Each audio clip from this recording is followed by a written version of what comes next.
Let me send out my little at. They can hear you, by the way. It's too difficult to separate the audio, so I decided to just keep us on the starting soon screen. Oh, this is like bonus content for the first like 2 people that get here. It is. We should say something crazy, like something absolutely bonkers, and then immediately afterwards, like we'll be like, and no one will ever believe you. Something completely wacky and zany. Yeah. Okay. Everyone in like the first 2 people in chat are like, I can't believe you said that. Yeah. Like, we didn't say anything. We did. You can't go back in the VOD because I will actually private the VOD as soon as it's up. This is a one and done stream. You only have one chance to watch it. Just gaslight like 1 or 2 viewers. Yeah. One thing that pisses me off about this game is that, like, anytime you tab out to do anything, like, if I wanted to just, like, change a setting in OBS, it completely freezes the game. No music, nothing. Oh, yeah, that happens anytime I try, like, emulating a game. So, there's a lot of points throughout my Mario streams where the game just fucking freezes every time I tab over to see, like, chat or something. I am so genuinely lucky that I only needed RetroArch and Dolphin to emulate every Zelda game that I don't own a physical copy of. Because, like, they, like, function perfectly. They're wonderful emulators. They never make any mistakes. And you can play, like, pretty much every Zelda game up to, what? Wind Waker. Wii U. Technically speaking... Well, yeah, okay, you're including Dolphin. Sorry, I was just imagining only from RetroArch. But yeah, no. You can play every Zelda game all the way up to Breath of the Wild on just those 2 platforms. That is gnarly. That's what happens when you double up on emulation. Like, the fact that Dolphin was like, no, GameCube isn't enough. We can do Wii too. That's what really, like, sold it. And RetroArch... pretty much the same thing. Yeah. RetroArch is actually insane for being like, you can emulate any game console that runs properly through the core system. Like, the only reason you can't play Wii games is because they're too large, not because it wouldn't, like, work. I think. I love RetroArch. They're great. Uh-huh. I use it for virtually every... outside of really, really niche consoles. They didn't have one for the Nokia N-Gage, but otherwise... Oh, it's peak. It's perfect in every way. You know what? I'm just gonna go ahead and switch over to the actual game capture. Sure. Since, hey, look, guys, it's us. Hello, hello, everybody. Hello, chat. Hi. Happy to be here. Oh, I put the game over there. I think chat might be over there. It's not a problem right now because no one's talking, but it might become a problem later. I worry about that. I can put chat in that little open... Hold on, let me check. Here, I can type some stuff in. Yeah, because it's like over there. It would fit on the other side. I'm gonna go make that switch up.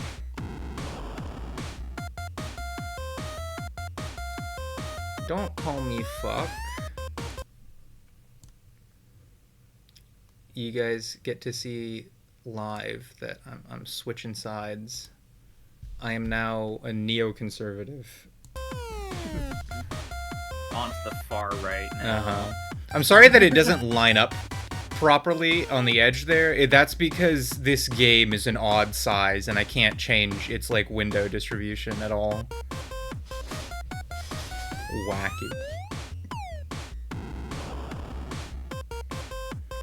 Oh, this might be a little bit difficult since they're different windows, but can you stream...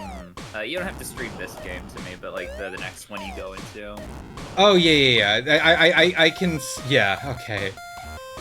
That is going to be difficult because setting it up for OBS was already a pain in the ass. So I'm gonna have to every time we start a new game, I'm gonna have to redo Discord streaming. Okay, no, Oh, I can do that. I can do that.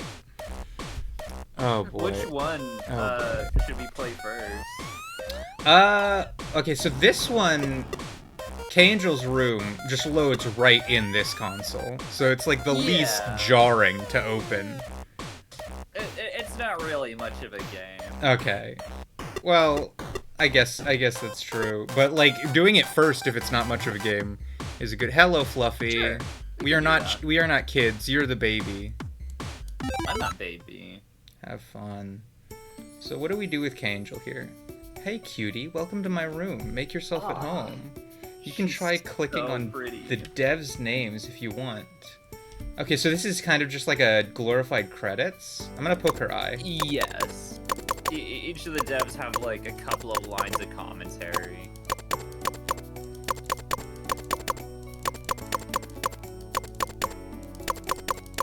I don't think it does anything when I click around the room. No, it's just the That's- little that's buttons so off to the silly. right. This turned from me saying, wouldn't it be cool if we had a fan disc parodying ones from the 90s into a full-blown thing? Oh, hello! Thank you, Wayne Larva, for following. Hi, Wayne. So... into a full-blown thing that captured my idea incredibly well, which is amazing. I'm so blessed to have a team that could have a blast creating this with... or whatever.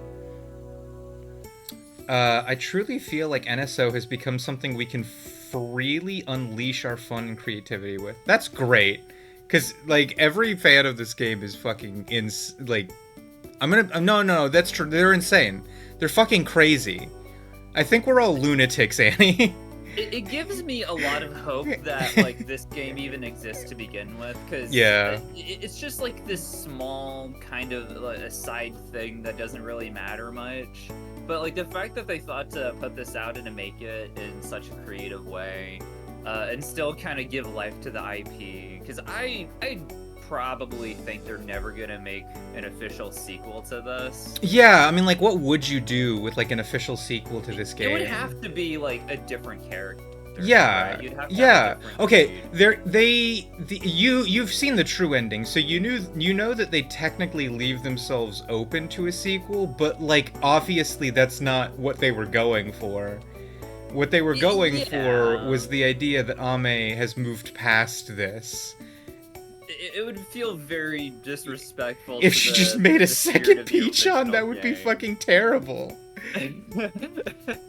If she just kept on going on. She's like, no. The problem or with the whatever. last one was that he wasn't good enough, so I just need to start from scratch. No. No. Different Peach-chan. NSO restored Ame's faith in humanity. I think No, I was Annie's, looking sorry. around for comments, and it's like, oh, one way you could do a sequel is if Ame or like K-Angel essentially gets like canceled or something, and she has to fucking relaunch her social branding all the way from square one again. Yeah. But that might be a little bit repetitive. I feel like I don't think this game needs a sequel from what it is, but It really doesn't. the NSO brain rot has gotten so bad that I literally read your name as Ame just on fucking like faith that that's what it was being Everywhere said. I go, I see her face. What I do hope, though, is that the IP still continues through just small ways like this, so we just keep on seeing the new character and, I don't know, merchandise, more side games. Mm-hmm. No, there's a lot of merchandise for this game. Wish I could buy some of it. Absolutely. I would love to have, like, a figure or something. Uh-huh. Keep it going, as long as you can. Okay, well, that does bring us to our second developer. I thought that would highlight his name. Okay, there we go. I'm Saito, the producer. I love this kind of mini games and short visual novels. I think everyone should make more of them. I'm so happy I get to share these with you today.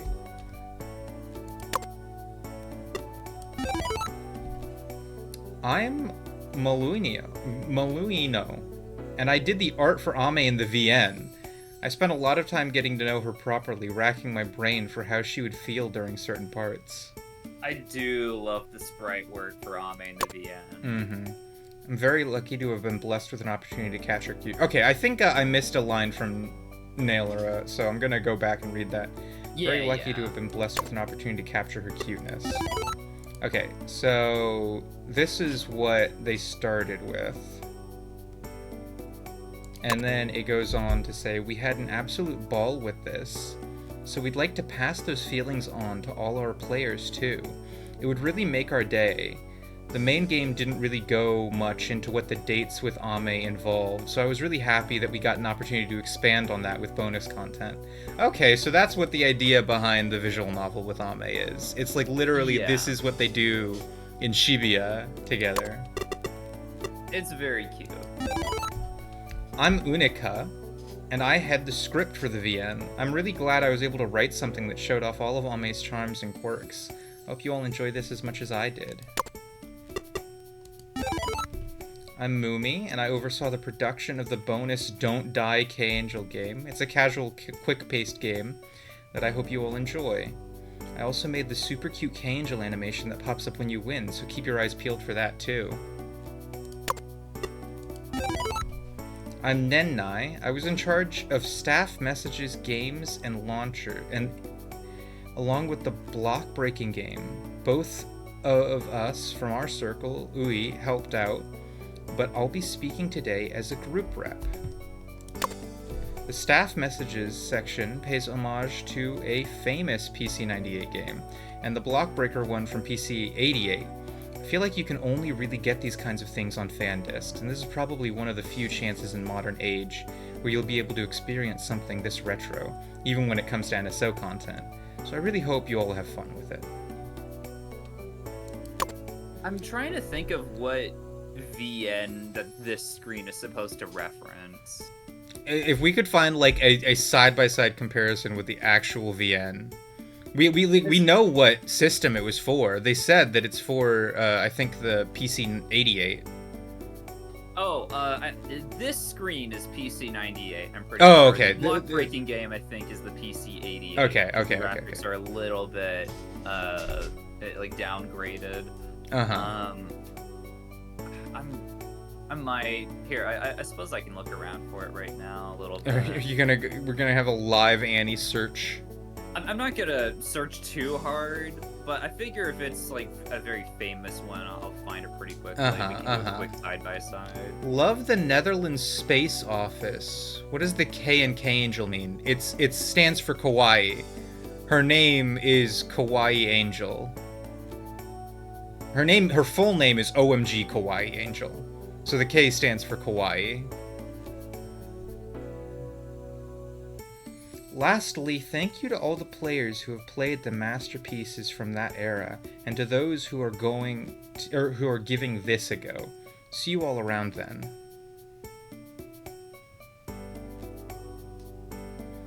I like this dev commentary part. Even though we did it at the beginning of the game, it just feels like nice, because technically we both went through the entirety of NSO.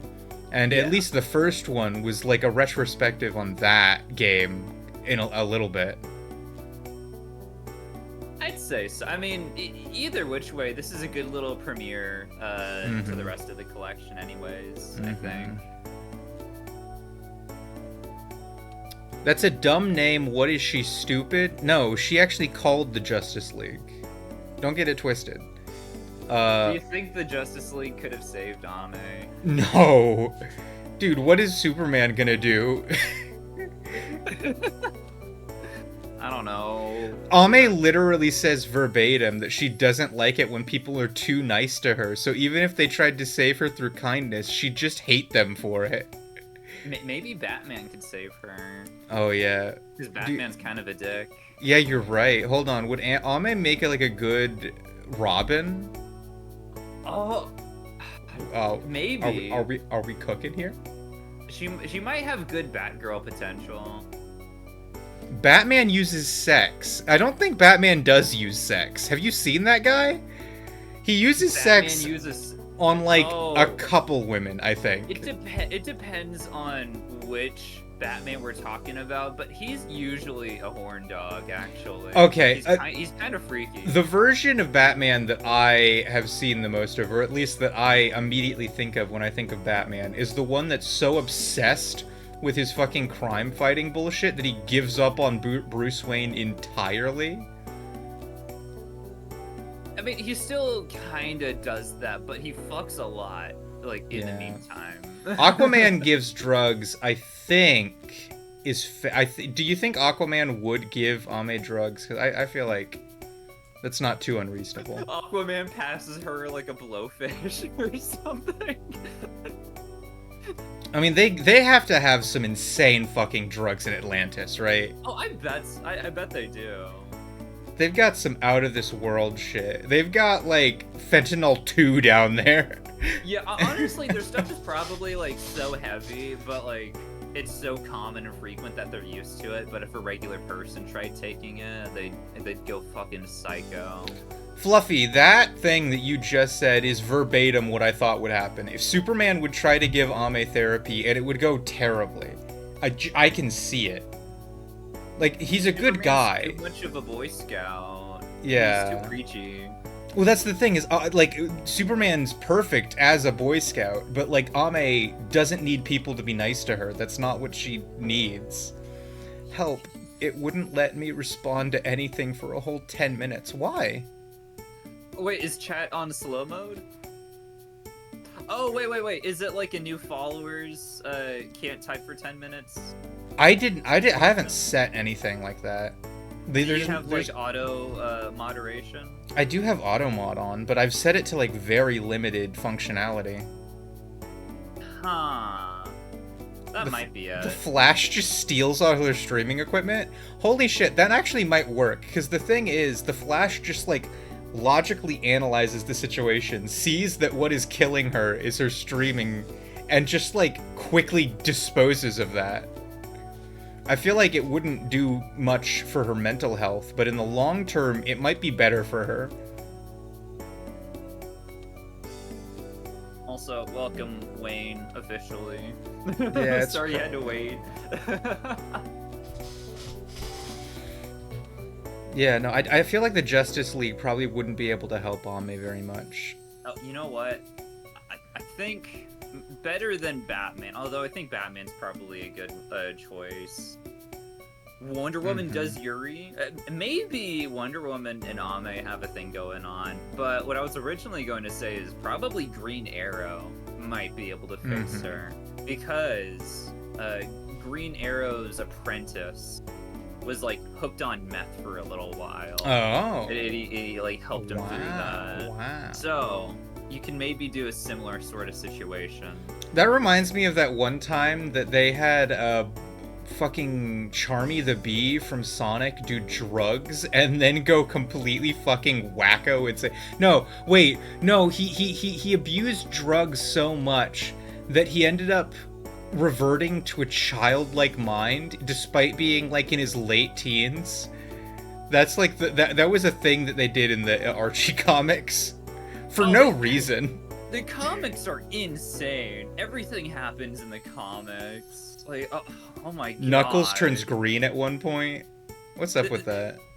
Did you know that like they full on have like the Knuckles, like the Echidnas have a full on Third Reich moment? Oh like my god! Explicit. What? They're doing the salutes and all that. What? It's crazy. Okay. Yeah, no, wait, that happens in the Knuckles, not the Knuckles, but like the Echidnas. Yeah, like the entire race of Echidnas.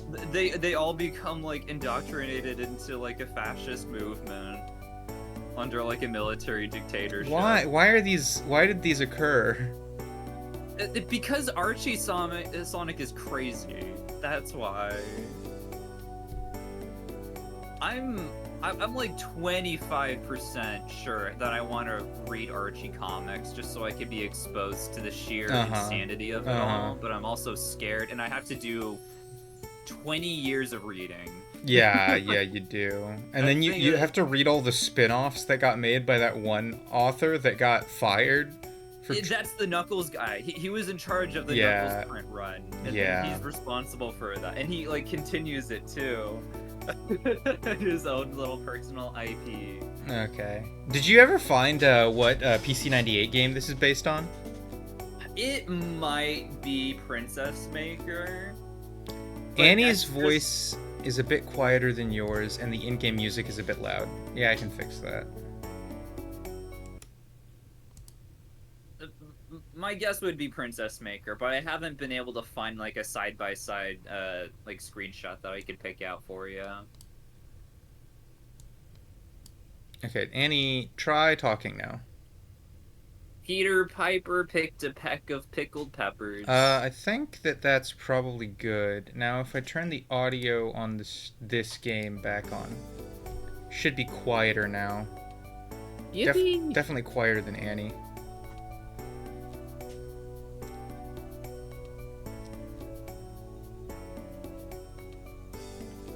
Okay. So, a status update on the PC98 game. Yeah, I haven't been able to find much.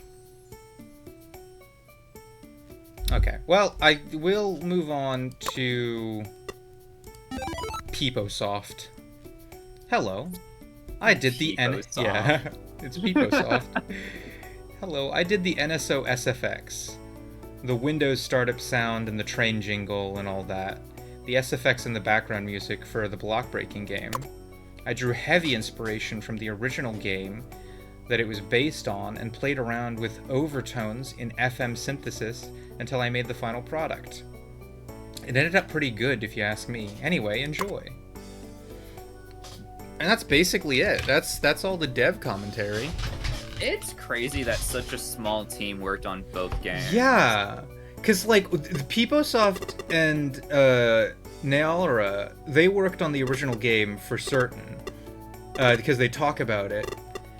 But a bunch of these guys said that they only worked on like sections of this game, which means that like not only is the main game, which is a whole ass fucking gaming experience made by a smaller team, but this game, which is a bunch of games put together, still has a really small team. I love seeing this. Yeah. I want more, like, fast development times with smaller games and smaller staffs. Yeah, I mean, it's literally the meme of, I want worse games. No, I want less games with worse quality where the developers are paid more to work less, and I'm not kidding. Absolutely. Like, that is unironically the way. Makes it even more depressing that even with dozens of people, Saho couldn't even put together one visual novel. I want less games with worse Yes.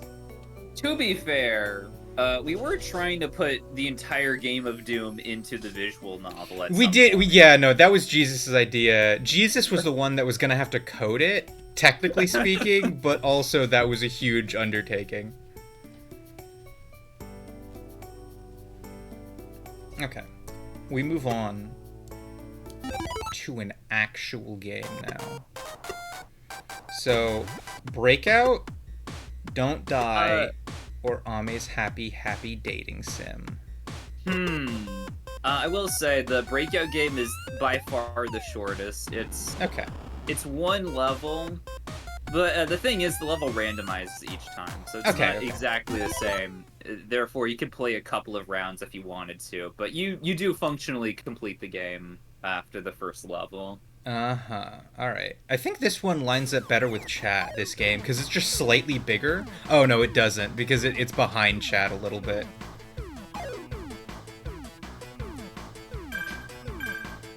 Huge. Okay. So, what do I click to start the game? I believe it's Z. Okay. So... Okay. Oh, this is just in Japanese. Yeah.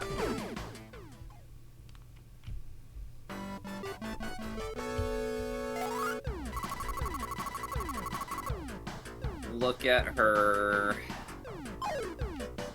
Mm-hmm. She's so cute in this style.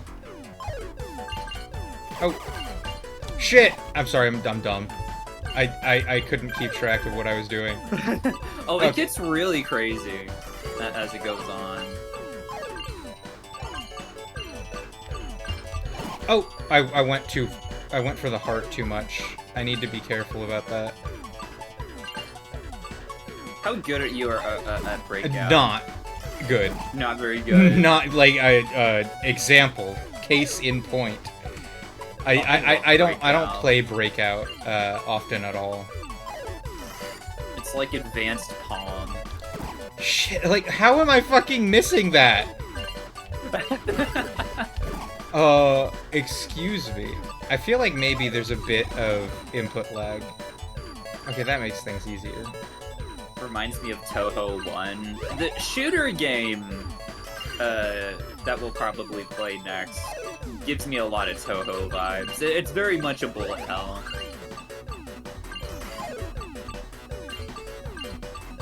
Maybe I'll play Toho someday. Oh my god! What am I doing? I suck at this game! What were they thinking? Oh shit, that makes it go straight through. I did not know that, because I've never seen that. Mm-hmm. Okay. Oh, is that all game over? Oh! The bar is behind my overlay. I can fix that quickly. Okay. Is it this one? It is, I think. Quickly fixing that by doing this. Now the bar should be not behind my overlay. I can also technically, by taking the exact same thing, shrink it in this direction to make it line up better with chat. There. Now it lines up better with chat as well. Perfect. Okay.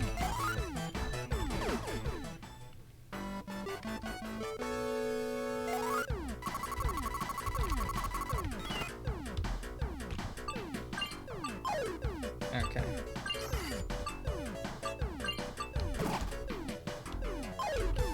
Okay.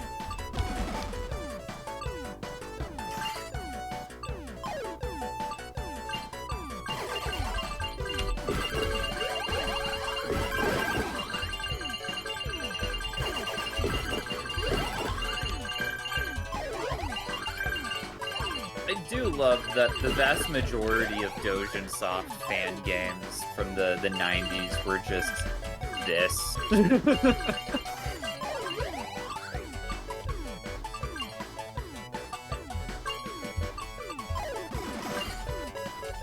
Okay, Oh, this and I is think this there's is going also pretty poker. well.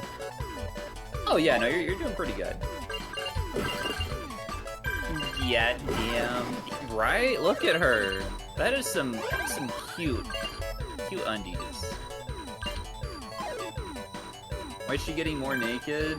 It's the breakout part. You're breaking out her titties. Exactly, yeah. You're using Pong to undress her, because that's how you normally do it, right? Okay. Once I get the larger paddle, I'm actually not too bad at this game. Oh yeah. I'm definitely sending it in the wrong direction, though. And trying to aim the ball, especially like towards the end of a level, is a little annoying.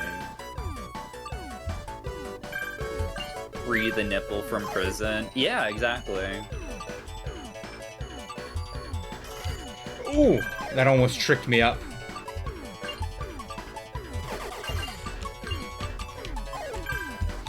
Oh shit. Okay, Okay. gonna play Pong at you, and instead of undressing you, you just die? What? No! I'd vastly prefer the other thing because I don't die during it. Shit. Okay, I dropped that ball. God, every time the ball hits me, it chips away at more of my flesh each time until Fluffy just paddles me to death. Oh, that's awful. That's terrifying to think about.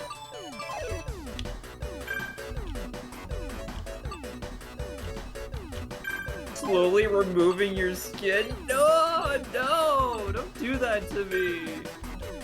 That's What? mean. How did that thread the needle? Did you see that just now? Yeah. That's insane. What are the odds?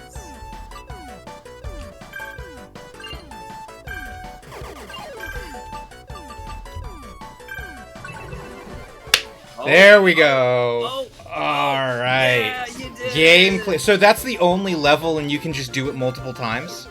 Yeah, game clear. This That's is it. nice. No, that was fun. That was I definitely actually had to like get good at the game, figure out how to like, play I Pong. do like this. This is fun. Or yeah, at Breakout I meant, not Pong. What the fuck? Right, Yeah, that's good. I can almost read that, but the kanji throw me for a fucking loop. So I'm not even gonna try. I love anime though. Good game. Good game. You want to play it again? Do you want? I'm willing to play this one more time. Just like Yeah, let's check out like one of the other levels they have.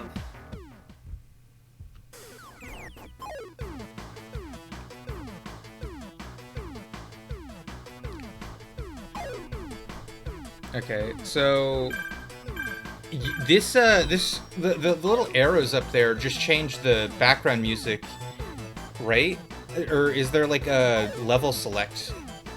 There is no level select. So no. you just press Z and then see what you get. Yeah. Okay. It's always good to be K Angel every time. Yeah. But yeah, this one's slightly different.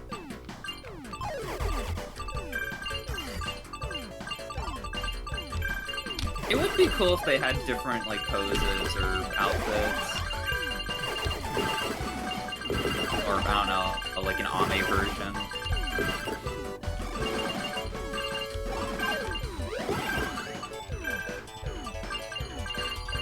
Oh, you're really blasting through this one. Yeah. I can never keep more than 2 balls though.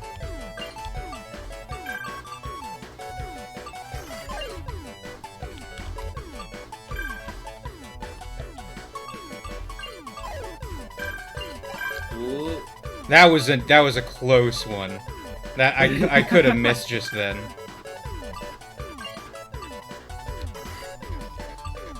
I can't keep my balls either. I can juggle a few balls actually. Like probably 3 or more. But I gotta be really focused. I can't half-ass it. Shit, that was a little too much oomph. That was also a little too much oomph. Okay, that's a little bit more manageable.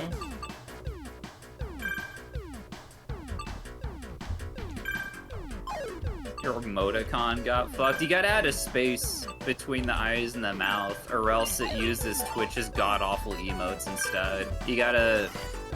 Because you gotta do it like this. Which... Oh I my god, that was a prefer record clear! Yeah, you got it! You got it! Wow.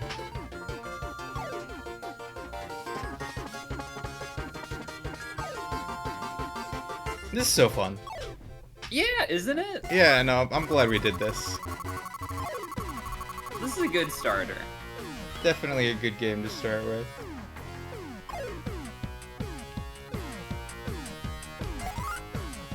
Alright, so now we should move on to... Oh, is that just the... Do you want to end the game, I guess? Okay. Alright guys, so now I have to just close the game and then just, like, open it again, because this game is functions in a way where you have to open it multiple times. That's why a lot of time was taken at the start of stream just to make sure that the actual capturing process would function. Yeah, this game is weird. This game is okay. It's on screen. It always starts in Japanese. I have to set it to English every time. But yeah, we did these two, and now we can either try Don't Die K-Angel or the dating sim. It kind of feels like with the way things are going, we should save the dating sim for last. Yeah, I think that's gonna be the most important one. Or the one that we're gonna spend the most time on, I think. Mm-hmm. Okay, I need you guys to tell me if this appears on your screens really slow. Oh, this is very big. Yeah, this is just I can't change the size of this game either, except it's a huge game rather than a small one. There's no way I can mess with it at all.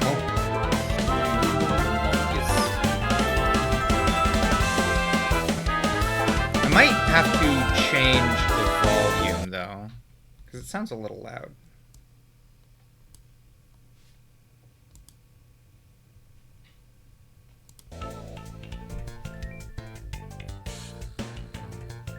What do you mean, my OBS? It's Fluffy. That's not OBS. The game is that big. Like, the thing is, it's just... I could shrink it, but then it wouldn't be the right size for the screen.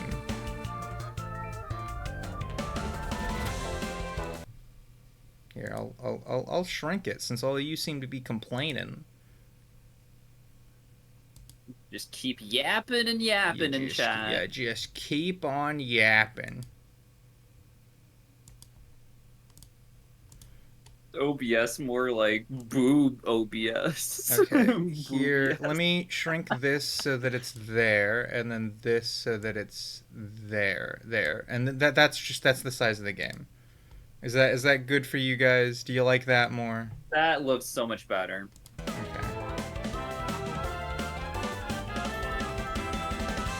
Okay, just, is it running smoothly, or is the game really choppy? Because it looks fine on my end. Okay, that's good. I think that maybe this game fucks with OBS's viewfinder, because I can see that you and me are both really choppy in the viewfinder, but it seems like it doesn't mess with stream. It's just OBS doesn't know how to fucking handle it. That happens sometimes. Okay. Well then, let's click X.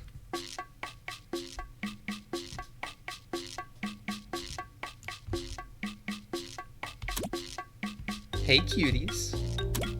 I'm K-Angel, your favorite internet angel. Guess where I am today? I'm here at Comic-Cat, the sacred pilgrimage site for all nerds. Look at all these people. I wonder if there's anything I can turn into content. Whoa, it's K-Angel. Hello, cutie. I'm gonna kill you. Mood. Oh no, an IRL live death threat. K-Angel, I love you. Shut up, die, kill yourself. Shut the fuck up, Lamau. Oh my fucking god, they're all so rude. You filthy nerds. Take your meds and go to sleep. Bless. Okay, defeat the nerds. An IRL death. How do... Okay. Estimate. Oh! I see.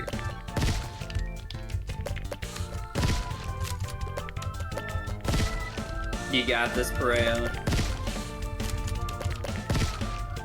I think I... Okay. You can also hold down space for rapid fire. Oh, for rapid fire? I didn't know that. Yeah. Okay, tracking capsule. I kind of want that.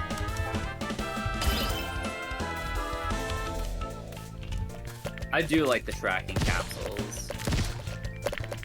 Once you get a lot of them, you get pretty OP.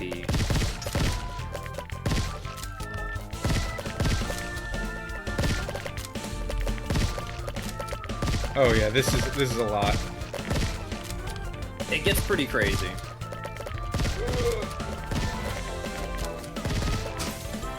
So many nerds. I took some damage. All right. I'm gonna take another tracking capsule because those were good.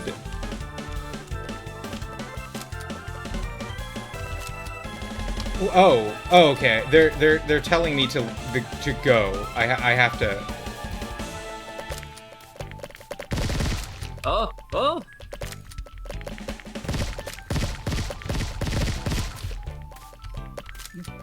An incel swarm. That's what they are.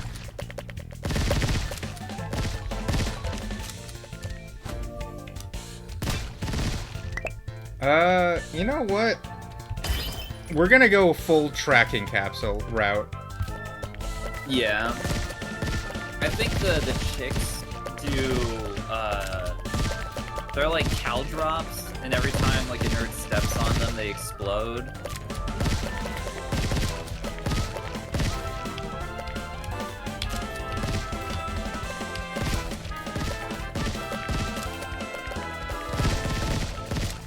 Okay.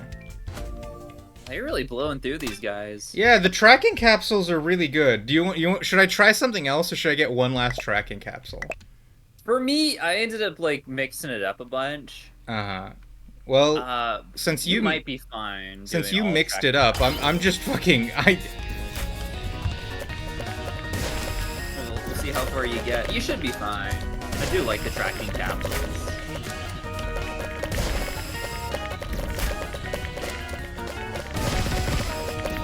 God, they have mechas. Oh, I took damage.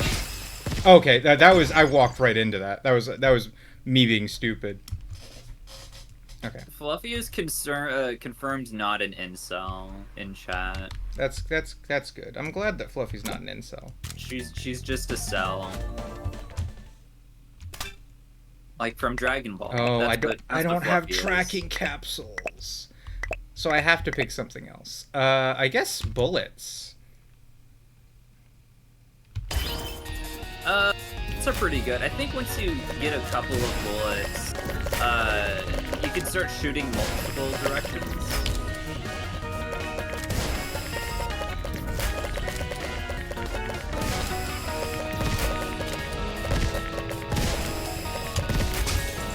Damn it, I walk into them.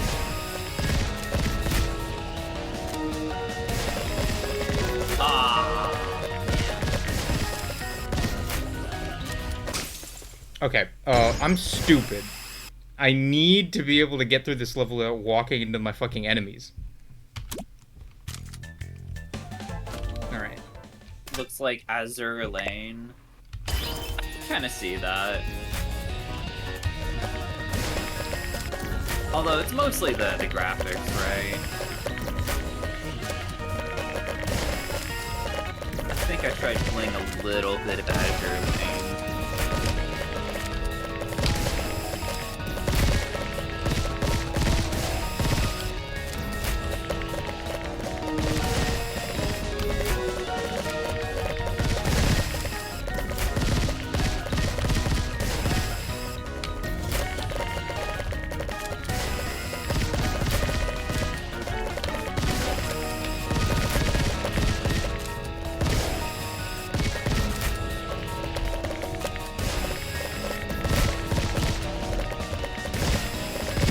The gameplay, it's a fast-paced Azure Lane. Nice. Okay. Oh, that was the okay, good. You did it. Wow, I just couldn't get past the boss because I was playing like shit. Yeah. Grah. Goodbye, cuties. Kills. Whoa. Explodes. You should kill yourself. I did it. Never thought I'd get attacked by robots today. There she is. Let me smash. There's more. Angel. Get the fuck out, you cow. I'm so sick of this. This will be your final bless. Okay. Send them directly to the afterlife.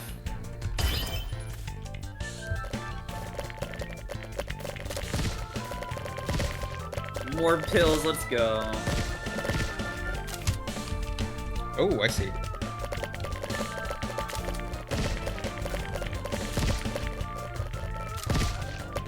Have you played many bullet hells before, Perea? No, never. I don't play bullet hells.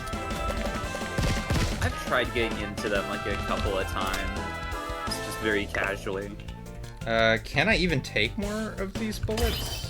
Probably. Yeah, it's kind of like Vampire Survivor, if you ever know what that is. You can just go as high as you want.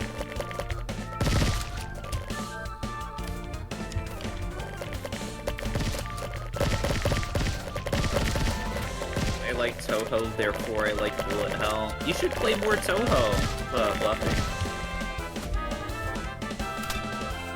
Start Okay. playing the top-down shooters. Do not reinforce. I'm taking that one.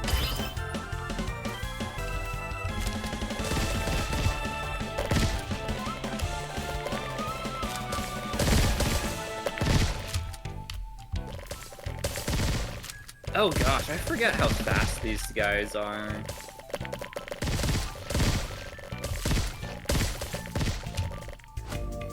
Okay, it seems like you don't take damage when they run past you, but you're supposed to kill as many as you can.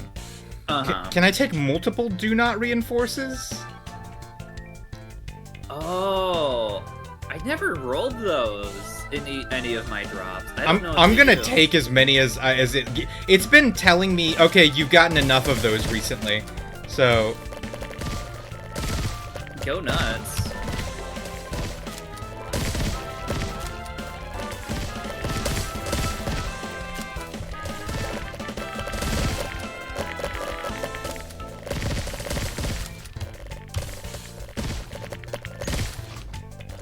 oh my god. Okay. Oh, and then there's still more. Oh my gosh, there's still more.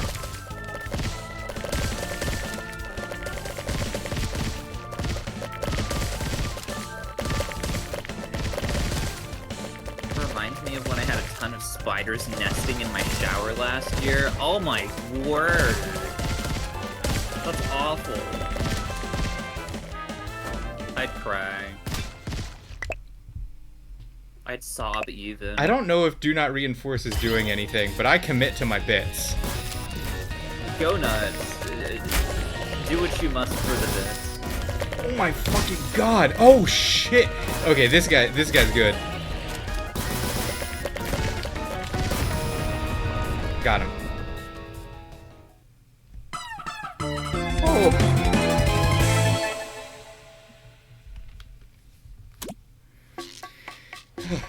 Get lost, you stinky gamers. Grr. It never ends. Die! Aha! Can I ask you something? Yes, ma'am. Are you guys coming from the station? Yes, we came by train. Oh, I see. The trains, huh? I'm gonna go check out the station for a sec. This will be your final bless.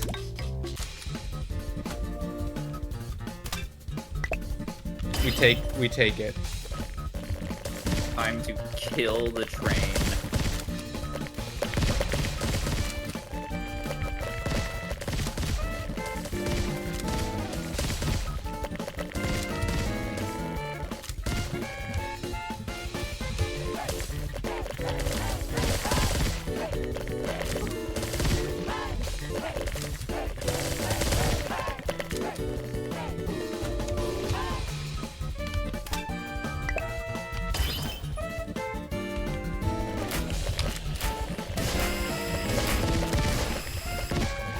Okay.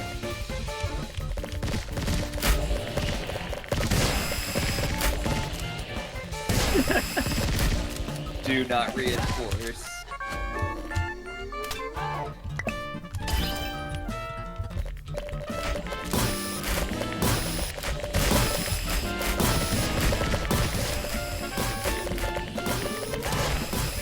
We're getting censored for saying ass. The government doesn't want you to speak your mind. Literally 1984. These motherfuckers are never getting reinforcements. I swear to God.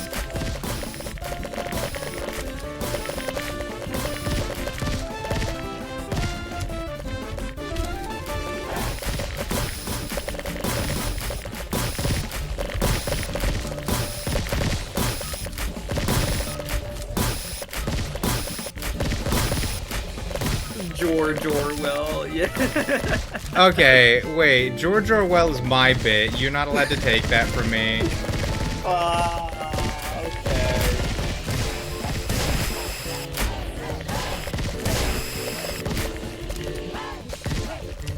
Okay. Okay. Whew. No more reinforcements. Oh, there it is. There's the train. Get that train for him.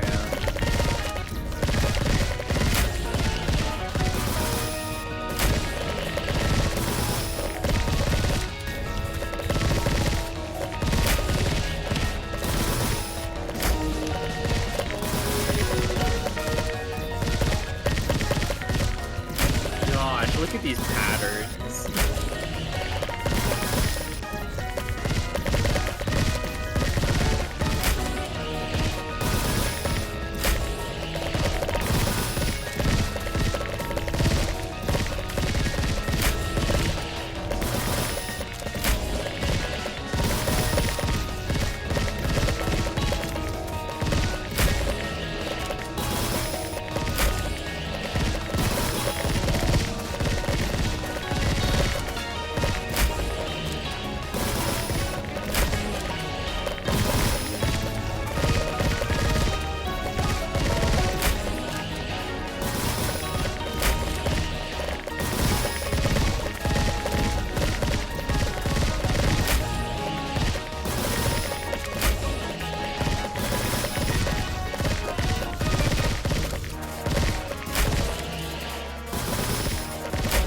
Looks like you're doing pretty good with the tracking pills. Uh-huh. The tracking pills actually are the reason I can even play this game.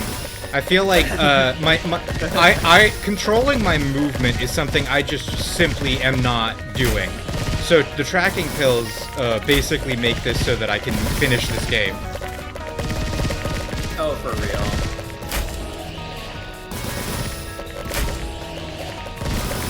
I mean, it's working out pretty well. I play a lot of run and gun games, so it doesn't bother me too much.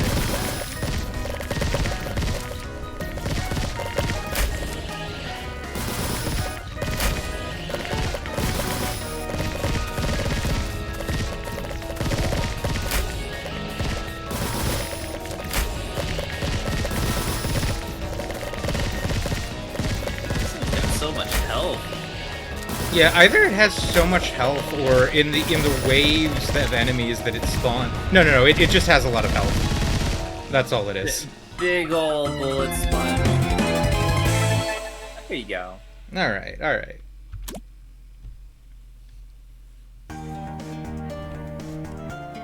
Oh, is that it? Okay, I took down the train. They can't come from the train anymore. Final boss. Wow, that was actually genuinely fun. I don't play bullet hells, but like I actually had fun playing that. Yeah, I mean it's not like super difficult or anything. Uh-huh. Maybe it's because it's entry level that I had fun with it. All these stupid nerds are gone. Hell yeah. I got some good content ideas too. Tell me how well I did, Peachon. Alright, and there's nothing else to do with this game? That's it.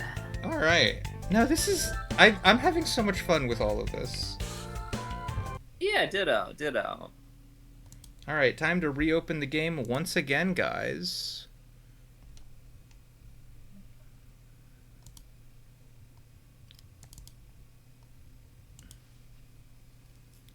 Whew. Gotta wait for that to load on screen. Okay, there we go. Set that to English, and then we have one final game to play together, Annie. Are you ready for this? Yes.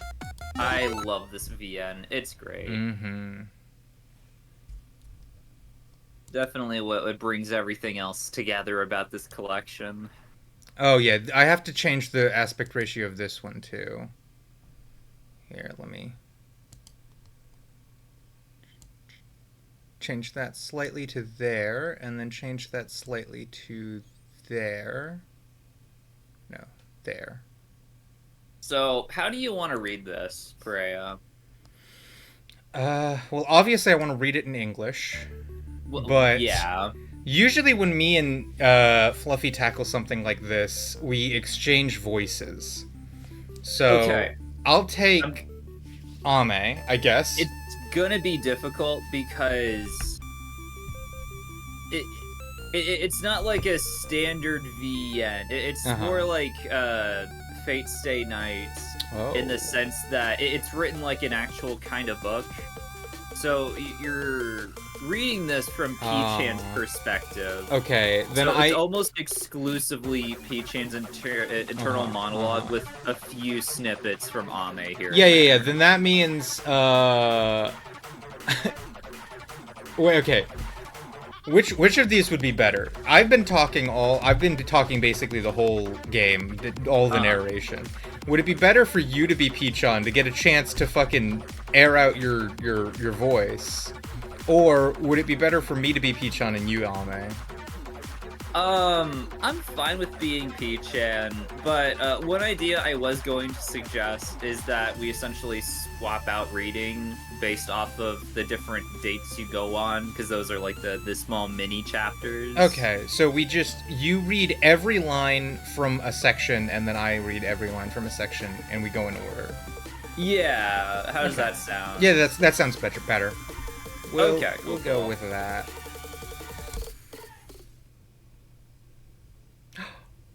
Oh my gosh, it's her. It's her. All right, you take first. I'll let you have a chance to contribute to the stream.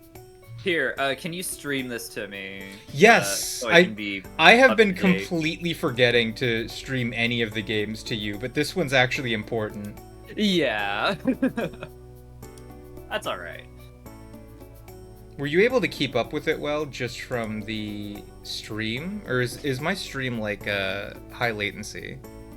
It was a little delayed, but it wasn't like that bad. Okay. Okay. Hold on, let me turn off something so I can listen in. Alright. Oh, I guess I could hold let's on. go on Or is that an artifact of... I think that might just be an artifact of my... Never mind. Okay. Are we good? We're good. P-Chan, let's go on a date today.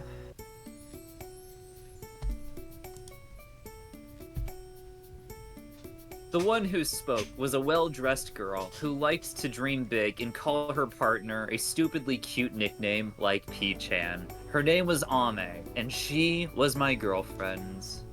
Wow. I have a girlfriend. What the heck, man? Wooga.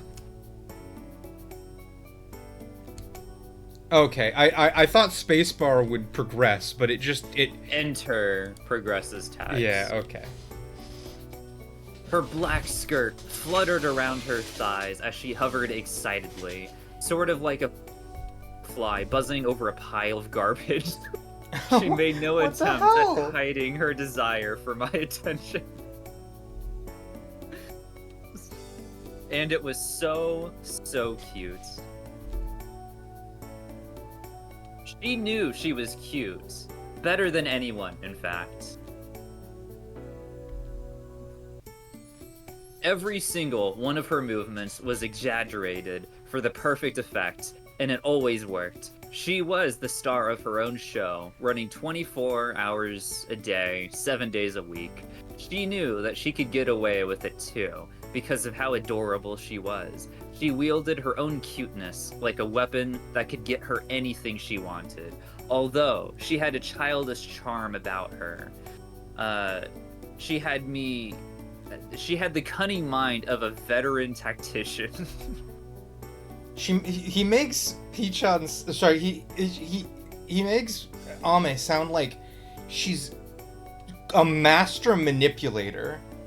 Like, she's literally just fucking, like, playing 4D chess with, like, for what purpose? She's literally Kira, folks. She's light Yagami. She's constantly like, if I go on a date with Peach on then he won't know that I'm actually Kira.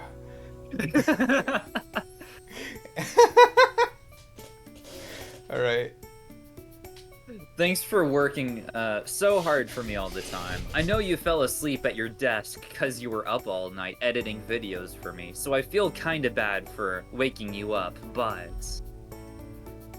Ame fidgeted with her hair and looked at me apologetically. Her thick, glossy locks hung in 2 pigtails and a long fringe that covered half of her face. She could cry all she wanted from her hidden eye, and no one would be none the wiser.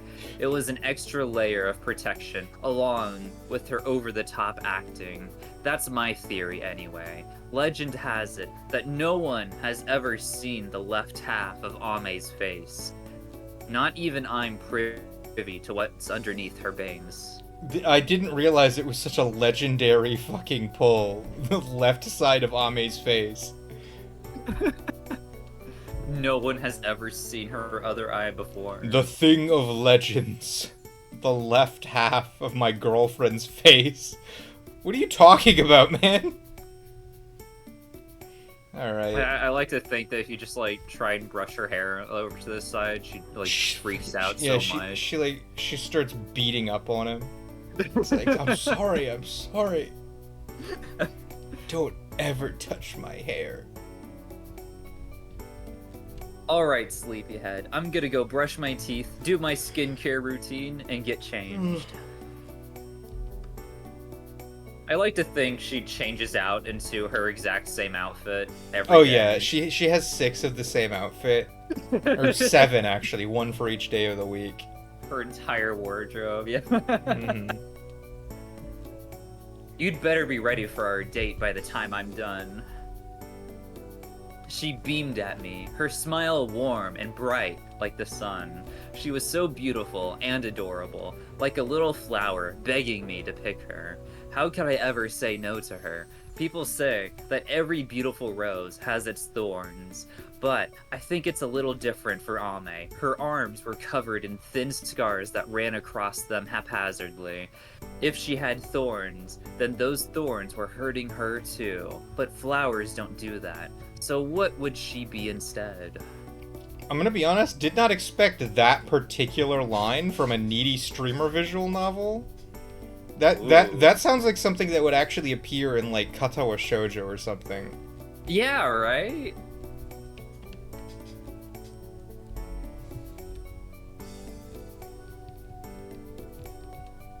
And I don't want to hear you complaining about this date being too short notice or whatever, okay? Love is unpredictable like that. Or don't you care about me enough to keep up? A single tear rolled down her cheek. Sorry, right eye. Ever since we watched the fucking live-action Cutie Honey, a single tear has always just reminded me of that one guy's death. So I imagine Ame, big fucking hole in her chest, single tear rolls down her face. That's what's gonna happen to me, inevitably, God. when the protagonist kills me. Yes, the single tear. We always gotta get that single tear. What is it about single tears that makes them so much more fucking, like story impactful? Like, why is that supposed to be, like, this big... Why wouldn't they just start fucking crying? Like, owie, right? You're literally dying, it's like my a dude. Stoicism thing. Like you're trying to be composed and cool, but you still have internal turmoil within. That's such a... I don't know why that trope exists. It's really funny that it does, though. I'm gonna make sure to Oh add so many of those moments in my novel. I'm gonna write an entire story where every character just constantly has a single tear rolling down their cheek for no reason. I mean, that's basically just the Yakuza series. Oh my god, I watched I watched two people play Yakuza 0, and they basically stopped in the exact same place, so I never got to see too much into the game. But that shit! What the fuck? It's legendary. That's pretty good. Alright, we move on. Did you finish reading all of this? No. Okay.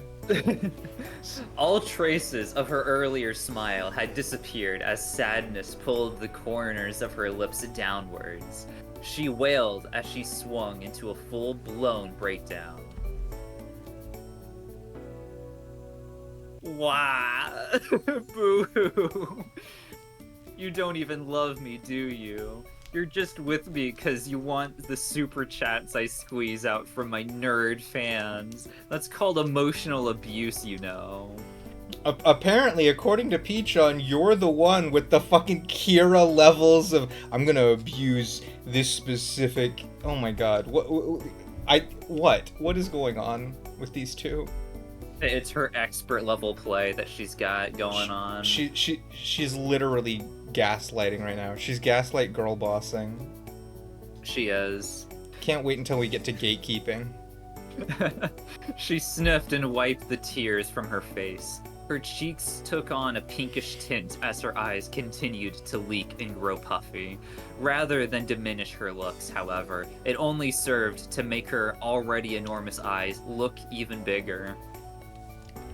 I love that Pichon, when he sees his girlfriend crying, is just like, damn, she's actually kind of cute, though. For real.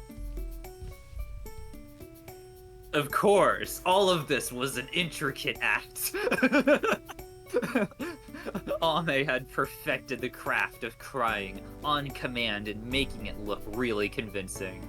As a streamer, she needed precise control over her emotions, turning on whatever she wanted, like a switch, to elicit certain reactions from her viewers. It was her job to cry and smile with purpose, or even get so riled up that she could snap a keyboard in half. I was familiar with all of this as someone who lived with her and cared for her on a romantic capacity.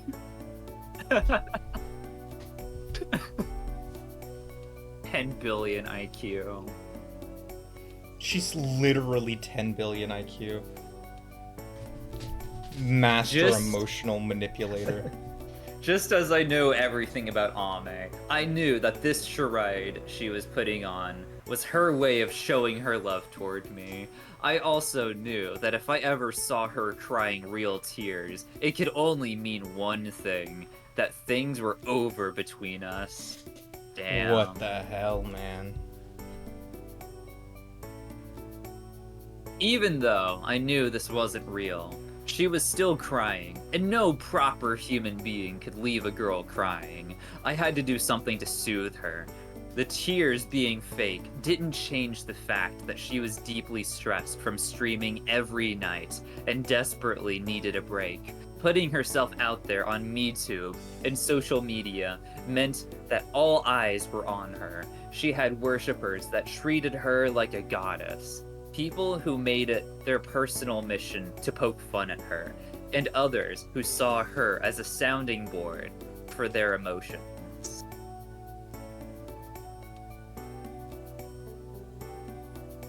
Fluffy seems to be freaking out about something. I don't know what it is.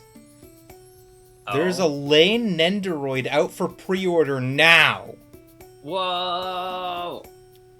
Alright, this is big news. This is big news. I love Lane.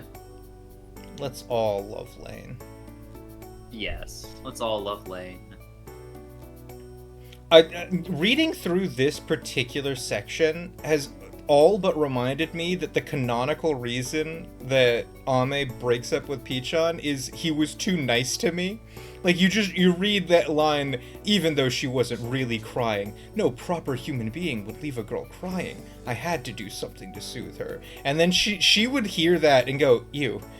And then, like, move on, right?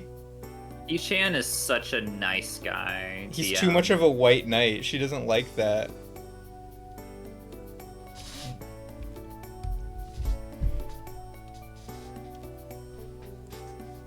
It was simple enough to understand how such chaos would eat away at one's mental well-being, but only those who had been through the same thing could truly empathize. Maybe the money and attention really were as intoxicating as she made it out to be, but even so, could this hell truly be worth it to her? Could it? Could it? Alright. Now that we're going on this date, says me, let's decide on where to go. Choose wisely, cause it could make me love or hate you more. Did I also mention that it'll affect what ending you get? Well, now I have. When did Ame gain the fucking Deadpool ability to, like, break the fourth wall? She did in the overdose ending. I guess, yeah. She breaks the fourth wall semi-regularly. I thought that she needed to do insane drugs to do that, though. Right now, she looks sober. But maybe she doesn't know she's in a game, and she's just, like, just joshing you here. That's the thing. I think Ame doesn't know that she's in a game, but K-Angel does, and the only way that she can truly become K-Angel is to do loads of fucking drugs. New headcanon. Uh-huh. By the way, they said, Wayne said, it's like she wants you to believe that she's manipulative, but then you're just like, oh, you're so toxic, baby girl. Yeah. I love Ame so much. She's great. I want her to enable my existential delusions. She will. She can and will. She can and will. If you ask me, Ame was stuck. She had real skill and talent. She was a smart girl. This is like if Kira started streaming, and then he was getting, like, fucking bumfuck views, and he was like, why? I'm, like, the smartest guy on the planet. Why aren't people watching my streams? I genuinely want to see Light Yagami have, like, a mental breakdown live that he's not getting enough super chats this stream. Dude, I wanna see Light Yagami just play video games instead of kill people. Could you imagine if he played Cat Mario? Oh my gosh! He'd be like, he wouldn't even get mad. He'd be like, oh, I see your game. And then he'd, like, try to outsmart it. It would be hilarious. It would be so fucking hilarious. Two can play at that game. Like, I can envision it in my head. That fucking boy. And he just keeps folding. Yeah, yeah. Oh my god. That's so funny. Every night, she would don her silly costume as the Internet Angel and stream under the name OMG Kawaii Angel, just K Angel from now on, because saying the full thing every time is way too much effort. Her streams gathered hundreds of thousands of nerds from all over cyberspace every night. All of the respect, lust, jealousy, hate, love, and boredom that congregated were compiled into a neat little metric known as the viewer count. Then, that number would determine how much money she would receive for her efforts. It didn't matter what intentions her viewers went into her streams with. The important thing is that they became another number for the pile of numbers that ended up as cash in her bank account. And boy, did she have a lot of those numbers. Not to toot my own horn, but I had a very big hand in keeping those figures up. Ame was hugely dependent on me during her daily life, and most of the logistics of her streams were handled by me too. But that's enough about that. The undeniable thing was, her overwhelming charm was what made her career possible. Yeah. Not to toot my own horn with the fucking nerd. T. I helped too, actually. Technically speaking, Pichon, like, has to have contributed in some way because there is a fail state for the game. Right. So technically speaking, in an absolute worst case scenario, you can tank her career, which means that this version of Pichon didn't do that. And in and of it, that itself, that is meaningful. He managed not to fuck it up completely. True. Also, you and me, Annie, we both know how actually genuinely difficult it is to get to 9 million viewers. So I think that this version of Pichon probably did put in a lot of fucking effort to get Ame up there. Oh, for sure. I bet she's probably at, like, at least 1 mil by this point. Uh-huh. Actually, I assumed that she had the same number of followers that she had in the true ending, which is 6 million. Oh, she might. That could be like the canon way. Do you know how difficult it is to get 9 viewers? I want you to know that Ame's first stream got 100... No, not 100. 1,000 viewers. And she gets to... She got 1K followers her first stream. You can get a maximum of 9 million viewers in 30 days in this game, because it is just not realistic at all. Yeah, it's fucking crazy. Just like stats, which also drove people crazy. I was crazy once. They locked me in a room. A rubber room. A rubber room Every with rats. Rats made me crazy. Did I tell you about the time, like, a new viewer came to my chat while I was live, and they they did that whole thing, but isolated in different chats. So, like, 3 messages in, I fucking banned them. Oh, yeah! I didn't realize that they were doing a bit. I thought they were just legitimately, like, a troll or nuts. But, That's funny. That's funny. I feel kind of bad, because I unbanned them, but they didn't come back afterwards, and I was like, aww. they were just there for the bit, and then you took that from them, and so now it's a lifelong resentment. I fucking sent them to the Shadow Realm. You burned that fucking bridge. I did. Anywho. Those numbers pushed them to the brink. At some point, Ame must have wondered whether I loved her for who she was, or for the numbers she produced. Ooh. Wow. We started off as 2 broke asses who found comfort in each other, without any money in the equation. I think what we had was genuine love for one another. Now, neither of us could be so sure anymore. On the other hand, it was possible that we were now way too close for each other to unstick ourselves. No matter how hard she tried to ignore it, there would always be one persistent worry at the back of her mind. Maybe I can't be satisfied with my partner anymore. The image of us splitting up could be looping in her head. It was something the 2 of us had to overcome together, though. What does being in a relationship mean? Could we take the steps into the future together, hand in hand? These were the questions we had to face. Ame was a middle school dropout who had a terrible personality and could do stupid things sometimes, but she was always thinking about things, much more than the average person. If her head was really as empty as people liked to say, she would have never made it so big as a streamer.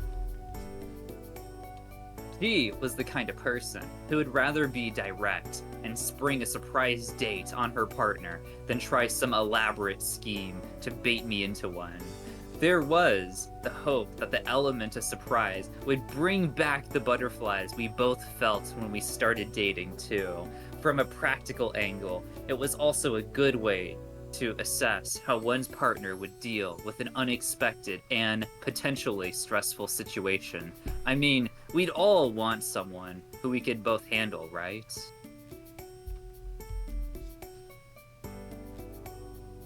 Plus, I'm not really one to talk. I chose this, after all. OMG, wait. So we're actually going? Hold on. Look at my girl. Gotta screenshot that. Pick goes hard. Feel free to screenshot. I think I screenshot. Oh, yeah. That's Okay. 12.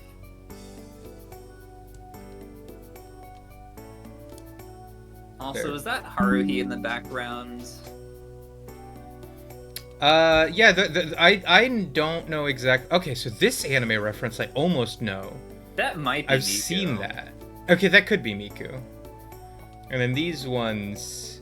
I don't know who take the your girl on pick. the right is. Yeah, the little leader dress or whatever.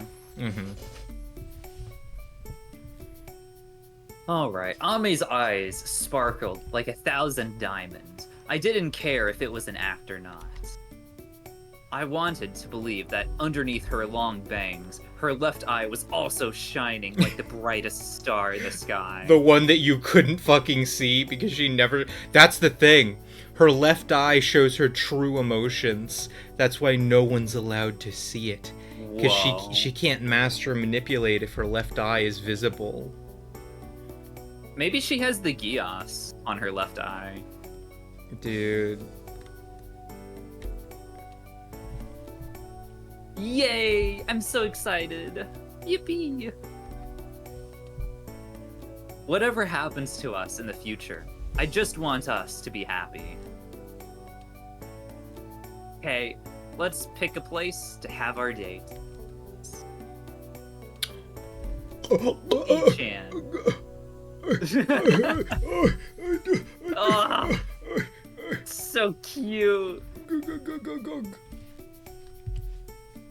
A prey of flatlining. Pick goes hard. Feel free to screenshot at me.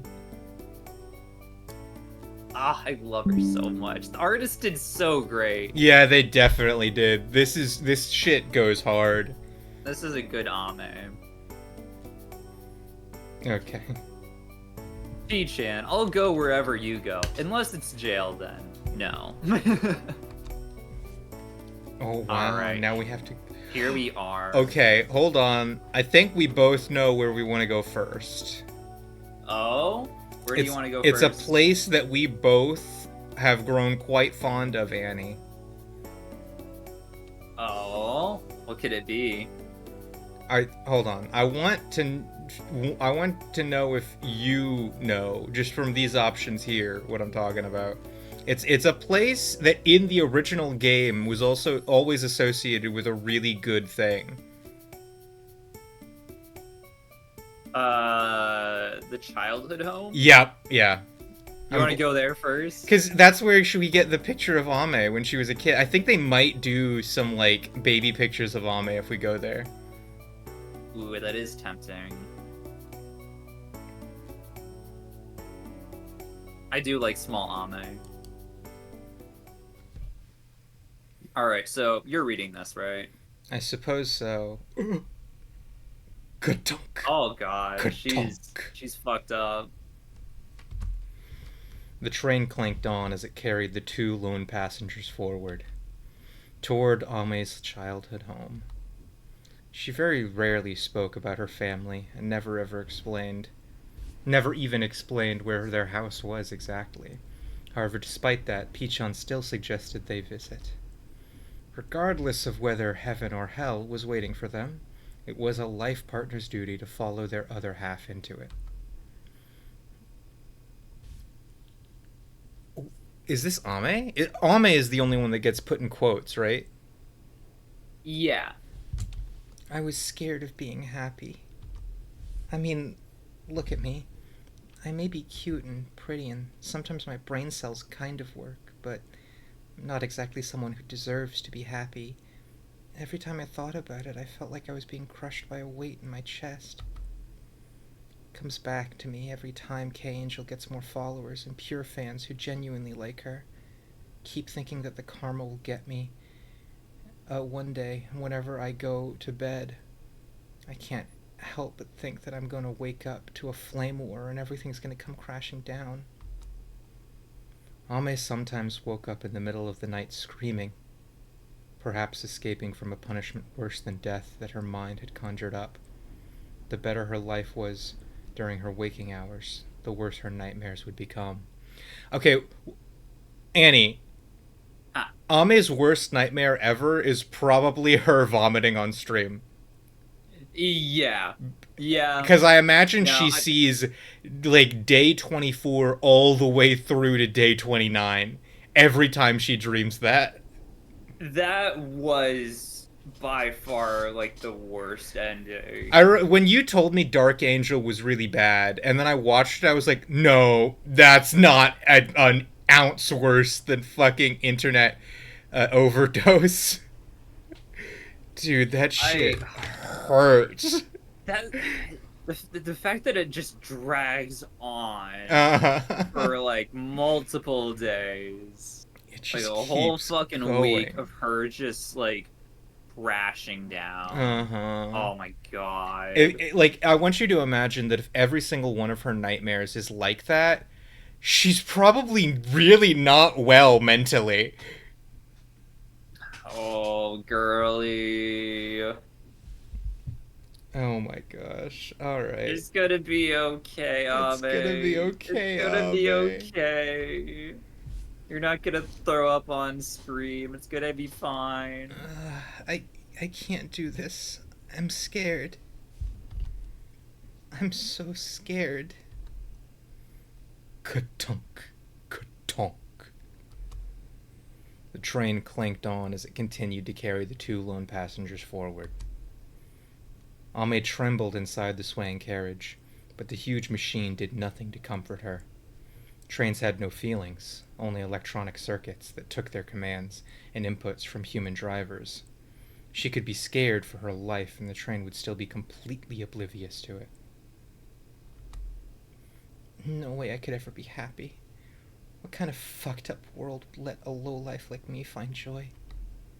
I'm just a useless sack of flesh that no one could ever truly love. Ame hunched over and cradled her head in her arms. Her body The Shinji twitched. pose. Yeah. Ame is doing the Shinji pose. Trust.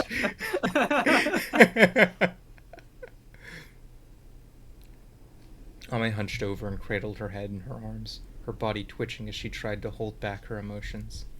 The noise and the pain attacking her was like a swarm of flies, blocking out the person beside her, the one that loved her.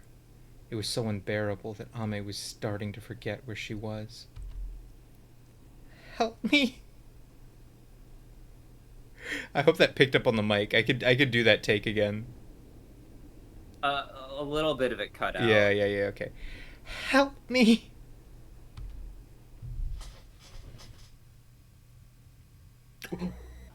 I'm so stupid. Stupid.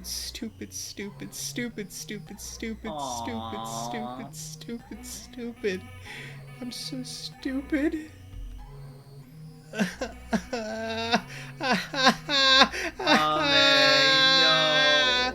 I want to throw up. Don't do it. I feel like I'm lying to everyone. I trick all of them into thinking I'm an angel, reel them in with sweet talking, turn their genuine love into money for myself. I show them some skin, knowing they'll throw themselves at me, and I say all the things I know they want to hear, also they can boost my ego and my bank account. How could a girl like me ever be allowed to be happy?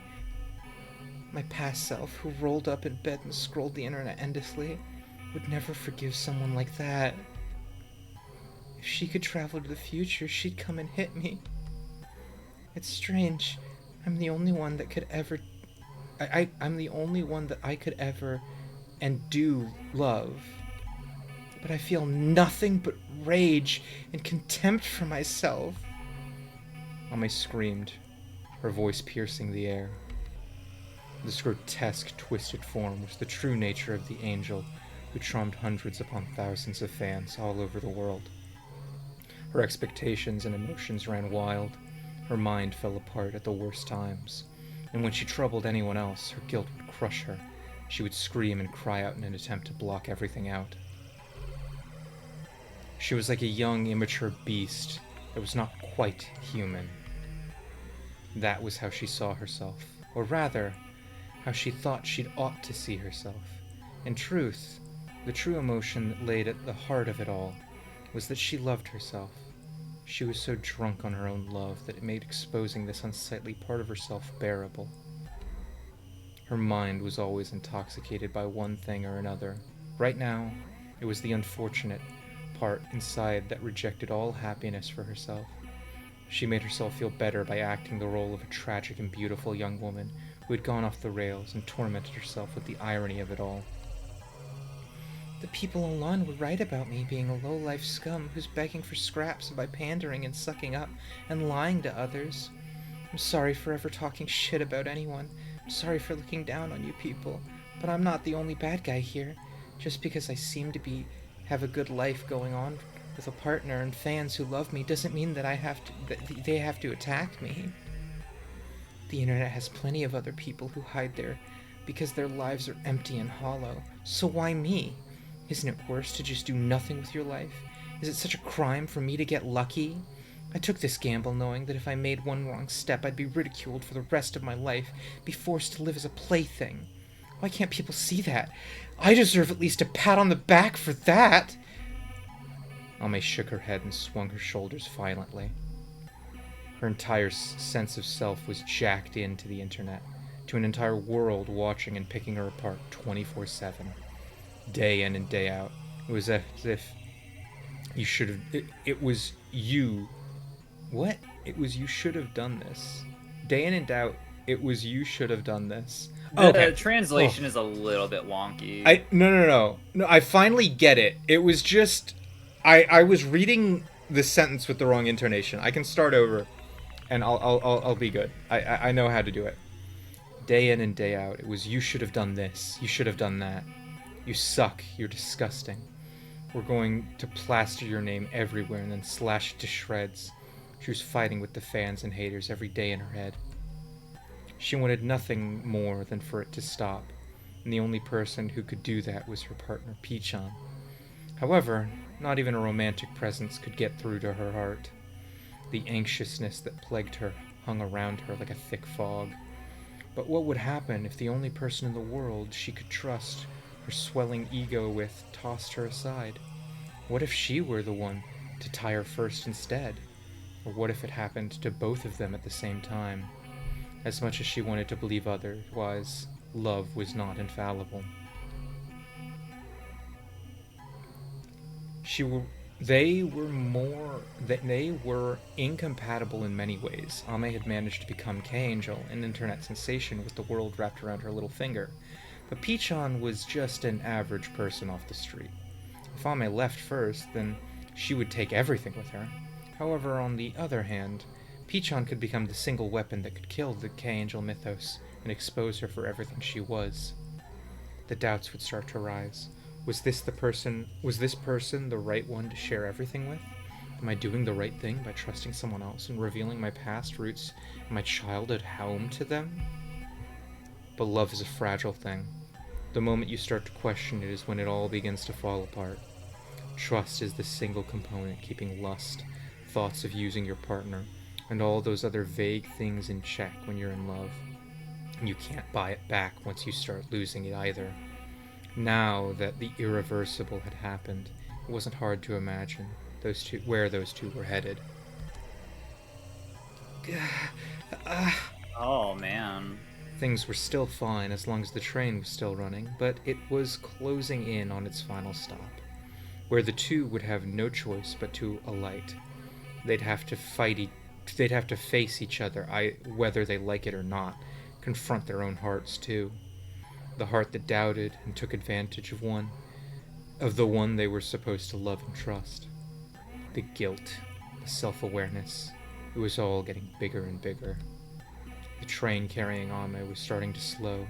In 10, 20 seconds, it would reach its goal. Once it stopped, Ame would find herself at the gates of hell. She couldn't bear to look reality in the eye without the inebriation of her own ego. The breaks were the best hangover cure she could ever detest. Her mind sped up, brewing on an apocalypse within its void. A few thoughts began to bubble. What would happen if she abandoned Pichon? Didn't they still love each other? Even if she left, wouldn't they try to piece things back together? There would be salvation, sweet, convenient salvation. The absolute destruction, all two sides of the same coins or delusion.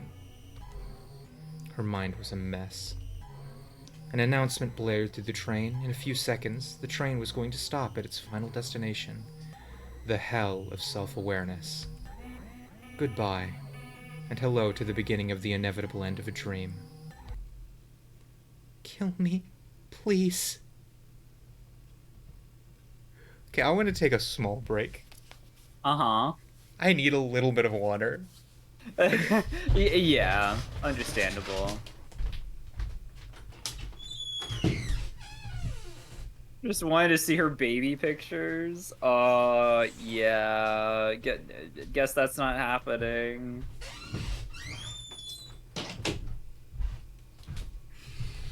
Yeah, no, this is exactly what I expected from a needy streamer stream. This is just like how this goes. That's the game. Yeah. We're opening up with this though. Oof. Oh. All right. I'm like not familiar with the source material. This is the vast majority of the game. I think the main difference is the main game actually has more violence. Oh yeah. Like a ton more. So, like, imagine this, but with a lot more blood and just like all sorts of gory stuff.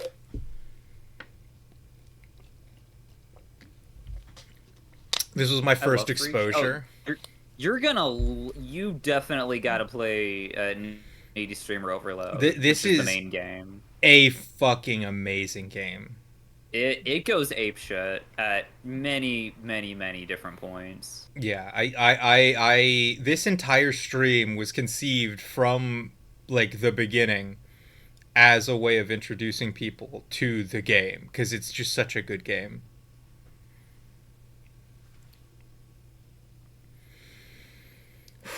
All right.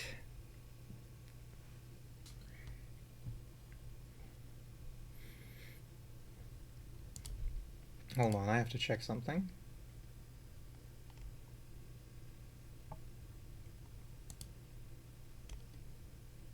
Oh, okay. I see. It was just fluffy.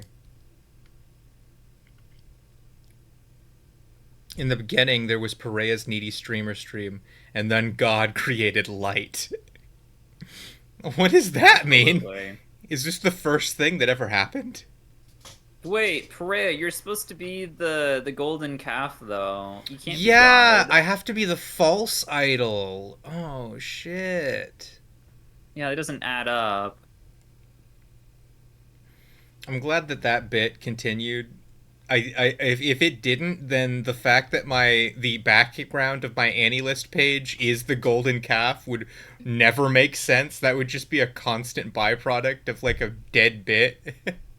It is one of your oldest bits by this point. Yeah, it's pretty fucking old. It'd been around for a while. All according to Keikaku. Maybe Okay. it's a situation where it's like, oh, I'm gonna create my own reality with blackjack and hookers. Oh, like what the Demiurge did? Yeah, yeah. All right. The wheels grinded to a halt.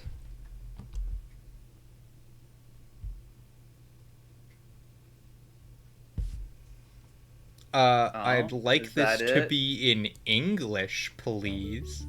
That is! So if you go to her childhood home, the official ending is Ame has a mental breakdown and then confronts Peachon when they get to the train stop. And we don't know whether they end up together or not. Well, what happens is, you went straight for the childhood home, which gets you the bad ending. That's no, So that's you have to build up. You have to like build up your relationship. that's with pretty her cool. first, That's then you go to the actually childhood awesome. home. I'm so Yeah. glad that I actually got that bad ending because I didn't know that this had bad endings. Yeah, there's exactly one bad ending and one good ending.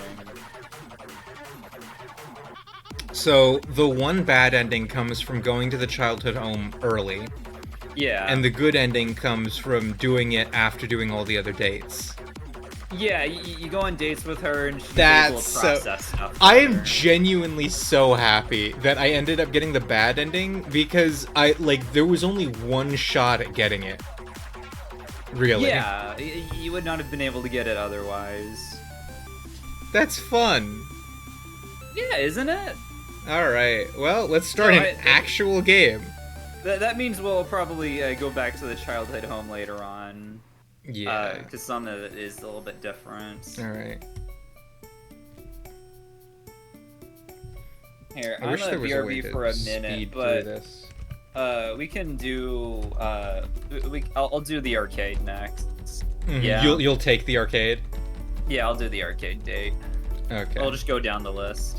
Yeah. That's the only surefire way to not get that ending again. Yeah, exactly. Alright, here be. Alright, see ya, Annie.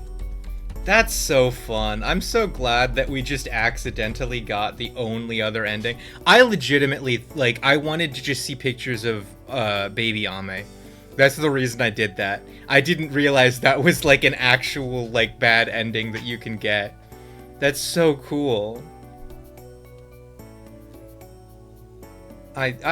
I love everything Needy Streamer. NSO is just the coolest thing. I love accidentally discovering secrets in games. Yeah. That was another thing happened. There is a ending in the actual main game of NSO called SMT, and it is the hardest ending to get because it cannot be gotten through actually doing anything. It's a random chance. Basically, you have to get 16 endings, which, by the way, I think that when you exclude secret endings, because I don't think secret endings count towards SMT, there are only 18 endings in that game. Meaning that in order to get 16 endings, you have to get almost all of the endings. And then after you get almost all of the endings, only then will you be able to increase your mental darkness level to 100, and then you have to sit there, and every single day it rolls a dice with a 1 out of 20 chance of giving you the SMT ending. And Annie went through 30 days without getting it. But for me, I managed to get it on day 2, and I wasn't even trying to get it. I was aiming for ending number 17, and I just so happened to have 100 mental darkness for 2 days straight, and that was all it took to get SMT. So so basically what I'm saying is that when it comes to getting endings in these games, I have some weird luck. I will make accidental choices that end up being the right one. And I will incidentally end up with a really good fucking RNG roll. Yeah, there's gotta be some witchcraft going on there.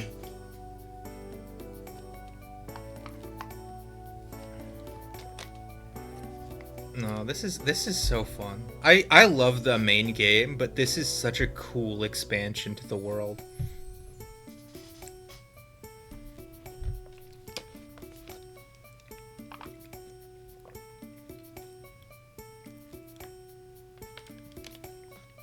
Shin Meki Evangelion.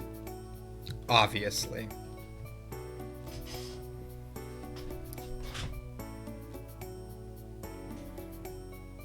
That is what it means. To be honest, that is actually just what it means.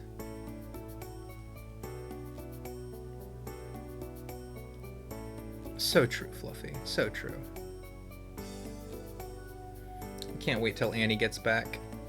Here, let me fucking lay back in my chair. Show off some shoulder, I guess.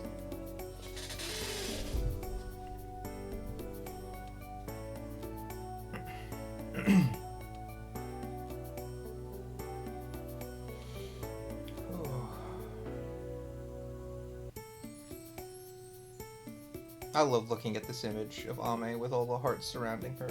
She's so cute. Too good for this world.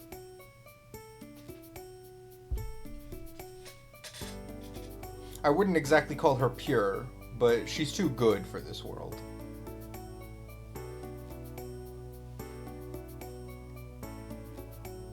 Oh, Annie's model moved. That means that someone's making a noise in the background. Shinmeki Tevangelion. Mm-hmm. That was a description of the SMT ending. If you want an interesting little tidbit about gaming history, the director for Tokimeki Memorial is the same director who worked on Castlevania Symphony of the Night, and he did both projects back to back. Really? Yes. he did Tokimeki first. It directed one of the greatest dating sims known to mankind, and then after that, almost single-handedly created the Metroidvania genre. Fluffy's response to that is Sheenage Tootant Minga Turtles. Yeah, sure. You could, if you wanted to. Alright, are we ready? We are ready. I kicked my fucking desk a little bit, now let's go to the arcade. Let's go to the freaking arcade. Oh my god! She's so fucking cute. She's so fucking cute. I'm sorry guys, I'm gonna do this a couple times.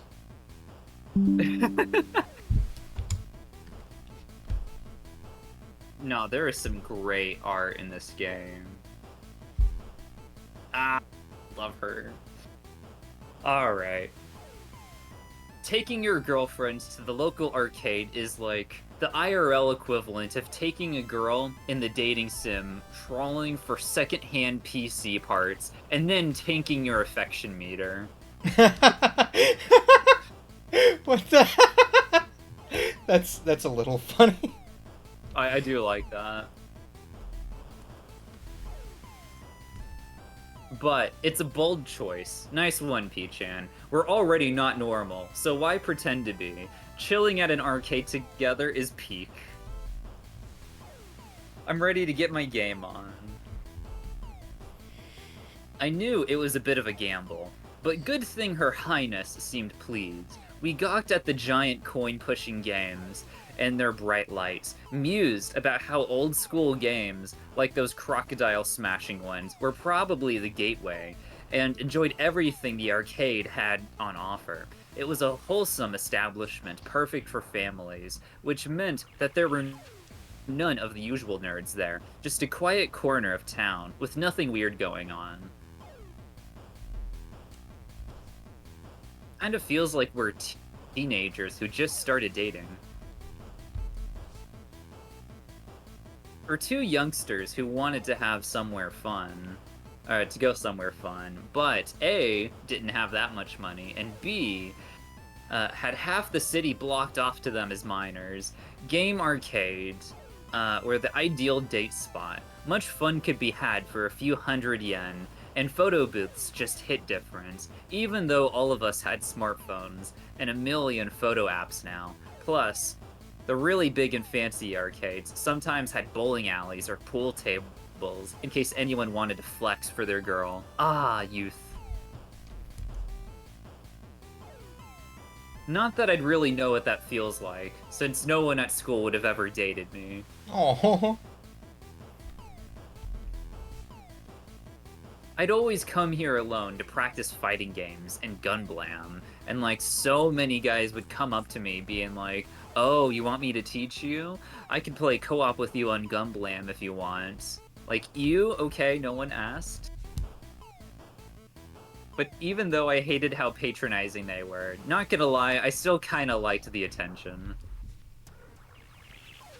Ame sat down at an old, worn-out cabinet and began fiddling with the joystick and buttons, perhaps recalling a combo that some guy taught her long ago. I couldn't really blame those nerds for approaching her the way they did, as annoying as it must have been.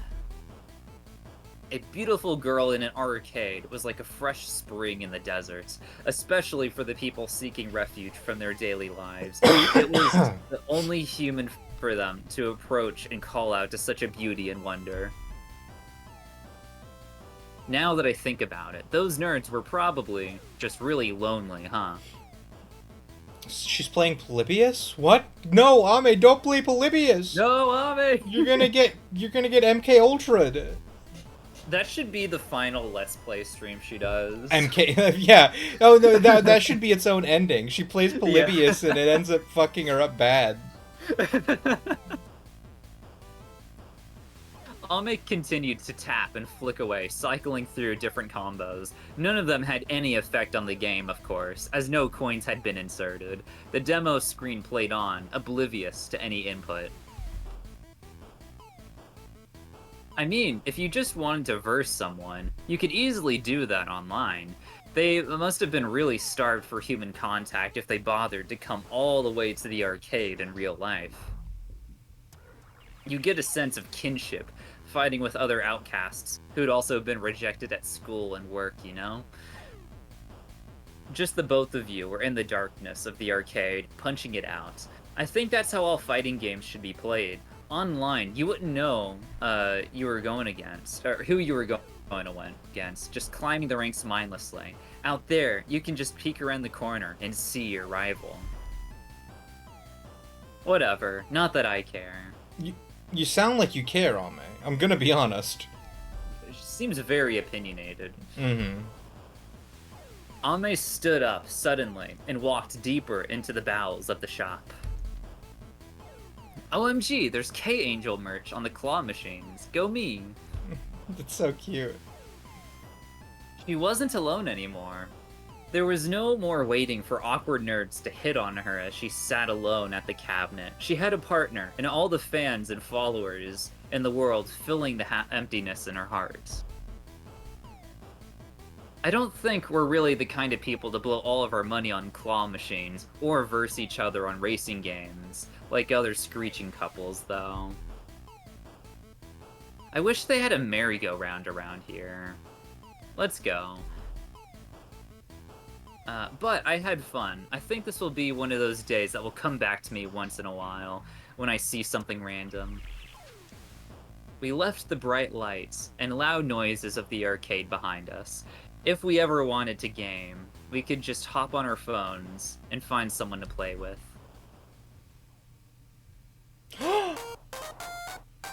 Hey cuties, it's K-Angel, the arcade angel. What did you all get up to today? Literally pogging. Freya is doing the point right now. Uh-huh. Anyways, I went to an arcade. It wasn't huge or famous or anything, but I passed by it while I was on my walk and just decided to go in by myself. And guess what, guys? I saw a claw machine with my merch on it. It was very exciting. I saw some schoolgirls were talking about how cute they were and how much they wanted some. I was so happy. I almost stepped in to catch some for them myself. But man, arcade-goer demographics have changed so much. It was such a nice arcade, but there wasn't a single nerd in sight. I bet it's because you guys are all cooped up at home gaming instead of going outside to play games.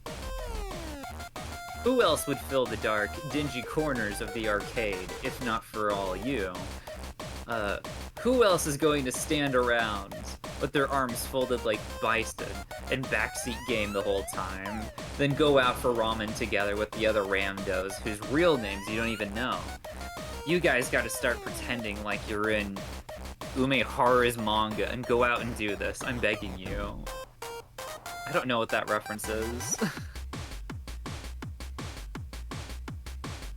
Like, that sounds like so much fun. I almost wish I could do that too. I guess nowadays, pro gamers are celebrated so much that they've lost their gloomy, nerdy reputation. But, you know, it's kind of sad that they all have to act so professional and stuff, now that big money's on the line.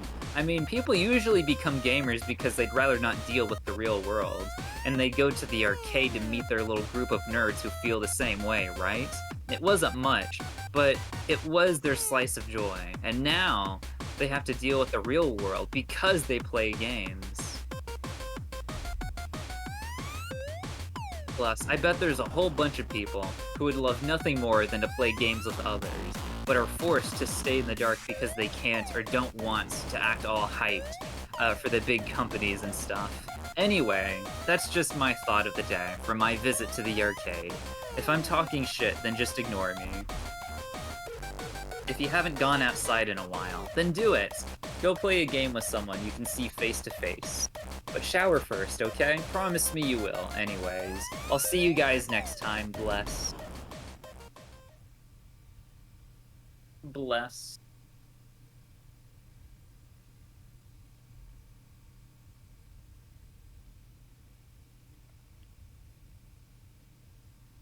Alright, we're back into our hub. Mm-hmm. That was cute. She's cute.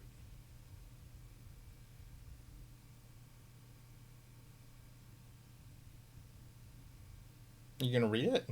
Oh, it hasn't like had so switched much to a fun new date yesterday. yet. I thought we were switching off when we go on dates, right? Yeah, that's fine. Where will you take me next? Surprise me. And this is the reason why I said we should switch off on dates, because I would have read like 3 lines. Yeah, it's all good. I usually just skip that part, but should probably read it the first time. Mm-hmm. Okay, so... Nakano Broadway. That's the one. From Nakano Station, if you left through the north exit and walked to the end of Nakano Sun Mall, you'd find yourself face to face with a mixed residential and commercial building.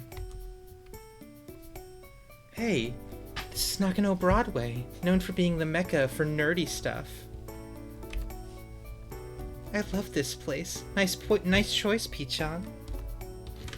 Akiba's practically baby... No, shit. I thought that was Pichan.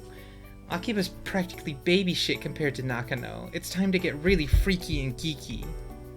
This is the kind of place that's best enjoyed once a month. We stepped inside, ready to be swept up by its holy corridors. Making it to Nakano Broadway could be, for people like us, a pilgrimage. Entering its hallowed halls made us devout believers of subcultures, regardless of whether or not other visitors had had that kind of mindset. Mixed-use development. Why is it called P-chan? Because producer-chan, and also that's just what Ame calls them. It's like at the beginning of the fucking game, P-chan asks, "Why are you calling me P-chan?" And Ame just says, "It's cute." P-chan is basically her manager. Yeah. Or that's like the and role. It's just feels. it's just a name she came up with. Mm-hmm. By the way, if you didn't know, the ground floor, better known as the first floor, is used as a thoroughfare, but keeps going north, and you'll keep going north, and you'll eventually end up at the Arayakushi side. There, you will find a nary a nerd shop. Those who were unaware of the location's status as a nerd hub would be none the wiser. Unlike Akihabara, where the nerdiness was spread throughout, it was only concentrated in one spot at Nakano. Wow, the first floor actually looks kind of normal, except for the giant mandrake anyway. Look, there's even some stairs that go down to the supermarket.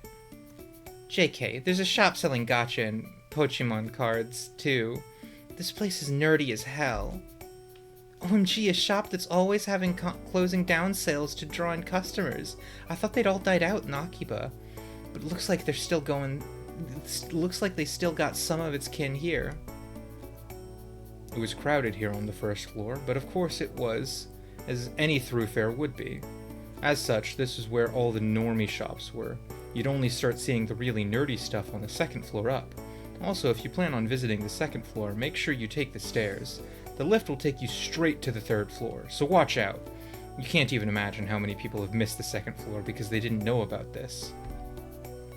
With her expert knowledge, or maybe coincidental luck, Ome bounced over to the stairs and headed up without even giving the normie shops as much as a glance. Oh, look at all these trading cards and old books. And there's anime girl plastic, vinyl figures, doujinshis, and eroge. They've really got everything here, huh? Damn, this game shop's got some really good stuff. There's stacks of really rare retro games in the window. Holy shit, that's expensive. Well, duh, they would be. Everyone who works here probably has all the good shit memorized. Damn, I was kind of hoping I'd be able to score some bargains like at those local secondhand shops. Just like slap prices or whatever. Sad. Ome probably already knew that she'd have no luck, but held out hope anyway in case she could score something good for her stream. She was probably talking this much to practice for what she had to say tonight, too. Truth be told, there was rarely any place left that would sell rare things for cheap, even out in the boonies. The shops that lasted this long were able to do so because they knew the highest prices they could sell their stock at. Plus, the places that tried to beat their competition by listing their items below market value would get their goods snapped up so quickly you'd hardly have time to blink. Not to say that bargain hunting was impossible these days, because it wasn't, but you'd have to be incredibly lucky. Oh, there's even cafes here. Maybe you should just retire and open a chill cafe. Oops, don't tell anyone I said that, okay? Nakano Broadway was an old building with over 55 years of history.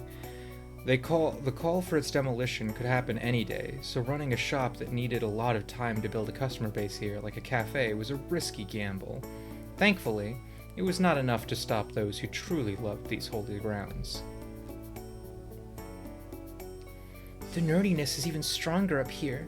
With all the Gunblum and Rider exclusive shops, you won't really see this even in Akiba.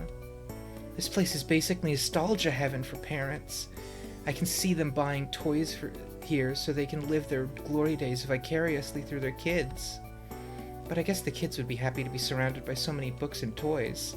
This is a weird place for sure, but maybe that's why a lot of families come here. This place has probably turned hundreds of kids into geeks who grow into robot and toku-loving adults. The circle of life and all, huh? Being the central hub of Nakano wasn't the only reason this place saw a lot of families. There was also a huge park right next door where the light of Nakano gathered in the form of couples and families, creating a big yin-yang town. To any dark nerds who wish to avoid such light, visiting on weekdays would probably be your best bet. Oh, look, it's a bookstore! They've got some really controversial stuff there. Opening a shop for fellow freaks would be pretty cool, too. I love this sprite. Ome babbled on excitedly, pointing and gesturing in a frenzy. She'd gone completely off the deep end, sucked in by the whirlpool of nerd shit.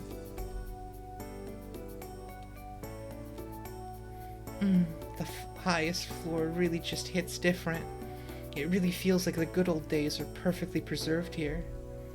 Unlike the second floor, which you could easily reach after climbing one flight of stairs, the third floor, which the elevator went straight to, the fourth floor was a special place that you could only reach if you wanted to. You couldn't just get here by coincidence or by mistake. It was special in another way, too. It housed a chaotic concoction of vintage Showa-era toys, manga, and magazines. There was even an arcade well known for still running a bunch of niche retro cabinets. Even from the first glance, you could immediately sense that the shops here were paradise for a select portion of nerds. Look, they've even got anime cells here. Oh, I love cell CCLs. Ooh. This is so cool. Hey, you ever think about how cells aren't sold as merch, so the ones on the market were sold by some animator who needed some pocket money? I mean, it's cool that anime nerds get a chance to own a piece of the series they love, but it sort of gives me mixed feelings, you know? They should pay animators well. It's kind of They like should. how if I saw someone selling something I autographed for them, it'd be pretty annoyed. But on the other hand, they'd be selling it because they really are strapped for cash. They wouldn't be selling it if they could help it. Also, it would be their family members selling it for them because they passed away. If a collector passed, the family could either sell their things to a secondhand shop like Mandrake or shut them down or shut them away in a closet somewhere. And oh shit, this isn't Ame. I'm an idiot. If a collector passed, the family could either sell their things to a secondhand shop like Mandrake or shut them away in a closet somewhere. An outsider wouldn't be able to tell if it would be more respectful to sell their things or keep them. However, what they would know is that either option would be better than bagging them up and throwing them away. Cells definitely were just sold for pocket money though. Oh well, it's none of my business. I'm just gonna grab a Dejiko cell and go home. Once she left the stop with our purchase, she nodded and headed for the stairs. Seems that she'd had her fill of nerdiness for the day. Now that she'd spent the day surrounded by nerd shit, her stream would probably reflect that too. Or maybe they won't. One thing I was sure of though, if she showed this side of her more, she'd attract even more annoying fans. Sure, maybe there is some merit to taming them into K-Angel's fans, but was it really worth it when they had the emotional intelligence of a 5-year-old? I'm tired from walking around all day, so no stream tonight. I'm gonna stare at my cell all night and then sleep. I'm never gonna tell the nerds that I got one, otherwise they would just all get on my ass about how to properly store and display it.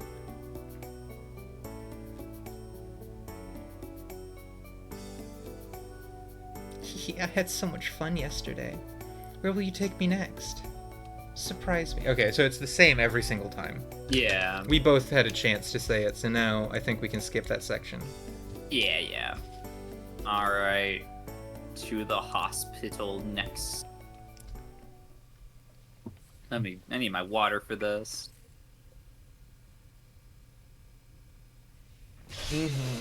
Are you seriously taking me to the hospital for our date? You're lucky you have me, because any other girl would have dumped your ass straight away.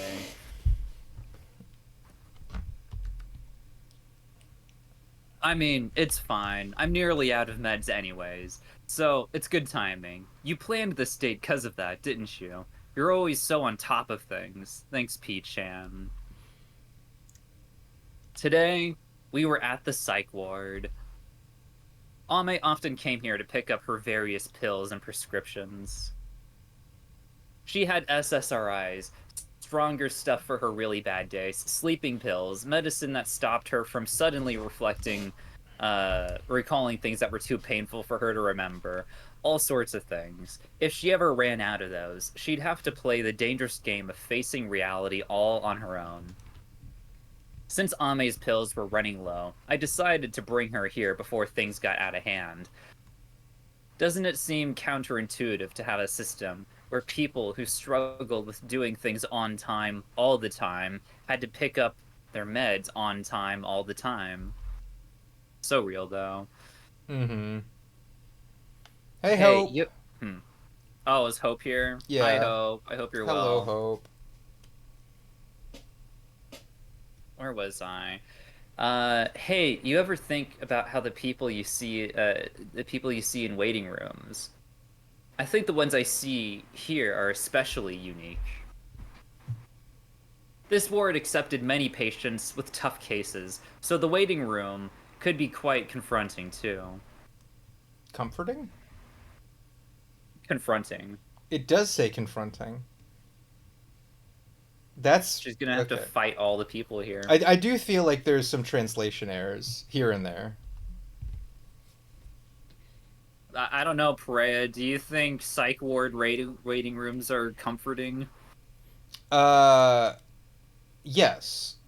Because aren't they supposed to be? I mean, they probably aren't like in actual lived experience terms, but like that's what we want them to be, right? The goal is to have them be comforting. I Yeah. imagine in real life they are not, but like that is the goal. Uh-huh.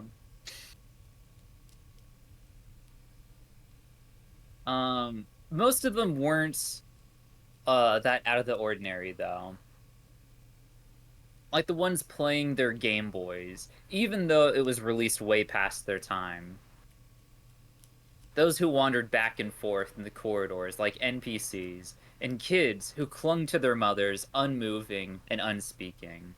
As different as they were, there was one thing that they all had in common. They were all living with the unthinkable traumas that regular, mentally healthy folk couldn't even begin to imagine.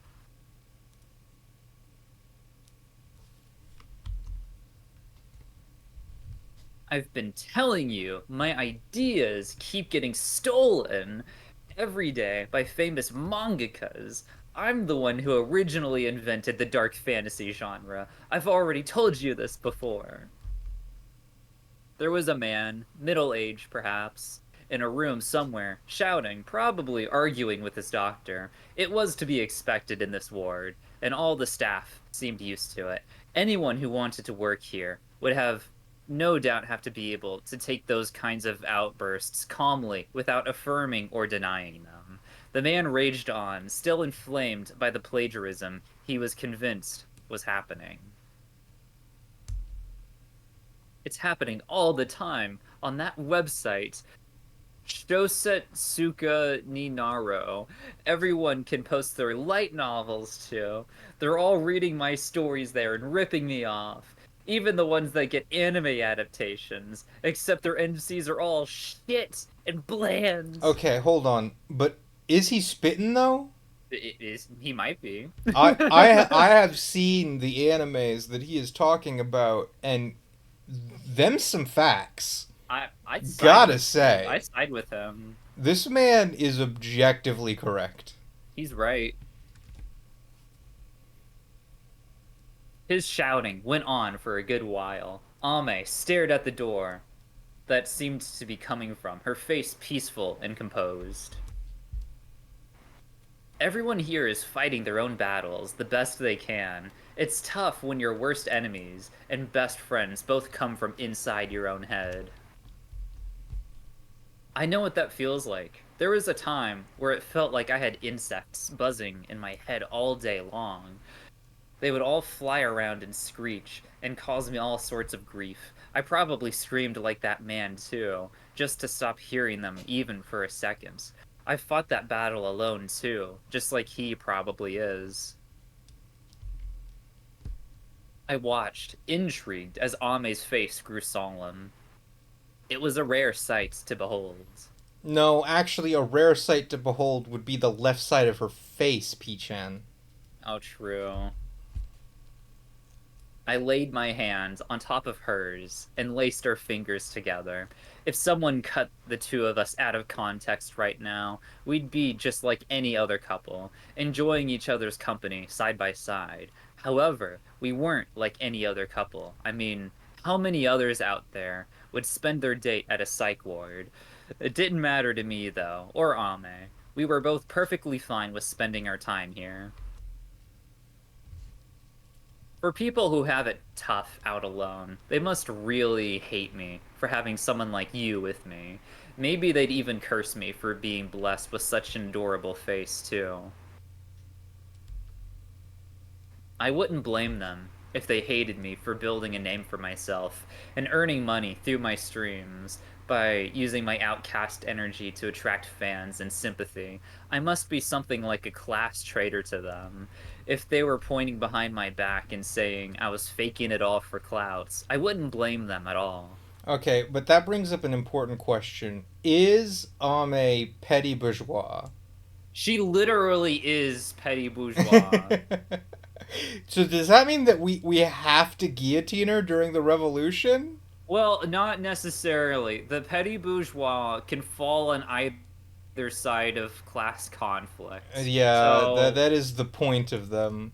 you would it's not definitive one way or the other, but you would likely need to do some convincing to get her onto the side of the proletariat during class Especially warfare. because she's so close to teetering off the right end of the spectrum. That is true. So I hope that we can radicalize her in the opposite direction. It probably would be just as easy. Like I said, her political alignment does depend on her ending, I think. Quite a bit, yeah. But that's the thing. She's on a very thin edge, and she can fall to either side.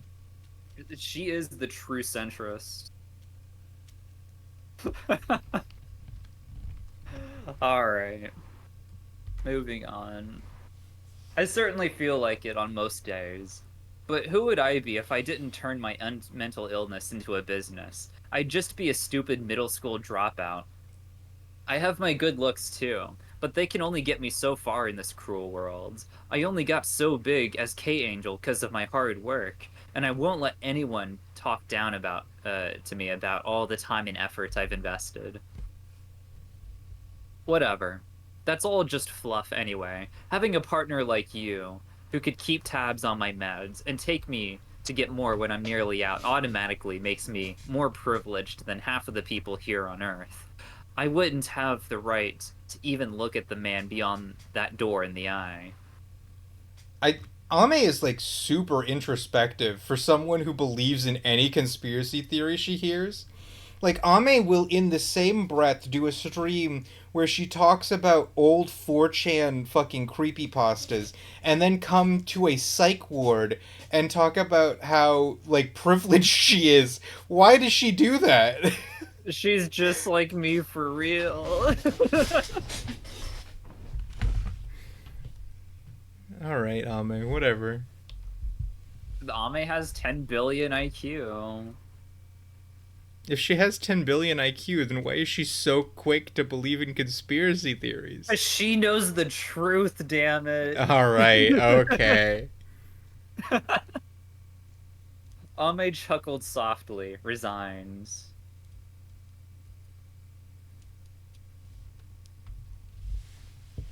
Her face grew dark as she fell silent, gripping my hands back.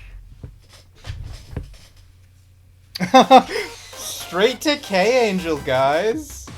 Hey cuties, it's K-Angel, your totally normal internet angel who has a super normal brain. What did you all get up to today? I went to the upstairs doctor for the first time in a while today. Aren't I so good? Well, it's really nothing special. We should normalize getting professional help when we need it. Anyway, I took my meds earlier, so if I seem a bit out of it, that's why. If I say something weird, no I didn't, but if I did, just give me a gentle poke in the comments. The place I go to is pretty well known, actually. I looked up my symptoms and just picked a doctor that seemed like they would get it, so whenever I go, I see a lot of people like myself there. By the way, Wayne Larva there, that's a literal line from the game at one point, where, like, K-Angel makes a Twitter post where she says, even internet angels sometimes have to go to the shrink, and it's like, that's if you take her to the hospital during one of your dates. It's pretty funny. Yep. Oh my gosh. The surprising thing is, if you look up the hospital's reviews, they're actually super bad. They're all like, the doctors never take me seriously. They're all quacks. Well, I guess all online reviews are kind of like that. But, you know, the people writing them probably weren't in the best state of mind, and yet they continue to go to that hospital. When you think about it, wouldn't all those low reviews actually mean the place is good then? I know it's good for me, because the staff there listen to me and make me feel okay. My point is, the reviews are so bad because the patients feel like they can express themselves however they like, which is actually a good thing. The world can be such a tricky place, huh? Anyway, if any of you are going through it right now, I hope you can find a professional that you vibe with. But before that, get yourself something warm to drink and bury yourself in your comfy bed and get a good night's sleep. I'm gonna send you all to bed now, so get ready. Good night now, my little nerds. Bless. Bless. Can we get some blesses in chat? Yeah, let's get some blesses in chat. Hold on. I'll contribute. I have to just go grab the bless emoji. Oh, wait. Oh, I got this. Okay, where is it? Oh, here it is.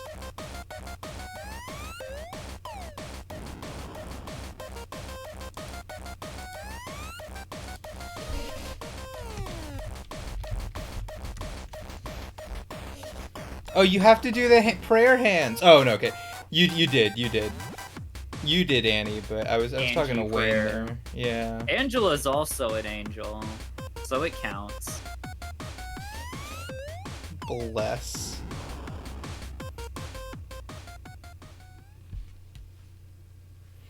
Okay, we can skip past this part. Okay, time for some urban exploration. Ooh, I like this one. They're all great, but this one's pretty good. When you said you were taking me to some urban exploration, I thought you were just gonna take me to a generic old part of town swarmed with Insta-girlies, and I was so ready to beat your ass, but... This abandoned school is pretty sweet. Nice one, P-chan. I thought I was gonna die from having to climb up that mountain after getting train sick from that super long ride, but it was worth it. We stepped inside the abandoned school and breathed in the musty air, kicking up dust as we went. Entering this wooden building tucked away in the mountains was like traveling back in time. The village it had been a part of was long deserted. The whole place felt like a ghost town. It was a small slice of a world unknown, a shell of a dream that once were. Lives that were being lived once upon a time. The chairs and tables were already rotting, perhaps still waiting for the students to come back and learn with them again. Little did they know, however, that their fate was to be forgotten and eventually destroyed. Ame seemed to enjoy this desolate atmosphere. I hated school, so it feels so good to see such one in such a sorry state. Well, at least she likes it, even if her reasons are a little unconventional. Something nostalgia. This place must have been molded by so many kids. This place must have molded so many kids into cogs for the great machine of wage cuckery. It's only fair that it would go down like this, then. I fucking love her. This is my problem with Ame. She says shit like wage cuckery, but then she also will be like, no, but like the government did 9/11. It's like, Ame, you've got to pick a side. To be fair, she isn't always a conspiracy nut. She's a little too quick is the problem. Is the reason I take fault with it. I love her though. Oof. Harsh. However, one could argue that being anti-establishment was a core part of what made a streamer a streamer. Someone like her, who sought refuge on the internet, away from the educational system and society that rejected her, stood for everything these institutions tried to squash through shoving their students into small boxes that taught them how to socialize and conform. You know, a video game about a Truton middle school dropout exploring an abandoned school would actually be a perfect video. I'd put on my best horror stream screaming, and the views would just roll in like an avalanche. But nah, bit cringe, to be honest. Plus, this is supposed to be our date, for just the two of us. It'll be our little secret. And it's not like I brought my K-Angel outfit anyway, lol. Ame started taking full advantage of the fact that the building was abandoned by running around and kicking everything that she could get her hands on, or rather, her feet. At one point, she kicked the wall so hard her foot got stuck in the resulting hole, but all in all, she seemed to have a great time, absolutely wrecking the symbol of her childhood pain. I wish I'd done this to the school I went to. I should have torn it to pieces and razed the whole thing to the ground. I wish I made everyone who bullied me get down on their knees and apologize. No, that's not enough. I should have made them jump out the window. Not too high up so they'd die, just enough that they'd break their bones. I was in hell. I hated them so much. I wanted so badly to climb on the spider thread, if only to look down on them. I swore to myself that I'd become someone they'd be mad jealous of. I think I did in a way. Look at where they got gluing themselves to their desk, and look what I am now, more rich and famous than any of them could ever be. Plus, I have a wonderful and loving partner, too. But it's not like they'd know it's me when they look at K-Angel. So much for throwing them into the pits of despair and jealousy. They just go about their little lives and probably don't even remember that they even went to school with me. Ame started to kick harder. I just want to hear them say my deepest apologies. I never knew you had such an enormous talent to be the emotional support of millions of people all around the world. She picked up a chair and hurled it at the blackboard, hanging precariously at the front of the room. It made contact with a heavy thud, and a large crack appeared in the dark green surface. I'll stop there for today. Consider yourself lucky. She slowly paced as she wiped the sweat from her brow, happily murmuring, because I'm so kind and generous. I'm practically a bodhisattva. What? Fluffy, this is you! You're Ame! Oh, Ame's a bodhisattva. To herself. Once the adrenaline had worn off, she grew bored of the abandoned school and went back home. No! Not me! You're the quantum bodhisattva, and Ame just said that she is a bodhisattva. I'm seeing a connection, Fluffy. Isn't the quantum bodhisattva implied that literally everyone except you in the fourth person is a bodhisattva? No. The quantum bodhisattva was that Fluffy took a test that said, "Are you bodhisattva?" And then the results basically said yes and no at the same time. So we decided that Fluffy is the quantum bodhisattva. She's a bodhisattva when observed, but not when not observed. Schrodinger's bodhisattva. Yeah. So yeah, no, that's exactly like this. This oh is my what god, confirmed. this is what Fluffy Confirmed looks by like Wayne. when she's observed. But then when Fluffy's not observed, she looks like her VTuber model. That's what it is. Damn. Just Fluffy's don't look at her, literally Ame. or she'll literally become Ame. I mean, Fluffy didn't go to middle school, right? No. It all lines up. Fluffy was homeschooled, which yeah, you're Ame. You're literally Ame. I rest my case, Your Honor. All right. By the time we headed out, it was already dusk. The time when students would usually be heading back to the comfort of their homes after a day of boring classes.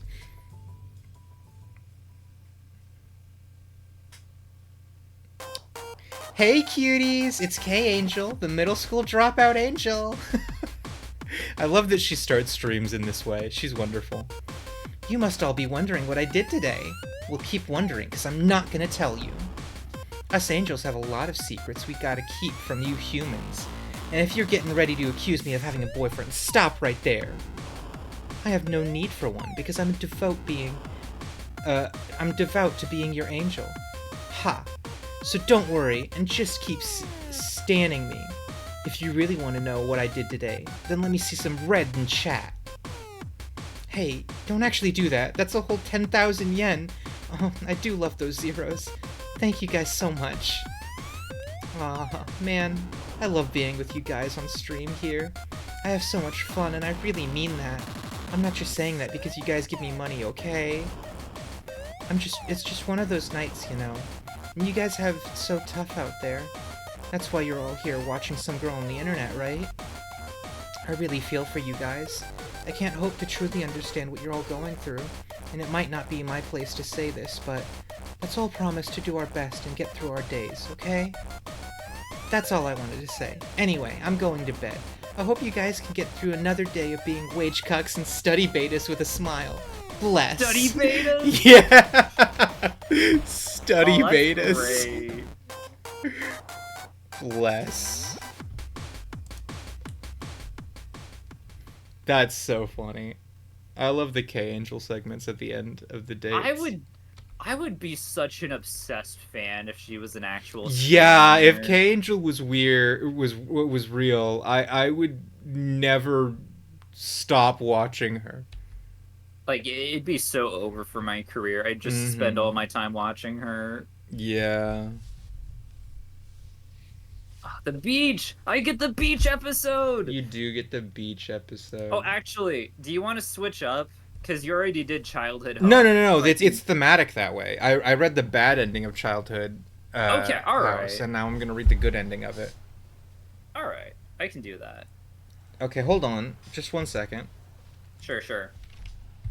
Oh my god! Feet on screen. I'm not into feet. I just think she's cute. Look at her little toesies. She's so wonderful.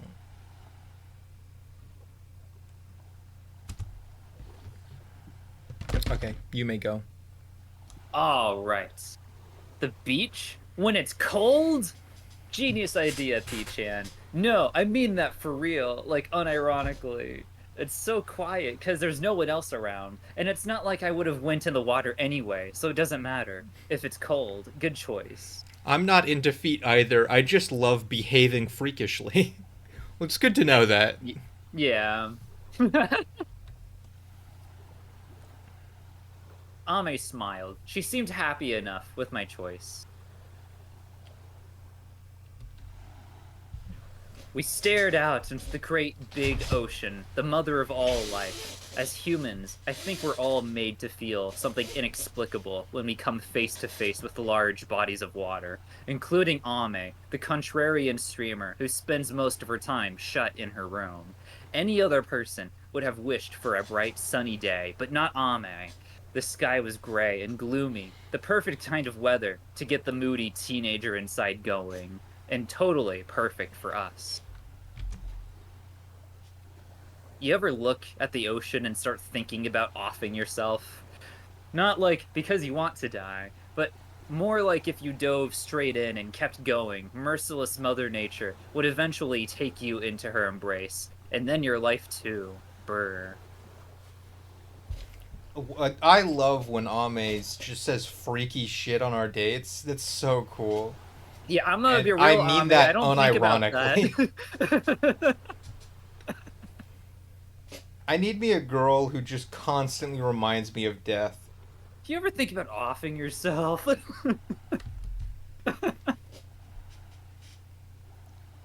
The scariest thing about nature would probably be the fact that it had no feelings. No matter how much you screamed or begged, the oceans and wilderness would never relent. The best thing to do when you were stranded or drowning would be to stay calm. Maybe that's why so many people chose to end their lives with nature. Unlike humans, the Earth would never react, even when faced with a dying person.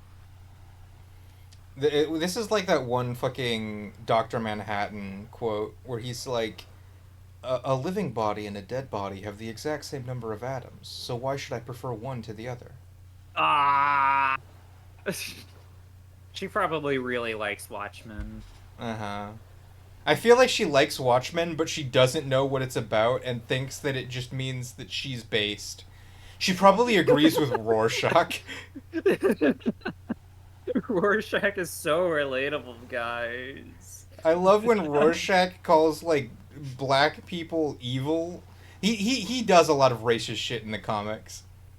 I think they toned that down in the movie, but They yeah. definitely did. There one of my favorite things that is in the actual original comics is he gets mad at, I think it was I forget if it was Owlman or I think it was him, but he basically just says, this dude fucking sucks. He never listens to me. Maybe gay. We'll have to investigate later. And he's only saying that because he's mad at him and he hates gay people. I think it's early. I think I picked this up from the movie, but he goes on like several tangents about Owlman or someone else being like a part of the college educated liberal class Mm-hmm. or whatever. Yeah, yeah. Dude, Rorschach fucking Like, yeah, sucks. he is I silly. think He's a the goofy only guy. good thing Rorschach ever did was be like, hey, maybe sending alien octopuses into the middle of New York is a bad idea, and you guys shouldn't be so quick to just say, harumph, I guess this is what we're doing now. Maybe I you guess should we gotta fight kill like back 8 now. million people. Maybe you should Shrug. fight back a little bit, actually, even if it does mean you'll get atomized. My favorite thing is that like even though he did like the objectively good thing, Uh huh. like in that instance, the way he does so is by sending like his notebook to the equivalent of Alex Jones for Yeah. him to like Yep. read out on his Yeah. stupid Yep. podcast. It's because he's a diehard racist even when he's doing the right thing. Like he just completely drops the ball. Fuck that guy. Can't even be a hero the right way. Literally can't. He's like, "Oh, I don't trust CNBC." Mm-hmm. Dude, I think that they do like in the Watchmen like sequel TV series, Rorschach has like a student who is a black person and they like try to explain that and I'm like, "No. That's like really insensitive. You know what that guy was into, right?"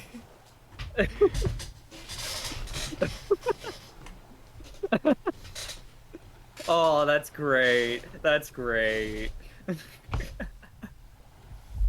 Okay. Well, we move on. Anywho. Even if you have no real desire to die, you just sometimes end up in a situation or place where you think about how easy it would be to die if you just made a few specific moves. Kind of like how that author, Natsuhiko Kyogoku, I think, talks about being overcome by something like an evil spirit. Who knows how many of our inexplicable actions like murder and suicide could be attributed to nefarious entities entering our minds. And it wouldn't be restricted to just big, serious things like those either. Maybe they controlled even the little things in our lives, the trivial actions we couldn't otherwise explain. I love that. I think that the first 3 games in this series took up a maximum of 50 minutes. And, Yes. like, we're currently at 2.5 hours just because of the visual novel. This is the Yeah. meat and potatoes of the game. Well, this is the second to last one, so we're Yeah, close. we're close. Hey, you know how Osamu Dazai committed suicide with his girlfriend by drowning in a river? I wonder if Oh they no, really... don't bring that up. Current fucking animes. Okay, I've told you about the anime where the main character is Osamu Dazai, but like the joke is that he's constantly trying to kill himself in an isekai. What the fuck? No, there's an anime currently airing where it's a comedy anime about Osamu Dazai, a real, actual, living human. Well, I say living. He lived once, human being from Japan, and the joke is he's constantly trying to kill himself because he just wants to commit suicide. But every time he does, somebody brings him back to life, and he's like, oh well. This is a human being who committed suicide in a river. That is... That is like the worst optics imaginable And for your anime. you want to know what the worst thing about that anime is? Huh. It's actually good. Oh It's like my the god. writing doesn't slack all that much for an isekai. I would say that it's not like exceptional, but it is exceptional for an isekai because isekais will notoriously get 40s and 50s, and this one at least like bare minimum deserves like a 60. It's like it's a good isekai, and its premise is so insensitive. The bar is pretty low, but goodness. Oh my god, I did not know that was the connecting thread there. Oh my. What the heck? Okay, so yeah, back to what you were saying about Samudasai. I wonder if they really did that with the intention to die. Mm-hmm. Hmm. I got curious about him one day and did some research, and I found out that he made a lot of suicide attempts throughout his life. A lot of them were with the woman he was seeing at the time, and one even ended in the woman's death. I'm not even going to comment on how messed up that is, because he's long dead anyway. Going to drown with your lover just seems like such a spur of the moment passion thing, or a last resort attempt to reconcile with whatever weakness you perceive to have in your mind. I saw an interview with someone Dazai knew, and they said he would show them rope and say he was serious about killing himself, and they felt troubled because they felt that no matter how they tried to help Dazai, he wouldn't accept it. It's kind of like when people go on social media and say they're going to kill themselves in a desperate bid for care. These kinds of things can get really dangerous and snowball the more you do it, though. But anyway, that's what I think about every time I come to the beach. Ame, Cool, Ame. we're never coming to the beach ever again. Now that you've told me that, that is the most depressing downer shit you've ever said to me. And I'm never taking you to the beach. Ame, you've lost your beach-going privileges. Ame, do you want to move to a landlocked country? That's it. To Midwest America you go.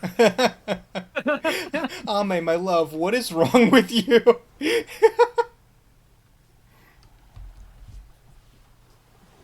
The ocean breeze picked up and ruffled Ame's skirts.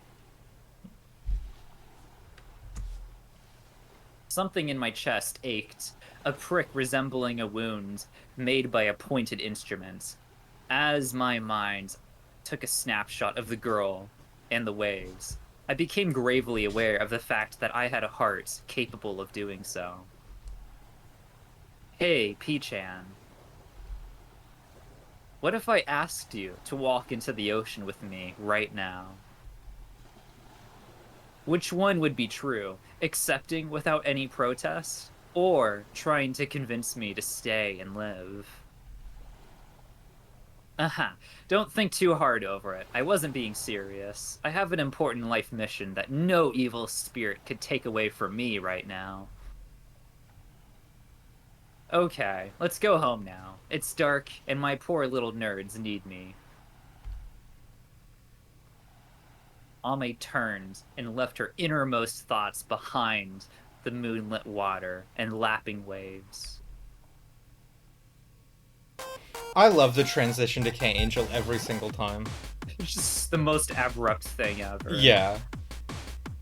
Hey cuties, it's K-Angel, or should I say J-Angel, because I'm a jellyfish today. Hey P-chan, would you kill yourself for me? JK. Unless... like, what the hell? Ame is literally the girl from the meme where it's like, would you still love me if I told you I was emo? No, JK, you wouldn't. Forget I said anything, ... There was that one, in the game, literally, the event, where she calls you, and then she says, forget I called you. I didn't need anything. I love Ame. I love how she is. Ame's great.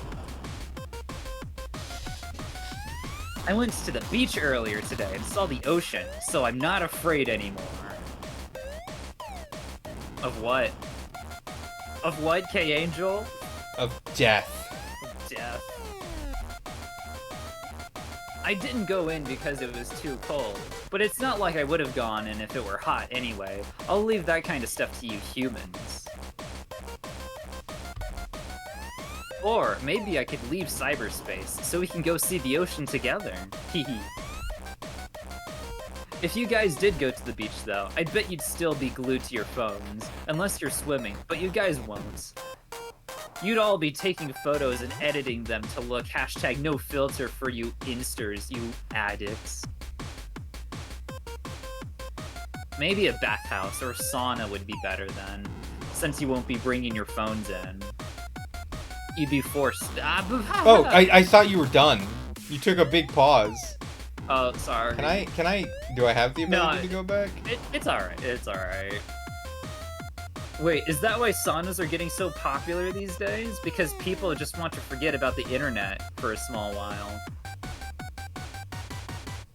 Anyway, it's time for all you nerds to put your phones away and go to bed. Forget about all the idiots online and get some damn rest. Promise me you'll do that. Good night, you guys. Bless. Bless Ame. God bless Ame. God bless the United States and Ame from fucking needy streamer overload.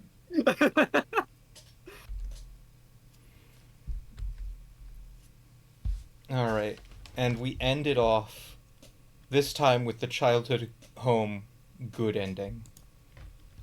Yes, good ending route. Ka-tunk, ka-tunk. The train clanked on as it carried the 2 lone passengers forward, towards Ame's childhood home. She very rarely spoke about her family, and never explained where her house was exactly. However, despite that, Pichon still suggested they visit. Regardless of whether heaven or hell was waiting for them, it was a life partner's duty to follow their other half into it. I was scared of being happy. I mean, look at me. I may be cute and pretty, and sometimes my brain cells kind of work, but not exactly someone who deserves to be happy. Every time I thought about it, I felt like I was being crushed by the weight in my chest. Comes back every time K-Angel gets more followers and pure fans who genuinely like her. I keep thinking that karma will get me for that one day, and whenever I go to bed, I can't help but think that I'm going to wake up to a flame war, and everything will come crashing down. Ame sometimes woke up in the middle of the night screaming, perhaps escaping from a punishment worse than death that her mind had conjured up. The better her life was during her waking hours, the worse her nightmares would become. Not even the thought of being on a date could chase away those fears. But even with it hanging over in my head, I had fun. It helped pull me out from the claws of my own mind for a little while. I started to even think that maybe I could be allowed to be happy. And that thought is getting a little stronger. Ka-tunk, ka-tunk. The train clanked on as it continued to carry the 2 lone passengers forward.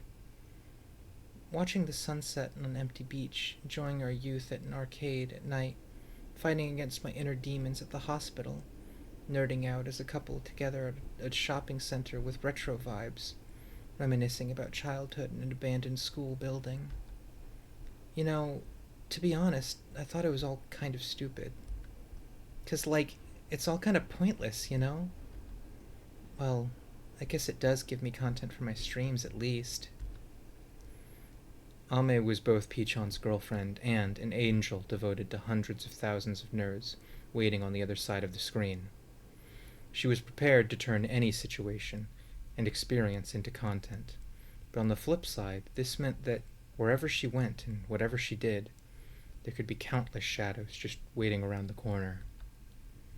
The stress of having to constantly switch between just a regular girl and one of the most popular streamers ever was immeasurable. The more it built up, the more it fed into the air of uneasiness that hung over her. Her words were always covered in a shroud of some indescribable anxiety. She had hid half her face with her hair so that she wouldn't have to look straight at that uncomfortable something.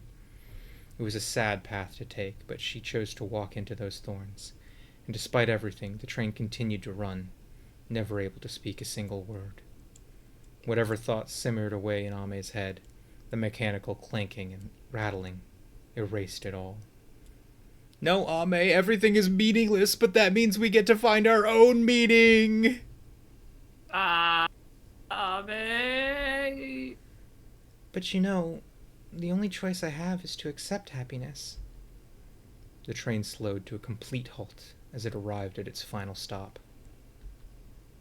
The 2 passengers alighted and headed for their destination.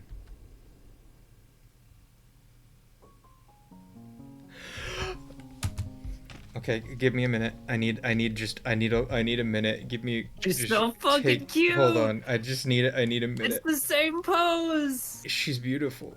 She's just absolutely fucking But wonderful. when she hits the signature Ame pose. Yeah, TM. when she does the Ame. I will make my life a happy one. Yes! Do it! Their steps synced together. They walked side by side. Slowly. Slowly. I'll do it for you, Pichon. To thank you for never leaving me and always being there for me. And I'll do it for myself, too.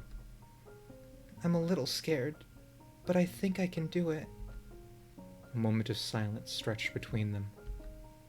Their steps continued, however, carrying them forward to their goal. Part of me thinks that all the love is just playing pretend.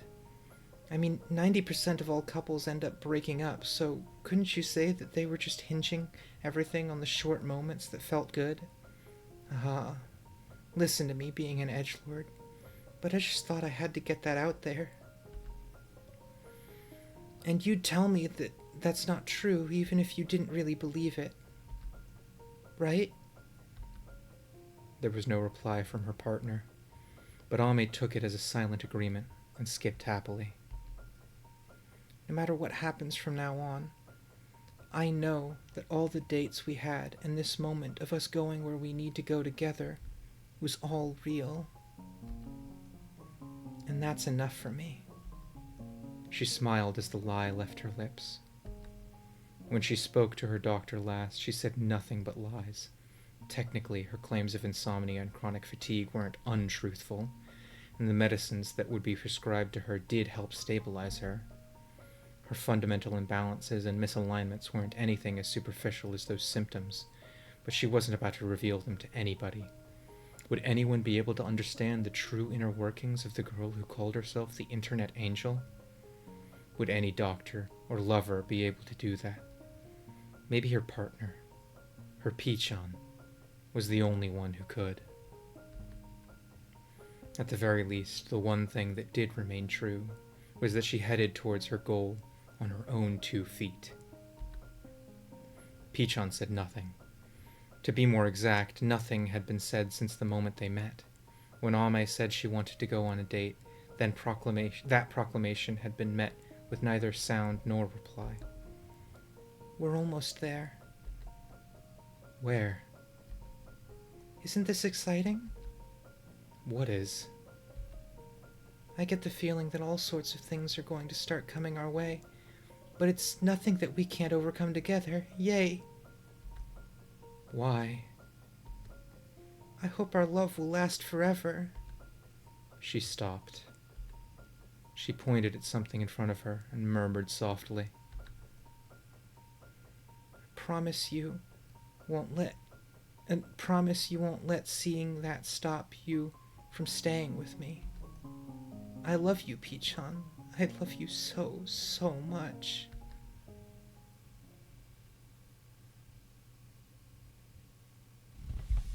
And that's the actual ending.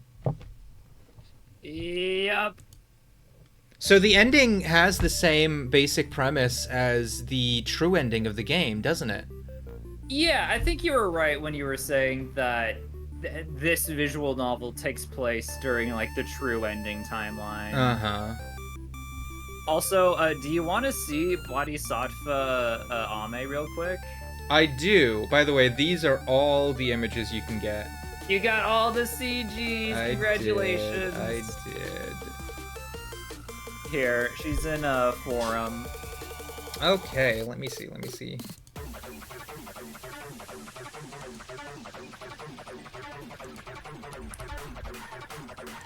Oh my god, that really is Bodhisattva Ame. She's freaking enlightened. She truly is. Hold on, I might be able to quickly show this if I do this. I've just been looking at anime art this entire stream. Oh my god, I'm so normal. Okay, hold on. It would be up here, right? I'd have to put it, like, above everything? Okay, well, I do have to do that, but on top of that, there's the fact that it's currently not showing anything. There we go. So that's the picture of Quantum Bodhisattva Ame. I love it so much.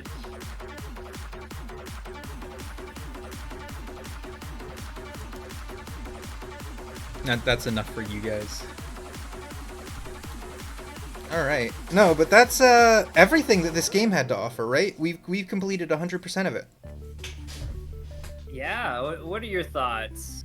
I adore this. Even as just a short game collection, it's like, so, especially like the visual novel and the gunner.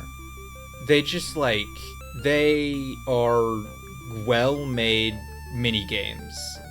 And Yeah. I'm glad that they're a part of the NSO like universe. I feel the same way. I really like the block breaker game. The shooter's pretty good. Mm-hmm. Do you have a favorite Ame date? Do I have... Okay, the arcade date, she looked fucking stunning. I'm She gonna be fucking honest. She oh my ate God. hard.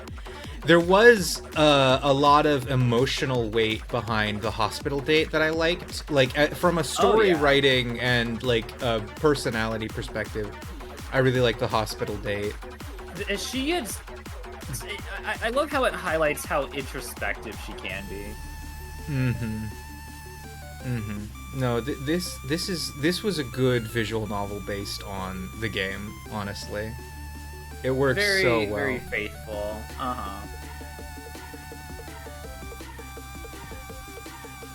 I wish there was more. I but do I'm too. happy with what we got. Yeah, this is basically the only other thing we could do is play like oh, I tried to get Needy Streamer mods to work, but Beppin X just refuses to work with my copy of Needy Streamer.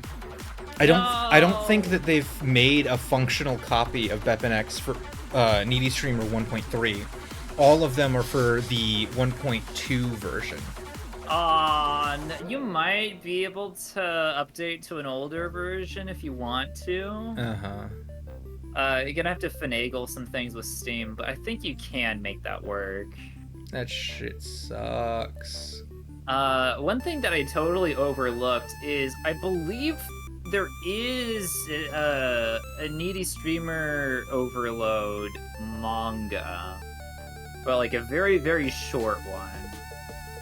There might even be a couple of dojins, maybe. Although I have not had a chance to look at those yet.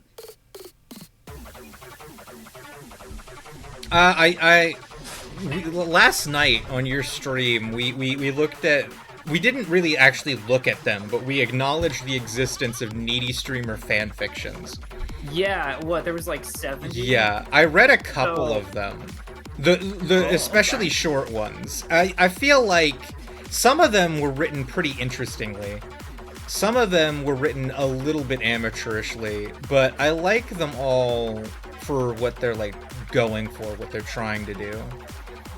Could I ask you to send me some of the ones that you really liked? Yeah, sure, I will. Because I'll probably take a dive into the fanfics for this, just because I definitely You and me are hardcore obsessed with this game, and there's just not enough content for it. I'm deep in the hole at this point. Yeah. We've played all the games. Yeah. No, I need more. They don't even need to make Needy Streamer 2. Just please make an even bigger Petit Volume 2 that's just like all of like I don't even care what you put in that. Just more Ame, more K-Angel, and you could just make it a glorified fucking picture sim where it's like I go through pictures of Ame and fucking K-Angel. That'd be good enough for me. I just need more content of these girls. I do genuinely think like more spin-offs is the way to go. Need a fishing sim for this. No, that's what I'm saying. Ame fishing? Ame fishing would go Ame hard. fishing? Yeah, absolutely. And it's like there's so like, given the amount of references, and, like internet lore and memes that it goes off of, you could have a fucking needy streamer overlay, SMT style RPG dungeon crawler, more visual novels, maybe like an actual dating sim. A fighting game, maybe? I don't know. You can crank out so many small games for that. They should make a Cooking Mama style needy streamer game. Ooh, that'd be good.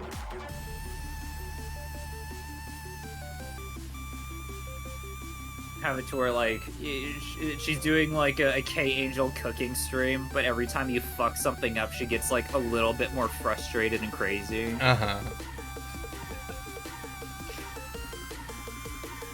Dude, no, but, like, that's insane, because I'm imagining the bad ending to a cooking game where she cooks you because you fucked with her mentality too much. Yeah. She starts doing mukbang streams. Oh my gosh. Infinite potential. Infinite potential. Just commit to it. Just commit to it. Do whatever. Ame making gamer fuel. It's funny because she does a G Fuel stream. She at does. One point. She does. She does a stream where she reviews a new brand of soda that tastes like shit. Spits it out and all that. I love Ame. I love everything she ever does.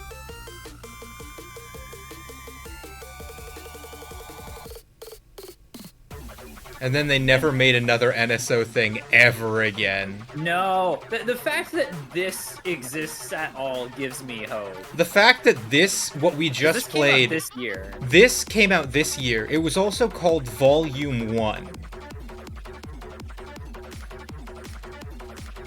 You don't call something Volume 1 if it's only gonna be the one thing.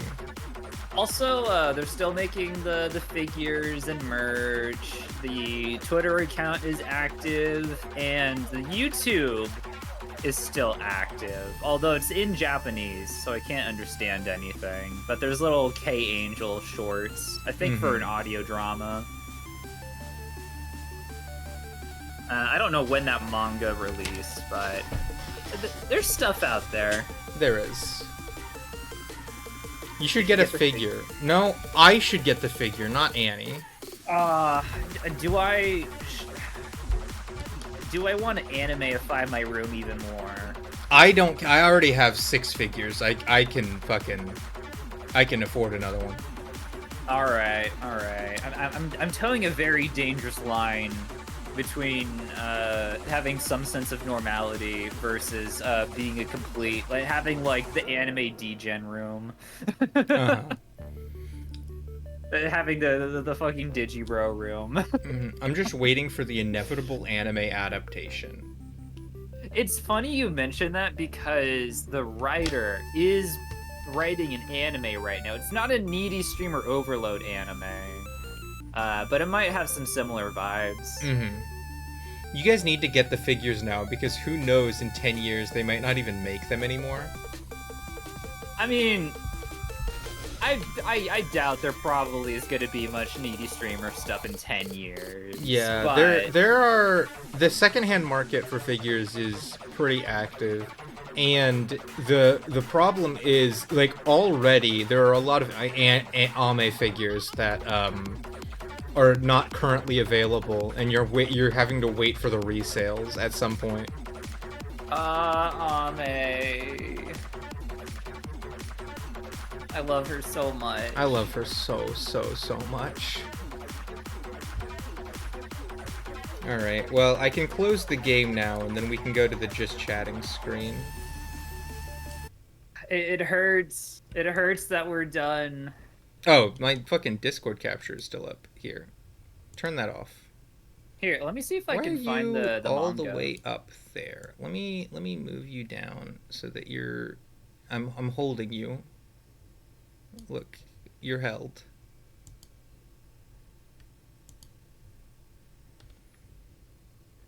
I have an Annie in my hands, in my arms. I cradle you like a newborn babe. I'm a little baby. Mm-hmm. Annie is the baby Bjorn. Annie, you can make your room look good even if you have a bunch of anime stuff. You just need good furniture. The next time I get like a girlfriend and I invite her over, do you think like the first thing she's gonna do is start like screaming? Just when she walks in, see like my 3 Miku things, and then like all 7 of my Gundam. Yes. I mean, that is what women do when they see Gundams. They just scream. It just start like coming Oh, uncontrollably yeah, at the sight of Gundams. It's like painful. how much cum comes out. That's just how it goes.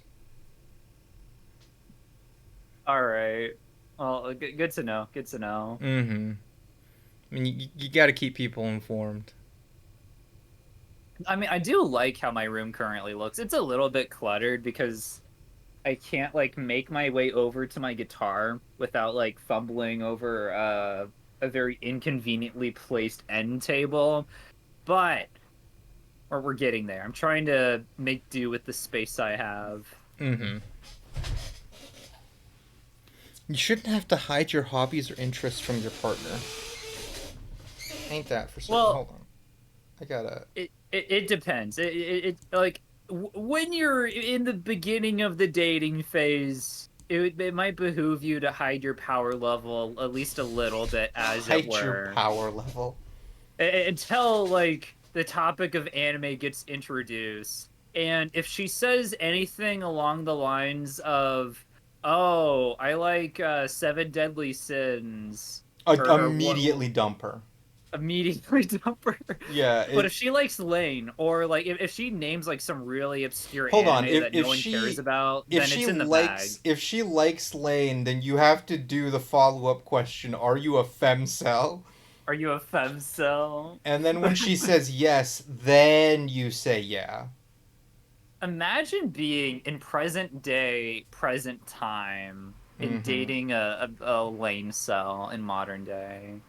I can imagine it. I can easily imagine it. If your girlfriend doesn't have a digi-room, then it's not worth it. Do you know how hard it is to find a girl with a digi-room? It's not easy. It ain't easy, no. Like, I haven't been actively dating for a while, but, like, I know that if I, like, really started putting myself out there and, like, going on that grinds, it would be the most normie shit ever. Okay, hold on. My I'd have to chat talk about box spreadsheets or over whatever. here is placed incorrectly.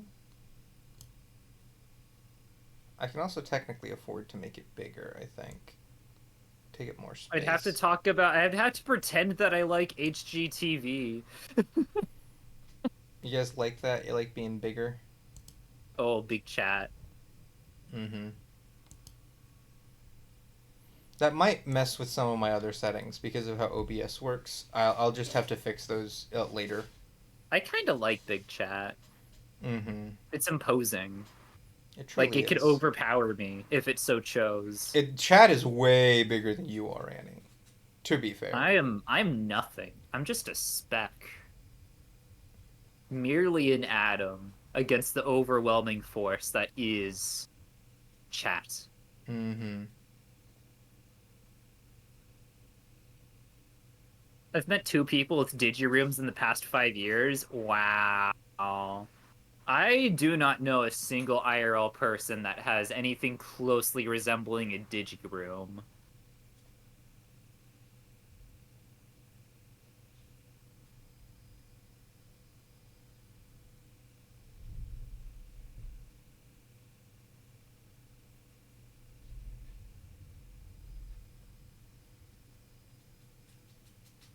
Ooh, I think I found the manga.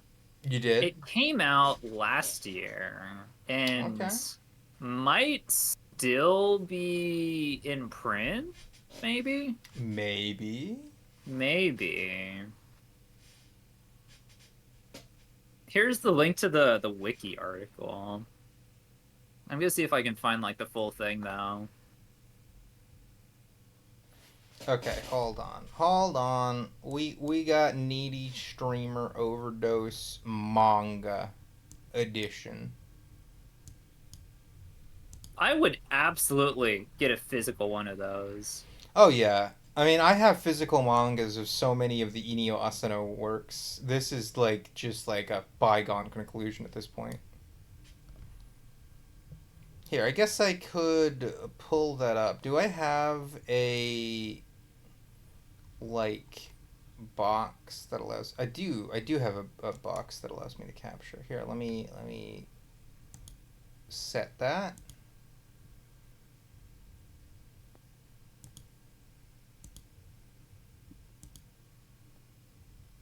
Six chapters currently out. There, it's taking up the back half of the screen. You can see there. Oh shit. I need to like One of the move. chapters. Oh wait, no, okay, that's not one of the chapters. One of the translators is K Angel's Bathwater. This is great. You know this is gonna be a good one. Okay, so I move here so that we can continue our web browsing experience, and then I grab Annie, and I put Annie. You're allowed to go. Do you want to go next to chat? No, I think Uh, it'd be better if you went on my shoulder. yeah, I want to be held in your arms. You, I put my arms around you. It's like that fucking Jens Letterman song. You put your arms around Giant woman Perea. me. You put your arms around me. That's just how the song goes. That reminds me that in a recent stream, Fluffy was like, "Please sing the ladder song from Snake Eater," and I immediately started singing it. And Fluffy was like, "I didn't think you knew the lyrics to that." And I said, "I don't know many of them, but I can do like a short refrain from it." Yeah, you got all the important parts. Yeah, I can say Snake Eater, and I can say I give my life not for honor but for you, and that's all you really need. Absolutely. I fucking love Snake Eater.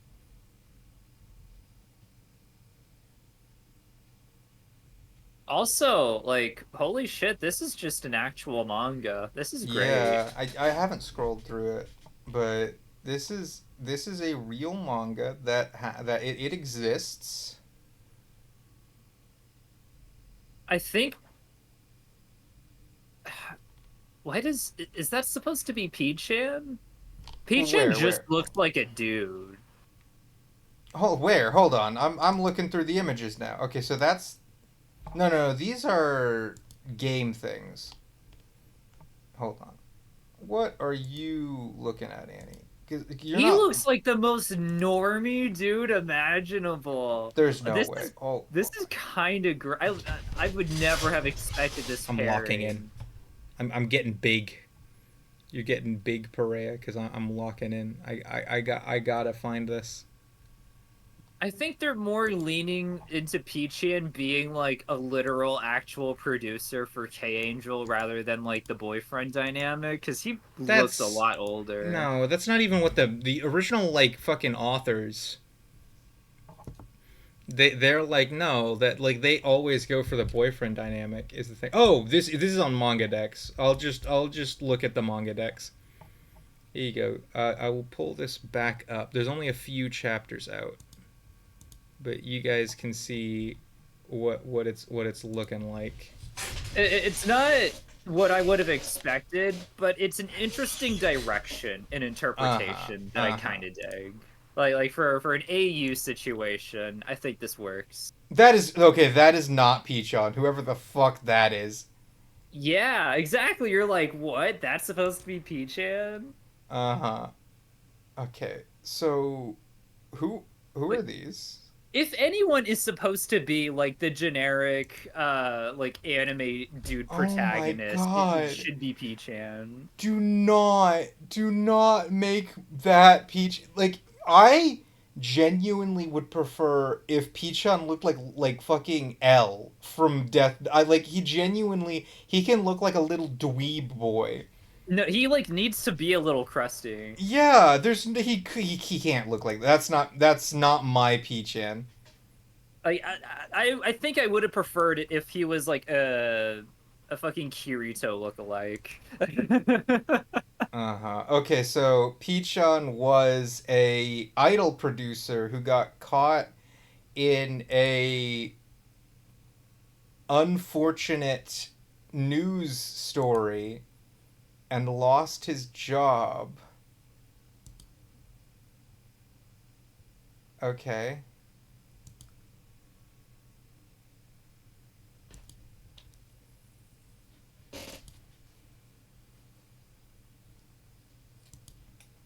So Dude, this is the timeline where like if Ame goes corporate instead of that's indie. so ugly.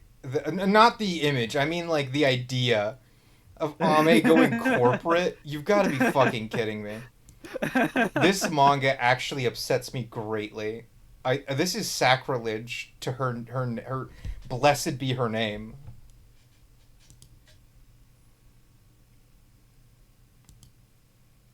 Honestly, I don't Please, know if they would have been please cleared allow for me the it. privilege of being your producer.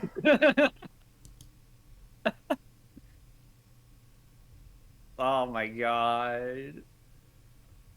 Maybe this is Peachan Mark II, the one that Ame talked about in her fucking letter to you. This is the one that's gonna be mean to her. To This is Pokey Evolution Oh, P-chan. this definitely this is the difference between Peachan and Producer Chan. Yeah, yep, uh-huh.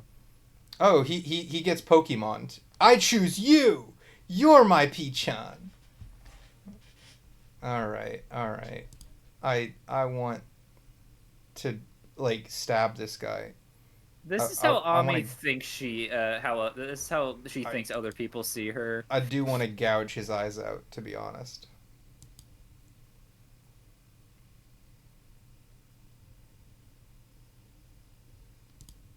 This is like it doesn't even look like a bad manga. It's just that because of where it's actually coming from, I want It's to so burn it with different. fire.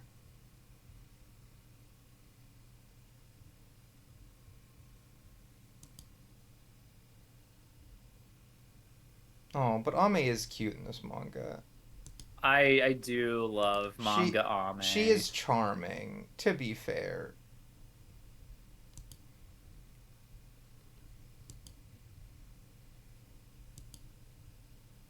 I don't know about it. I don't know. Oh, look, it's actually her setup. They literally took it from the fucking Ah, game files. the points, They points. did it. They did it. It's the thing. They did the The thing. thing. No. This is like the Wojak meme.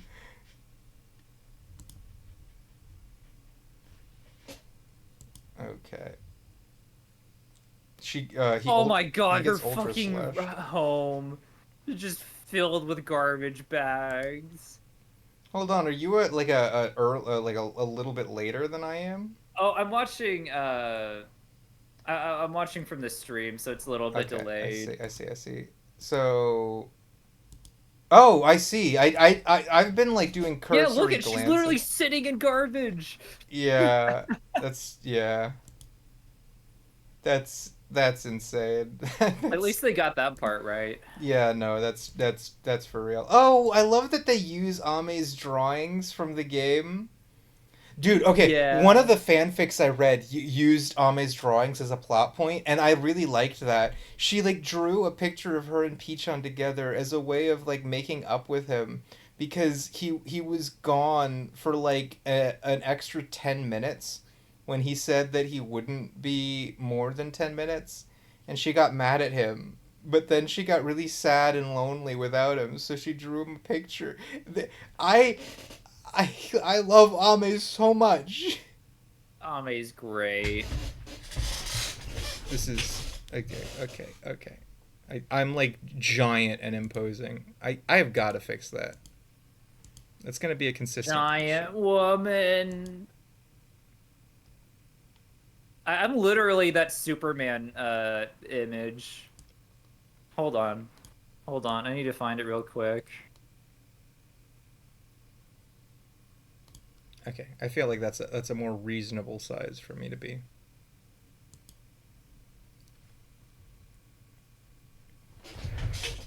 Freya. Yes. Yeah. This is you and me right now. Let me see. Let me see.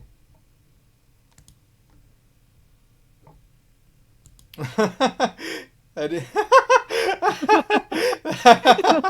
Hold on.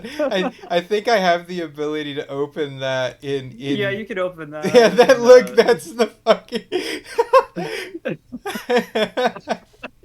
That's pretty good. I guess I should change the category to just chatting because we've now Yeah. moved on to that. That's I, the new section that we're in now. I have no idea what the context for these two panels are, but I fucking love them. Oh, why did it go back to that? Hold on.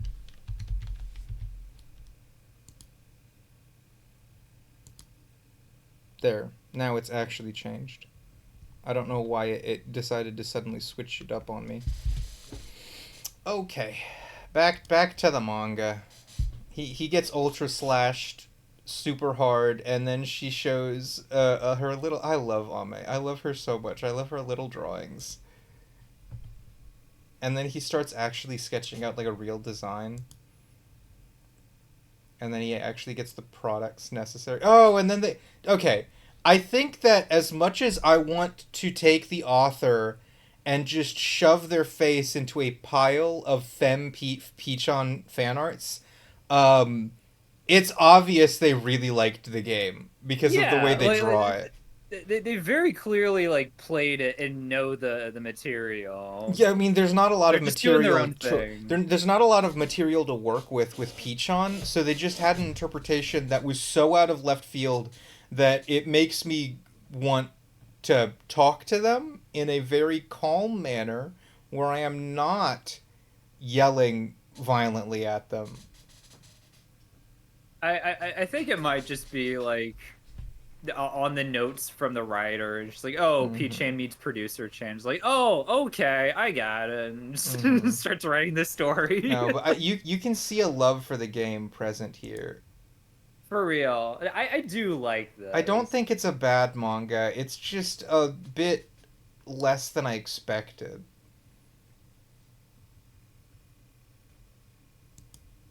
I see this as a good Elseworlds interpretation. Yeah, like an alternate universe kind of thing. Yeah, I like I think said, that's it's the good. universe where she goes corporate. Yeah, okay. This is an alternate universe where Ame is a corporate YouTuber or corporate VTuber, or not even a VTuber. She just dresses up. She's a corporate She's just an streamer. idol. Yeah. I'm always gonna be an Ame and Peach on Yuri truther. Yeah, for real though. That's I'm literally genuinely drawing that that's right now. oh you. That's what you need to do right now. You need to color that. Right now, right this instance. Yeah, hold on. You stream it to me, and then we'll turn this into an impromptu Annie art stream where you don't take any commissions. You just finish my commission. Good luck trying to redeem Doodles now. You have to finish this one before I ask you for the fucking porn. Otherwise, I won't ask you for porn, and you know that that's a threat against you and not Wait, against me. can you go on my channel and redeem that right now? Oh, the porn one? Yeah, okay. I'll do that. Yeah. I'll do that. Here, I'm gonna leave and I'm gonna get my tablet and I will color it. I'll Hold stream it to on. you. Uh-huh. Uh-huh.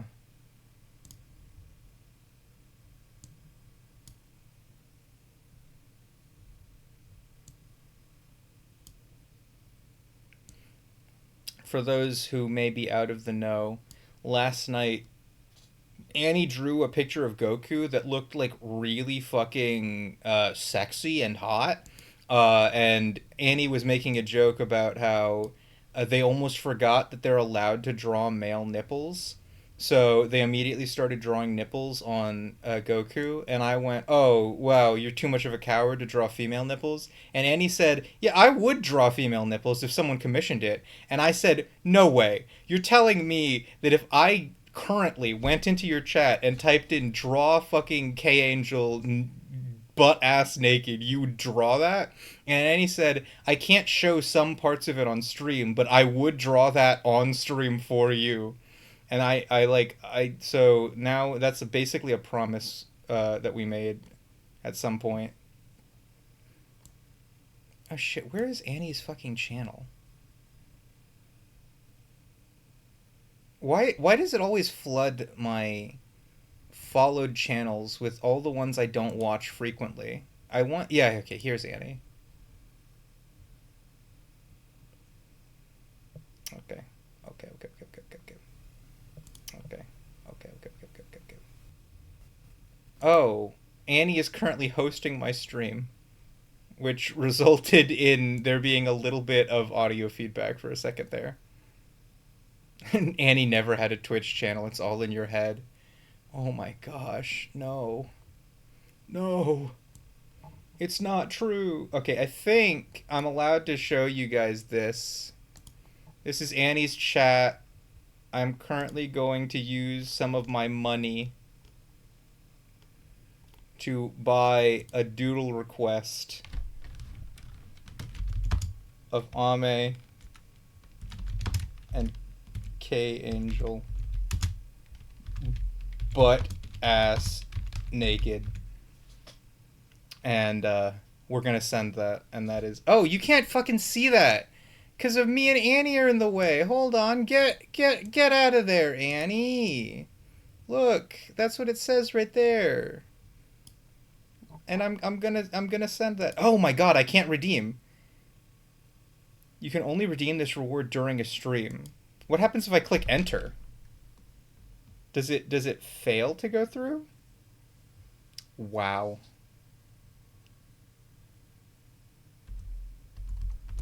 I think it fails to go through.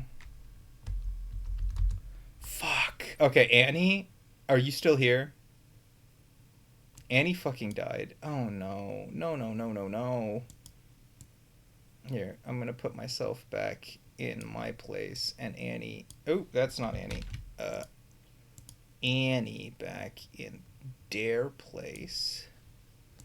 I can't actually redeem that until Annie streams.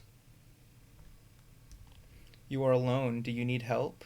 I do not need help. I'm fine alone. I just want Annie to be here now again. That would be nice. I would prefer it that way. Here, I will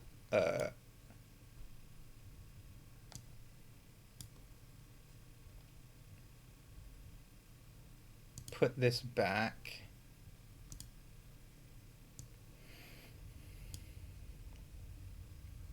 And then get rid of it. And then I guess we can see how this chapter ends. I think this is still chapter 1. This is a pretty long form manga. Good, because I wasn't gonna help you. Okay, fuck you. I was going to call creepy producer Sean and have him help you. Oh no, not creepy producer Sean. I hate that guy. A live stream has begun. You have to moderate this. Oh god. Okay. Let's see how the streams go. This is something I'm a little interested in. How do they adapt this? Oh, she's like immediately taking drugs. He's automatically running, trying to beat down her door. What the hell are you doing?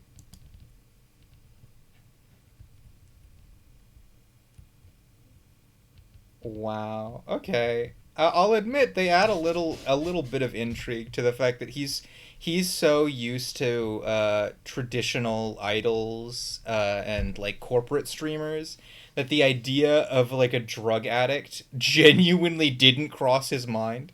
He didn't even think about the fact that he might end up with one of those. This is genuinely fucking surprising him. Like, dude, get over it. I had to delete it. We're really bloody lucky that the mods didn't ban you. Put your wig on now.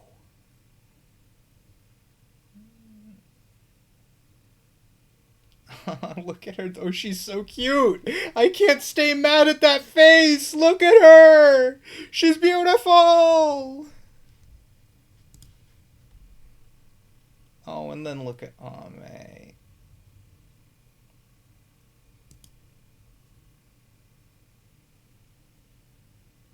What the fuck is this? This guy's on like a moral bender now.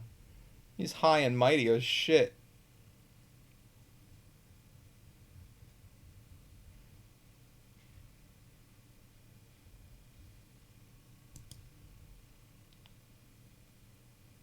Okay, remember earlier when I said that Ame wanted a Pichon who would be mean to her? I think that maybe this is a bit too far in the other direction. I think she might have overcorrected. You can't be too nice, you can't be this mean at all. So we gotta find a Goldilocks zone. It would be cool if Ame killed this guy right now as like a way of like. What? Peach, what are you doing? What are you doing? Yeah, I'm glad you're back, You Annie. can't do this to her. I have to tell you right now, when I tried to redeem Ame and K Angel butt ass naked, it said you can only do this while Annie is streaming. Aw, man. Here, I know you're not gonna like stiff me out. I can. You're gonna start a stream while we're streaming. No, I can Okay. start it in advance. Well, I'm probably not gonna Okay, start I it see. tonight, but I like see. I'll write down the request Thank you. because I know you'll redeem it at Yeah, some as point. soon as I get that fucking, as soon as you start streaming, I'm doing it in front of everybody. I'm waiting until peak viewership, and then I'm going to write, please draw our favorite streamer butt ass naked directly into chat. And I'm gonna drop 2,000 bits on that. No, not It's bits. good- What are they? oh, Channel bits? points. No, that's actual money. I don't have that. Oh, okay, all right. That's real money, Annie. I can't. Annie writing down need to draw porn. Yeah. Uh-huh. Oh, I've got a long to-do list today, and it's just porn. Porn. I mean, after what you said last stream, you might get more of those. I think it was like, because we were just interrogating you. We were like, you're drawing Goku right now, and you're talking about fucking female nipples, and you were like, I would draw those if given the chance, and so long as I don't get banned on Twitch for it. Well, actually, the thing is, I've done NSFW diddle and sketch requests before, Mhm. but it's just been a long time since I've done that or anyone's requested it, and I think everyone just kind of forgot that was something that I used to do. Yeah, I get. So, You know what, Annie? once you redeem that, and other people are like, Yeah. "Oh shit, we can We can do that?" NSFW. Yeah. All right, Annie. I promise you, I'm going to request nothing but porn for like a month. right? It's gonna start like a new I'm wave. I'm gonna keep every time that because we always come up with a new commission while doing movie night for some reason. I'm always Uh-huh. gonna say I'm gonna do the commission that we came up with at movie night with 2,000 bits attached to it, but the ending it's gonna be in parentheses and they're butt ass naked. And that's every single commission for the next month. I promise you, I'm gonna reignite the fire that was unfortunately put out by time's cruel embrace.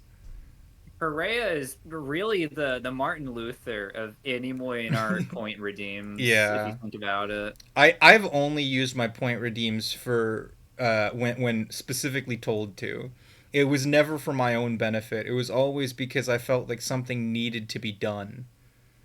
When I said draw Leela with the Chaos Emeralds, it was because I knew that it would bring joy to chat, specifically to sponsored Axiom, who was in chat that night. I was like, sponsored, you're gonna love this. I do love Leela with the Chaos Emeralds. Mm-hmm. All right, are you ready for Ame and P-chan Yuri? I am. I truly, well and truly am. All right, here One you last page of go. this to see. This guy is on a fucking moral high horse right now. I want to see what happens. Oh, he gets absolutely laughed at. That's so cool. Good job, Ame. Good on you. Ah, that deflect. She really is a master manipulator. Look at that. Look at her. Look at my girly go. Is She's she going yandere? yeah, she's going full girl boss mode. Oh, she literally just taken quotes from the game. Uh-huh.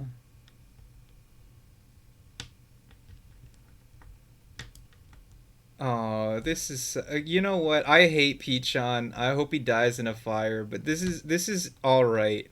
Oh, okay. This is a good visual at the very least. If this was actually Pichon and not some fucking dork, then this would be a really cool way of like visualizing their situation. Yup. Okay, and that is the end of that. So we move on. God. All right. I really gotta like go back and read all of this and comb through the chapters. Mm-hmm. Why is my OBS broke as hell right now? Oh no.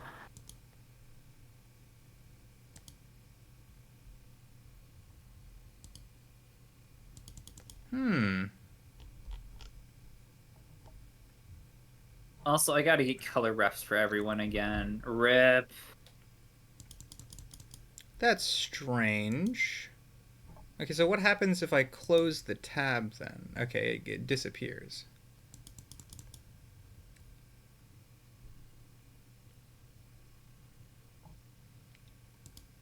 Well, well, well.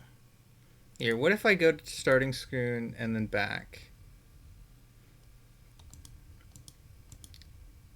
I don't think that fixes the problem. No. What if I go to game capture? It seems like my button clicks are not being registered properly by OBS.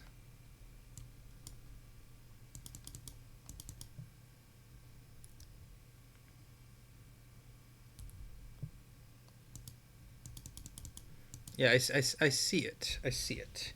Oh, you're gonna call me silly. You know what was happening?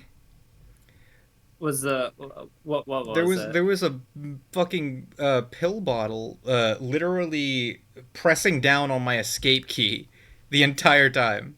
Ah, That'll do that's it. pretty funny. That'll do it. I don't know why escape click just automatically makes your click not register anything in OBS. Why does holding escape make you like completely useless? Right? What's up with that? Yeah. I need to find a P-chan ref.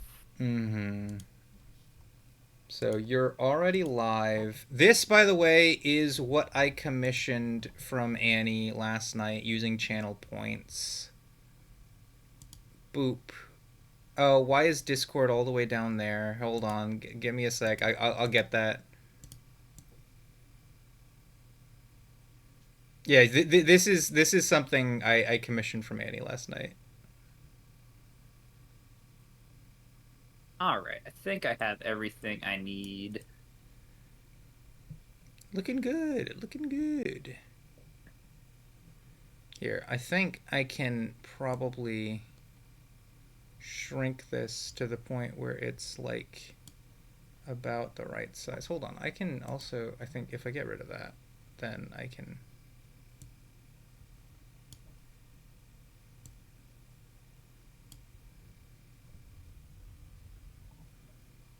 That's a good placement for it, I think. Because then that means that we're really only on the side where nothing too interesting is going to be happening. And most of the image is uncovered. Or just barely behind chat. Ah.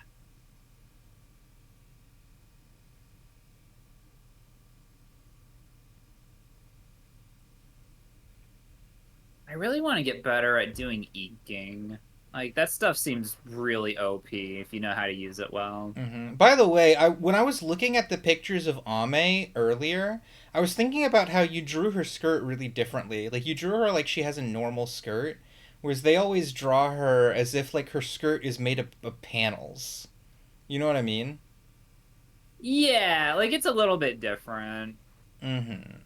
I'm not gonna tell you to just fucking redraw it from scratch, you fuck. No, I'm perfectly satisfied with what I'm getting. Mm-hmm, mm-hmm. Dude, I am satisfied with my service. We need so much more cat girl P-chan. We do. We do. So much more.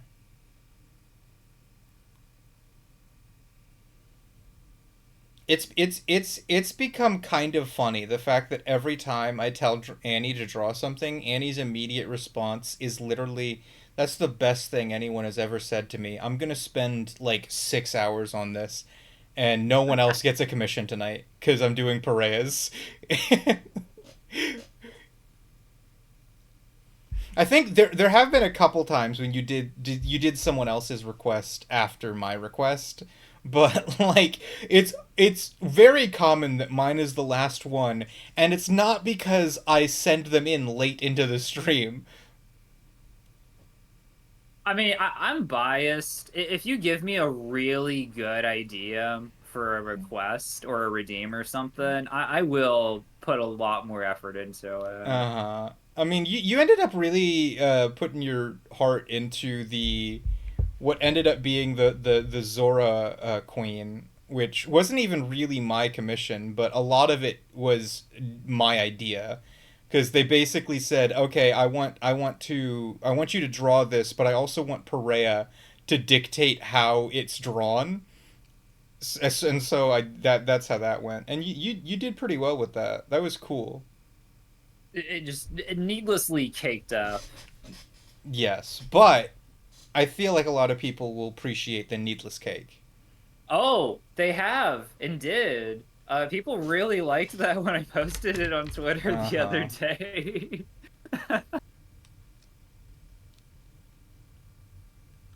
So, lesson learned. Y'all want more cake, or at least a little bit more horny art. I can oblige. To answer your question, Fluffy, I really don't know if that's possible. I literally verbatim told Annie I was going to ask for porn of her favorite characters. And she was like, "I'd be so into that. Let's draw that right now." Yeah, well, why wouldn't I? So, like, Fluffy wants to know if there's literally anything she could ask that would make you say, "No, I will not draw that." I mean, outside of anything that's like morally depraved, go nuts. Annie, did you finish the Nora Cat you were drawing last screen? Yes, I saw it. Last Oh, stream's Nora I Cat have was it. good. I have it right It was here. a One good Nora second. Cat. I love when their faces just appear in the darkness. It looks like in a comic book when an explosion happens. You know what I Oh mean? yeah. Yeah, that's Nora Cat from last night's stream. Put in the Norcat shrine. I was gonna put like a background on it and stuff. I guess I could just save it as a transparent PNG or just have like a standard white background. Mm-hmm. But otherwise, it is more or less done. I don't think I'm gonna add any more shading onto her or anything. Then it's not finished. That's what I was telling you. Yeah. Needs a little more time in the oven. Just a little bit more time. But it will be finished because it's already like 90% there. Don't say yeah, it's finished when you're not done. I swear to God, I was telling you that it wasn't completely finished yet. I'm gonna wring your neck. I'm gonna squeeze you until all the moisture is gone from your body. Oh no, and you're gonna be all Fluffy. wrinkled. Fluffy, you're gonna end up like the fucking Western Oregoners. Or is it Eastern Yeah. Oregoners? I think it's Eastern Oregoners. You're gonna end up like the people in the East Oregon. See how you like it when that happens. And I'll be like, who's finished now, huh?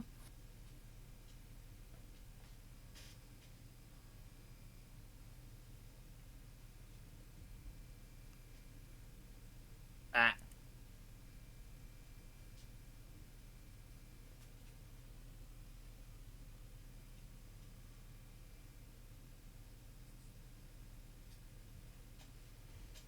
Big Bend, Oregon.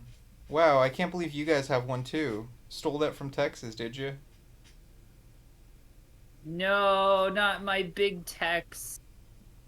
Big Bend. Were you sad when Big Tex burned down? Uh, Big Tex. Yeah, you know who Big Tex is, right? No. I bet you would recognize him if I showed you a picture. Yes. You looked it up or something. That tends to happen. I don't like remember people's names and He's just a big cowboy that shows up at all the state fairs. okay, I've definitely seen him because I've been to the fucking rodeo a couple times in my life. Yeah, exactly. Like you definitely see it. He burned down. It was a long time ago. Like I was little when it happened, Uh-huh. and I think he's obviously still around, or they rebuilt him or made like a new one. But yeah, he did perish in a fire, which is kind of sad. Dude, who arsoned Big Tex? I know. We're still looking for the culprit to this day. Okay, Annie, I'm going to give you a little bit of news that I read earlier today.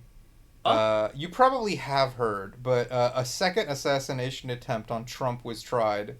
What? Are Yeah, you kidding me? it- Again? It immediately failed, though, because the Secret Service agents saw the sniper rifle.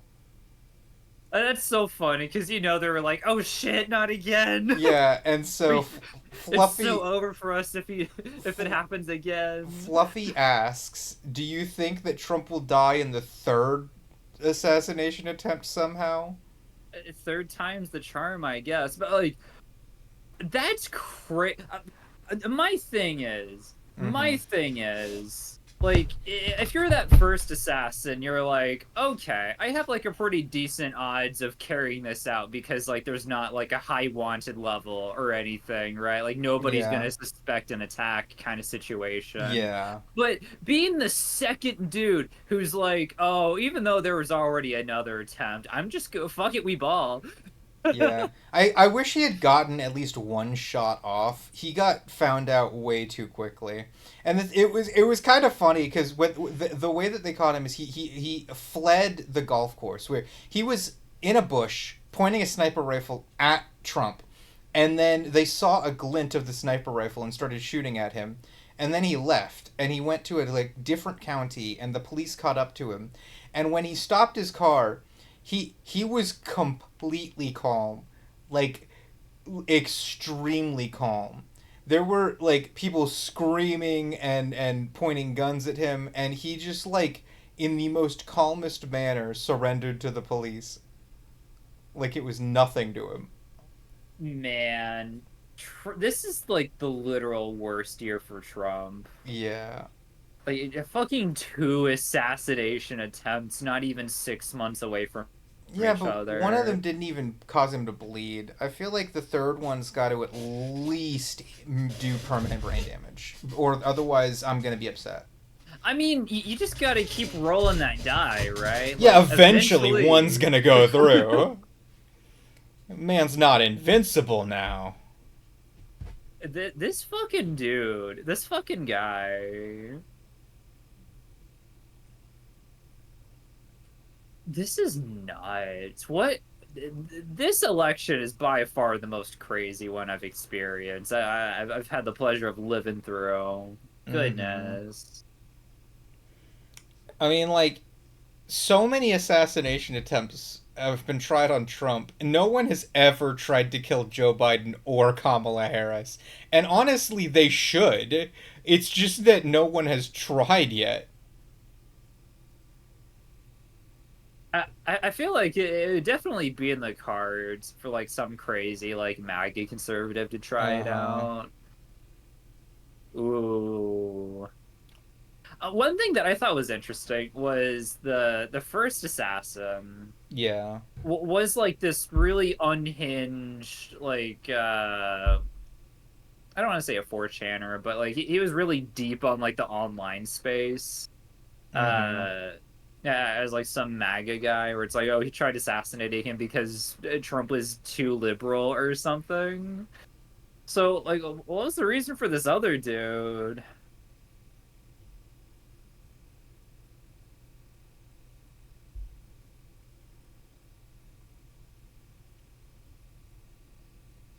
Absolutely bonkers.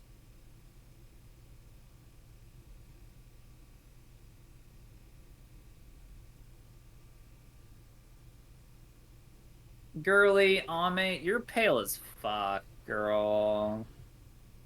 Yeah, She has they never are seen sunlight definitely before. they are definitely drawing their fucking girlies like they're porcelain dolls in Japan.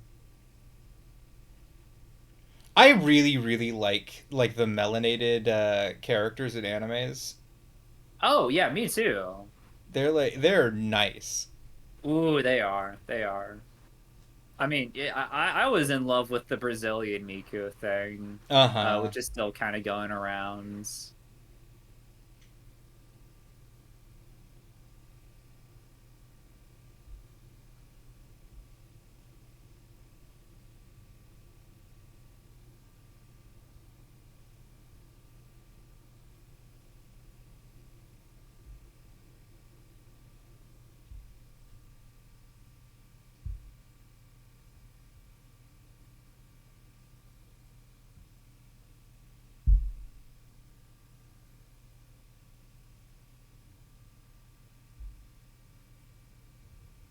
Mm,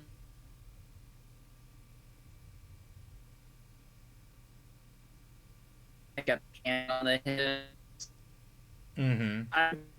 I'm really proud of on this one. It's easy to draw three people so closely together. Annie, I think this is also occurring for chat. You sound like you are hard robot mode. Oh, Yeah, we got one C3P Annie.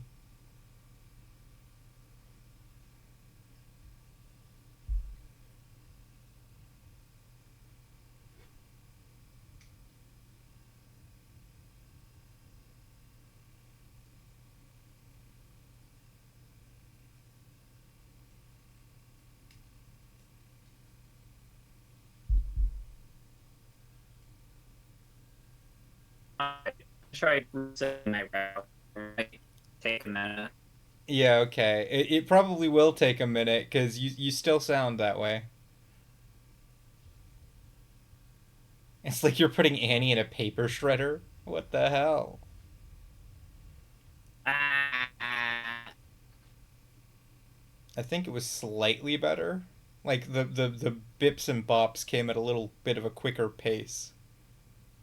it might be a Discord thing on my end.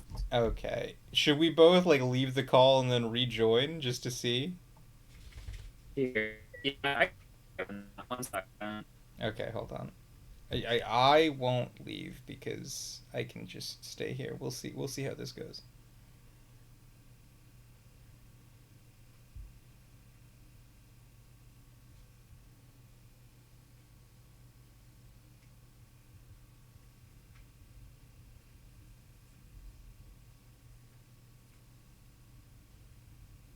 BRB getting a drink. We'll see ya when we see ya. I think Annie is back, but currently not talking.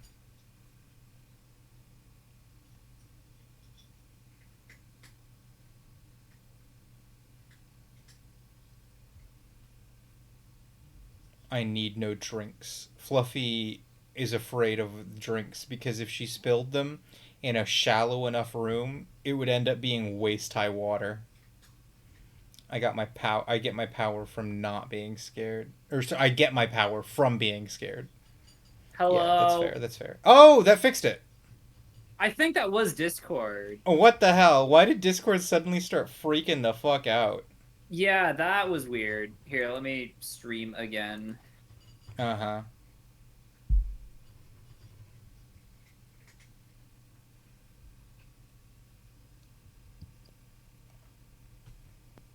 All right. Get some thigh action here. Uh-huh. We love the thighs. We love some thighs. Who doesn't like thighs? I don't know. I genuinely don't know anyone that like it has no interest in thighs. Like, it's arguably the foundation for everything else. Uh-huh. You can't ignore it. I'm It's so as scared, Annie. be scared, be terrified even. Uh-huh.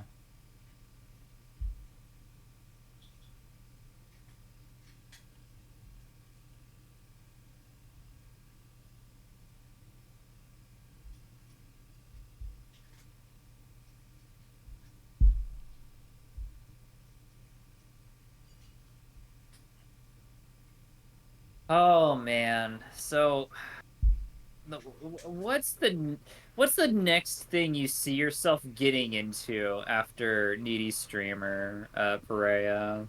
I mean, I still have to do Zelda, but like Uh-huh. the thing that I'm really going to be like doing most of my stuff in. I know for a fact. So there are some recent changes to the way that Minecraft is going to do updates that might mean Yeah. it might mean I talk about Minecraft more frequently throughout the year. Because they removed the mob votes, right? Yeah, they completely removed mob votes, but at the same time they did even more big changes. They basically, so the way things usually work for Minecraft is they have an event called Minecraft Live where they announce the next update, and then Uh-huh. they take half a year to make the update, and then they release it in June, and it just contains a bunch of fucking features that they promised in Minecraft Live. Okay. They have changed that completely now. They've Whoa. decided that what they want to do is release a bunch of small updates all throughout the year. So, what they're going to start doing is, first of all, starting next year, there are going to be two Minecraft lives, one at the beginning of the year and one at the end of the year. Secondly, they want to do like minor updates all the time, just like way more frequently. So, like, you can imagine that just in April, you get a minor update where they add a new weapon. And then in June, you get another update that adds a new structure. But then in August, you get another update that adds a new arrow type. And then in fucking October, they do another update that adds a new potion. And they're going to just like release content constantly all throughout the year, all the time. And so there might still be big updates that like really change Minecraft, but for the most part Minecraft is just going to get a slow trickle of new content constantly. I see. And this is going to start next year, right? Yeah. We Oh, the okay. the thing is Minecraft Live is supposed to be next month, but they haven't announced it yet. They announced that they were changing Minecraft Live before they actually did Minecraft Live. So people are confused as to what they're going to do this year, since we know what they're going to do next year. And since they announced that they were going to start doing this update system before 1.22 was announced, they're wondering if 1.22 will be announced at all, or if they're just going to roll directly into small updates. Ooh. It's kind of exciting either way, though, because there's going to be so many more reasons to come back and check out the new updates for Minecraft. Uh-huh. Because, like, basically, the way it used to be is every June, everyone would log on and see what they added. Uh-huh. But now, if you log into Minecraft at literally any point, you might see that they added, like, two or three small things.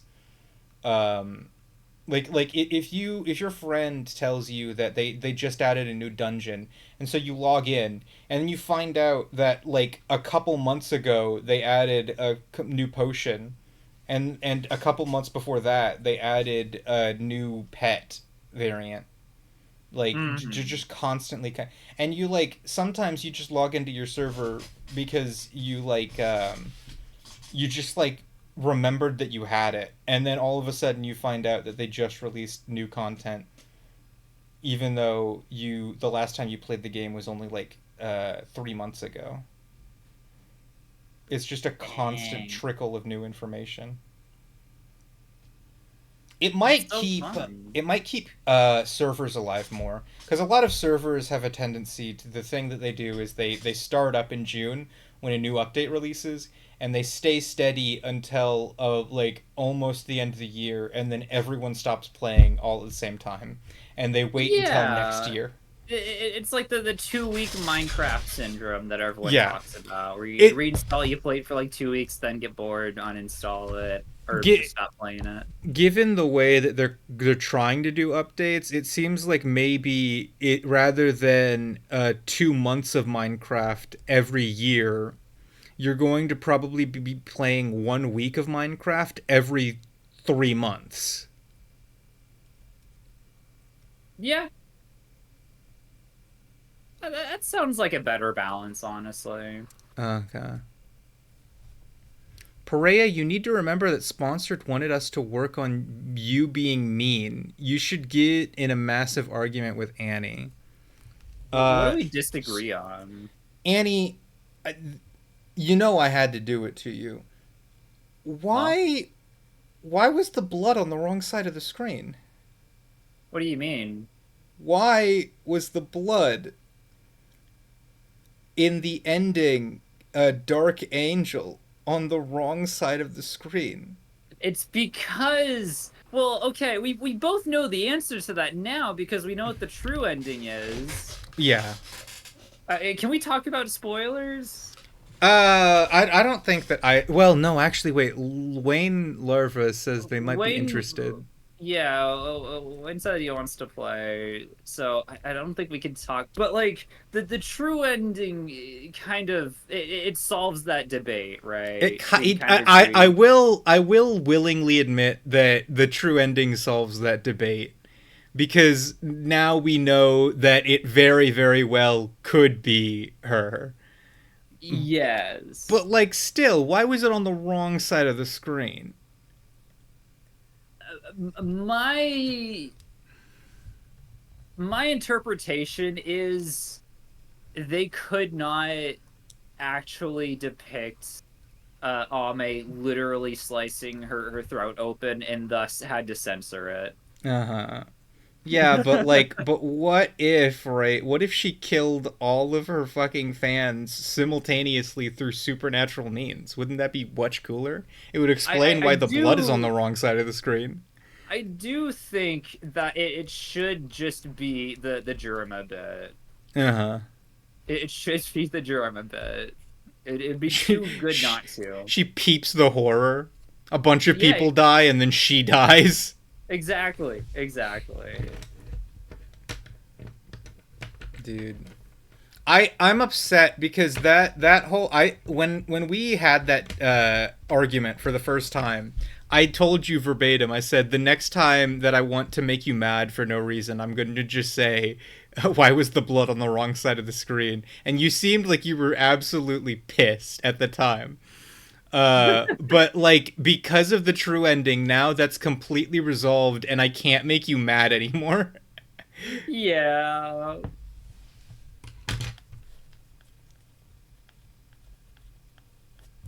What else? What's like an anime hot take you have?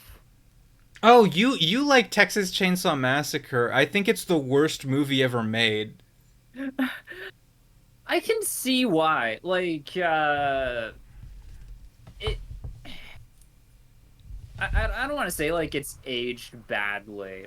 That's not the reason that I like someone might think it's bad. I'd say, uh, it's maybe too much of like not a whole lot happening, right? Like if you're trying to invest yourself in it as a horror movie, Mm-hmm. it might not do a very good job of that if it doesn't like it immediately grip you with like the atmosphere and tension building. It has like nothing else on offer for you if it doesn't fulfill on that. Yeah, and it definitely didn't fulfill on that.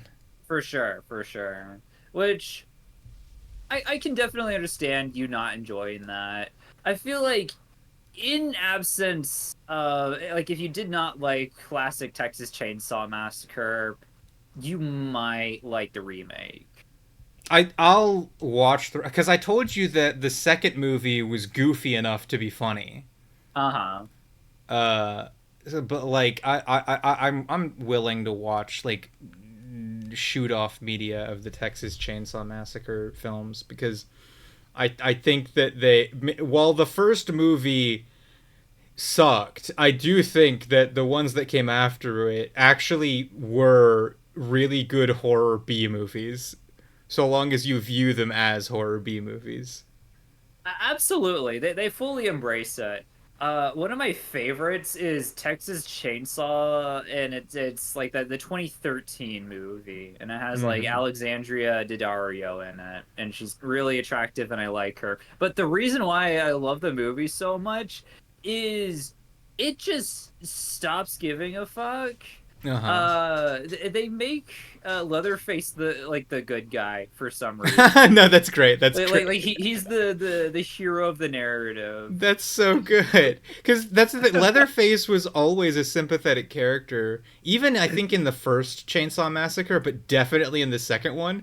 He's always the villain, but sometimes they cast him like he's a hero.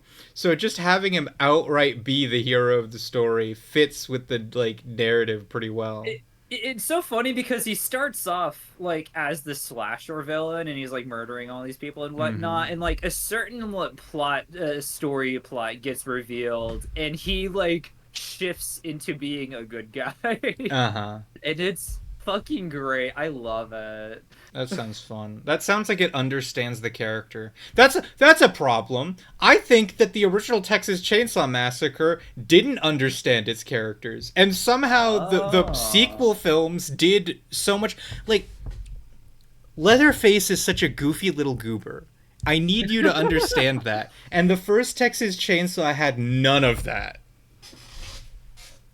He's a silly little guy. I love that his origin story, I think, is literally just that he's a butcher. He Uh huh. loves like chopping meat and doing butchering, And that's like the only thing he's good at until like the butcher shop closes down and he's like, "Oh man." Uh-huh. And then he just starts murdering people. Well, yeah, because his family, they become cannibals in order to survive after the meat shop closes down.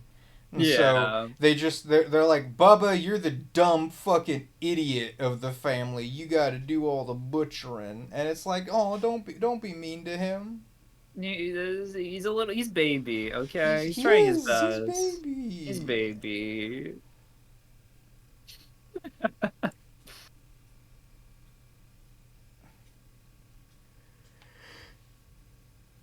He's just a silly little guy. There's no need to be mean to him. They're very mean to him in the first movie. And that's like fine because it establishes the characters of his family very well, but it doesn't establish Bubba at all until the second movie.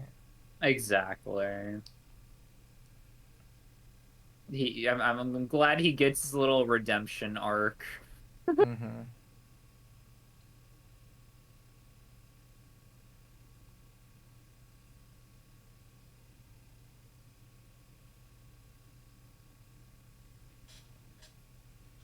So, do you watch a lot of horror movies? Uh I don't think I do, but I like horror content enough that I probably have seen a good fair number of them. Yeah. I probably don't think I could be called a horror fan, but if you're just talking about like online, yeah, definitely I watch horror content. Well, what's your favorite like horror stuff online that you watch? I like a lot of the more properly made ARGs, the ones that probably came before the analog horror era. See, what? Also, I think I do like some of the earliest analog horrors. And I do watch horror animes, at least sometimes. Like, I watched Another back when it first aired. Another's good. Another I is like good. that. Do you have any thoughts on High School of the Dead? I remember High School of the Dead. I remember watching it. I don't think it really captivated me, and I thought that it was trying really hard to be horny. Yeah. It's a little weird, but I would say that I do consider that like kind of a good anime. Because it doesn't pretend like in the slightest. It's just straight up ecchi and zombies. And I'm like, I respect that. Mm-hmm. Gakugarashi is a really good zombie anime. Really? Yeah. Why's that? Well, it's just like well written, I think. Hmm. It also I like the way that it depicts the existential horror of the zombie apocalypse getting to someone so bad that they literally start to have delusions. Oh, yeah, I'm familiar with that one. I added it to my watch list. I really want to check it out. This is a bit funny. There was a anime I watched called Geki Dolls, which was all right. It definitely like passed a sniff test. I liked a lot of what it was trying to do. I just don't know if it executed perfectly on all the things it was going for.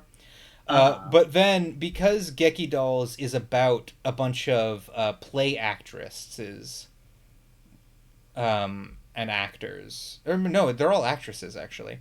Um, there was a movie that was produced as a spin-off, which was just one of the plays that they did during the anime, and it was a zombie flick, and it was all right actually. It was pretty good for a spin-off of a fucking anime about something else completely. One thing that I've kind of come to really enjoy just the concept of is I think Two Heart does this a lot, or even what is it called?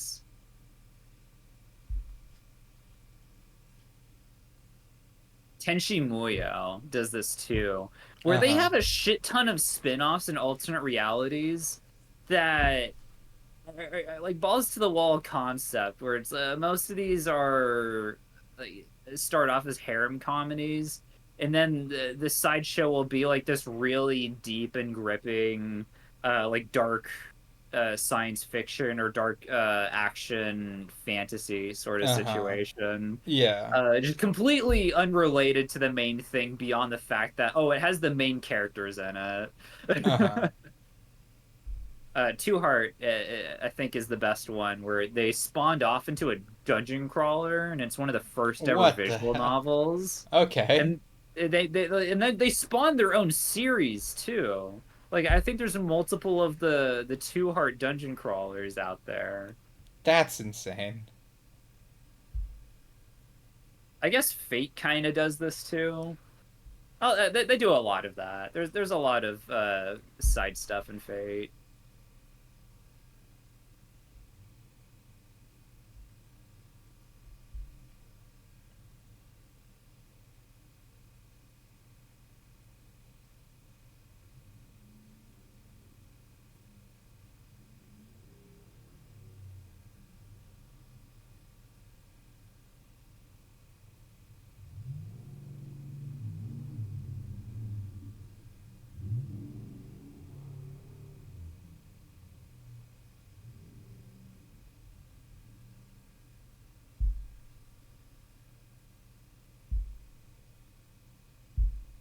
I think one inconsistency that I've kind of come to realize about this game is there is no timeline in which Ame is this mentally fucked up and still consistently dressed this cute. Oh yeah, she's not waking up in the morning and being like, the only thing I have going for me is my looks. Let me make sure to doll myself up before I like go completely fucking mental.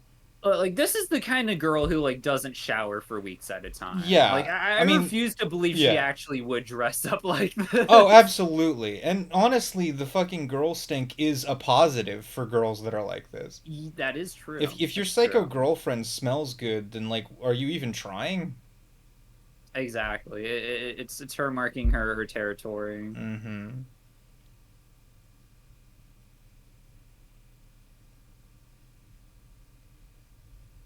If you talk about liking a girl that marks her territory, doesn't that make you an Omegaverse stan? I suppose it does. Mm-hmm. See, Omegaverse stuff does not bother me nearly as much when it's girls for some No, yeah, reason. yeah, no, I get that. The thing is, I don't get bothered by it like under any context, but because I feel like I don't get disgusted by things that people do. Oh, okay. I won't say I'm disgusted by Omegaverse. It's just I look at it and I instantly register it as this isn't for me. Yeah, I get that. No, no, no, but like I definitely feel like I would read it if it was about girls. Like straight up. Absolutely.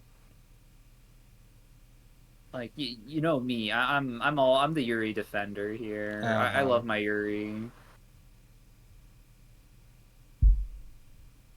I don't care what shape it takes.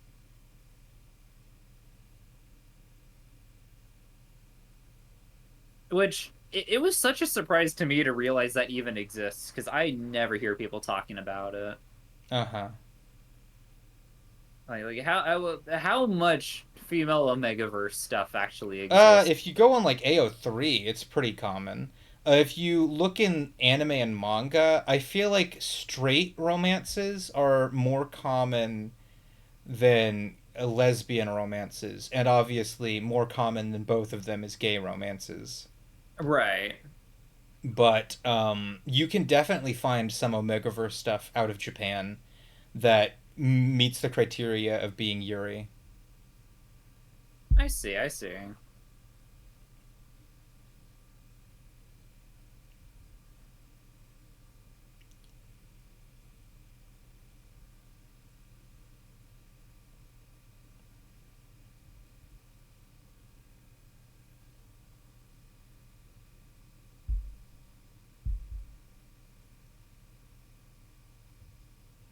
Guys, I might be the Yuri defender here in the most pro Yuri stream you could possibly be on. Yeah, like I am the hardcore Yuri lover I gush about it, and anytime I watch an anime about girls, I'm like, okay, so these two are dating. I'm gonna do that in the anime roundup at the end of the month. There are a good couple animes about girls, and I'm going to tell you which of them are dating. Oh, yes. The best. Mm-hmm.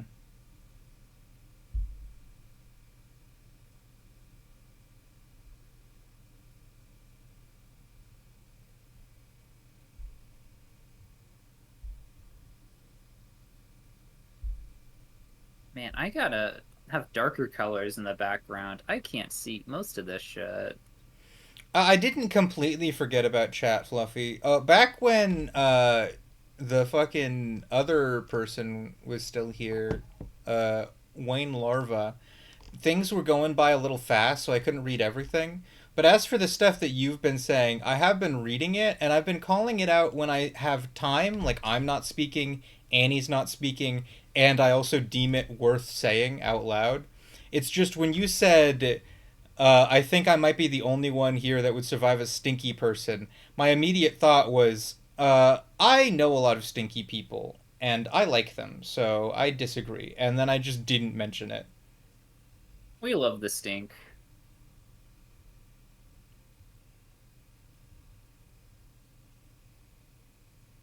It is hard to keep up with chat when you're doing collab streams. That's something I struggle a lot with.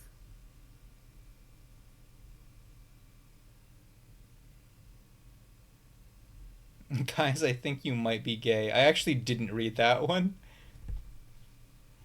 Do you think that we're gay, Whoa. Annie? Are we? Maybe I Dude, should take a what test or if something. you're gay and I'm gay, then doesn't that mean that we should fucking kiss? Oh, I thought you were gonna lead into like, did you know that 3 out of 3 people are gay? And then it looks Uh-huh. at chat. Yeah. 3 out of 3 people are gay. Yeah, no, that's definitely true here, but like that's not true generally. I still gotta draw the fucking kiss where it's just. Oh wait. Yeah, Fluffy, you don't have like a natural talent for reading chat. You just get really anxious and read every message.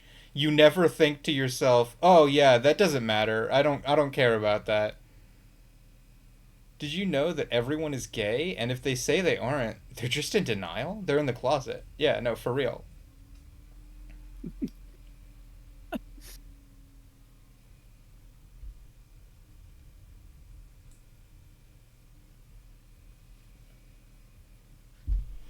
I'm going to reiterate what I said at the end of last stream. I think watching you go through the layer process is so genuinely cool, and it kills me a little bit to know that the finished product is just a PNG.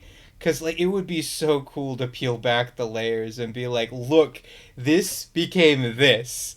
Look at, like, every step of the process. It's Some just so artists do awesome, that. It dude. just takes a lot of time to do. I mean, I before I was doing any of this, I did speed paints. Uh huh. I made quite a few of them too. Uh huh.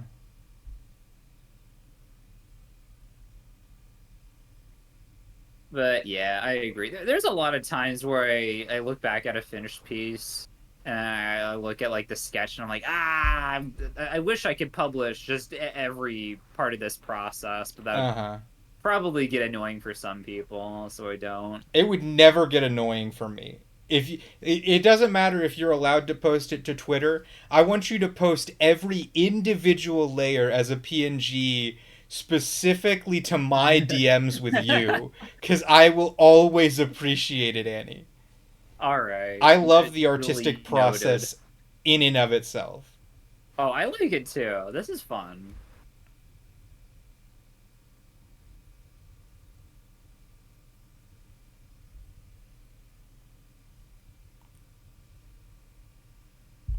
Okay, did you know that? Oh no, no, I already read that.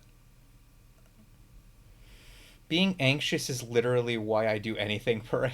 No, that's fair. That's fair. So you read chat because you're anxious, but you also stream because you're anxious, and you also go to work because you're anxious, and you go to college because you're anxious. Fluffy is confirmed just a shivering chihuahua at all hours. Yeah, yeah, that's what it is.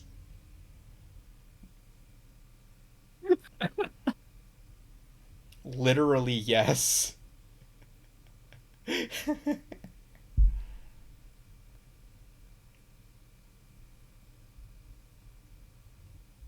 She's so fucking pink. Like Perea, you said that as a joke, but that is entirely correct.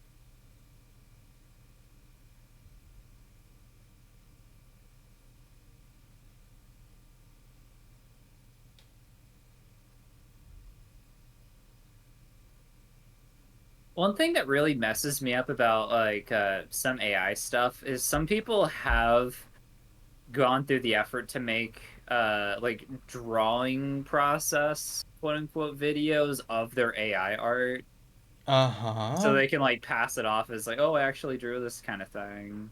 And it always fucks me up. Dude, why? I mean, how would you even get that?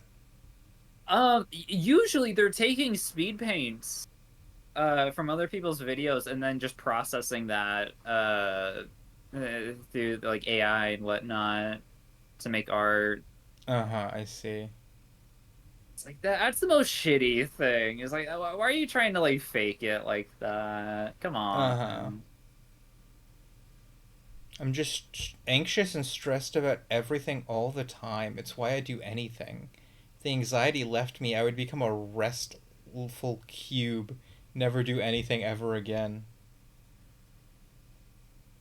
She's literally Ame. I mean, we said it earlier. Fluffy didn't want to accept it, but that is just literally Ame.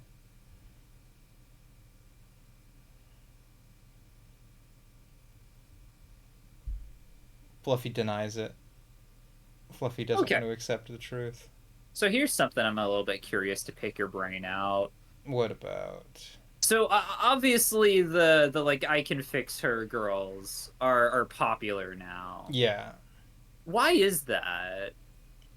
I don't. Why is it popular now and why wasn't it popular 10 years ago? I think nowadays people are just more generally fucked up. There's like more situations that people find themselves in that they're like not doing well mentally or socially. And the Uh-huh. idea of someone who's doing worse than them, maybe they find that comforting to know that they haven't hit rock bottom yet. I see, I see.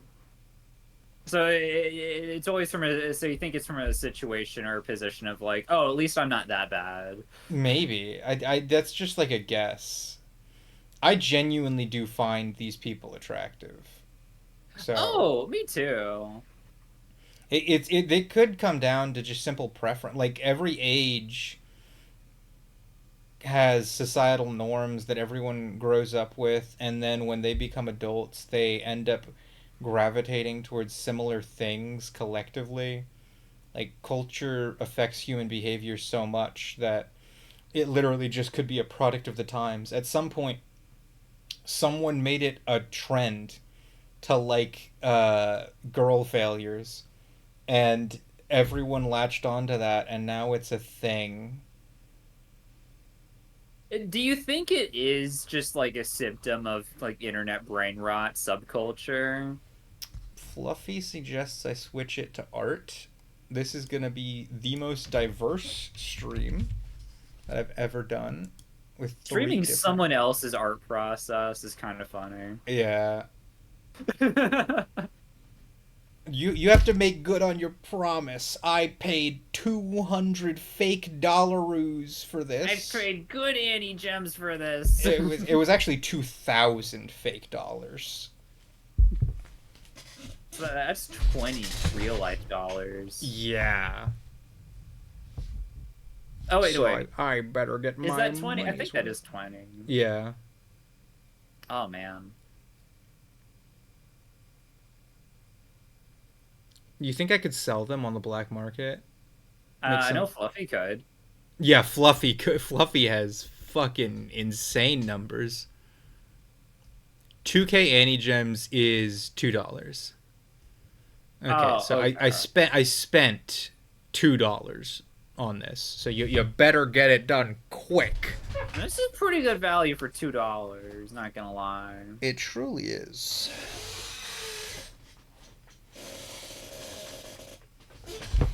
Honestly, I get a good value on everything I've ever got because like the first two drawing requests that I did, uh, I paid like 1,500 for because of the fact that you were drawing Angela and Leela, and Yes. you still spent an insane amount of time to make them both look really good. And then every request I've made since has been in the 2000s category, but you still give them an inextricably large amount of time because apparently I always tell you whenever I tell you to draw something, you're always like, that's such a good idea. Why haven't I drawn that yet? Every We're definitely single in time. sync. Yeah. I can actually like sit down and name dissimilar things about us, and yet in all the ways that it matters, apparently we're on the same wavelength. More or less, it would seem.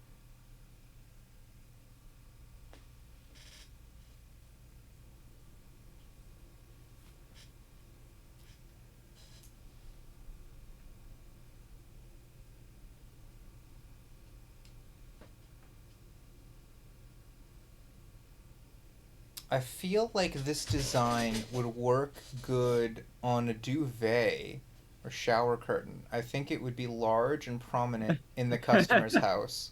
I am so out of sync here. A duvet. Sure. Like, why not? Also, holy shit, this is gonna make me go fucking insane if I don't fix this.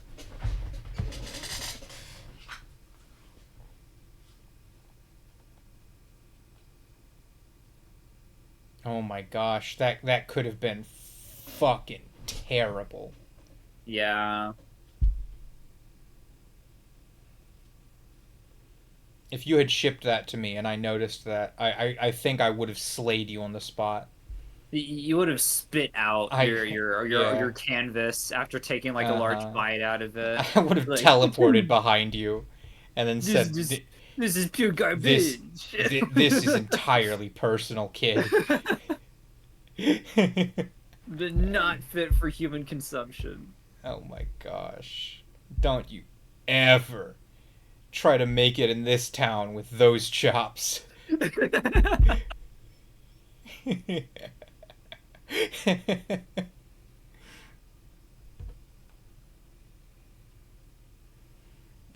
How am I supposed to enjoy my Yuri without my drink? My diet Dr. Kelp. Don't tell me you forgot my drink.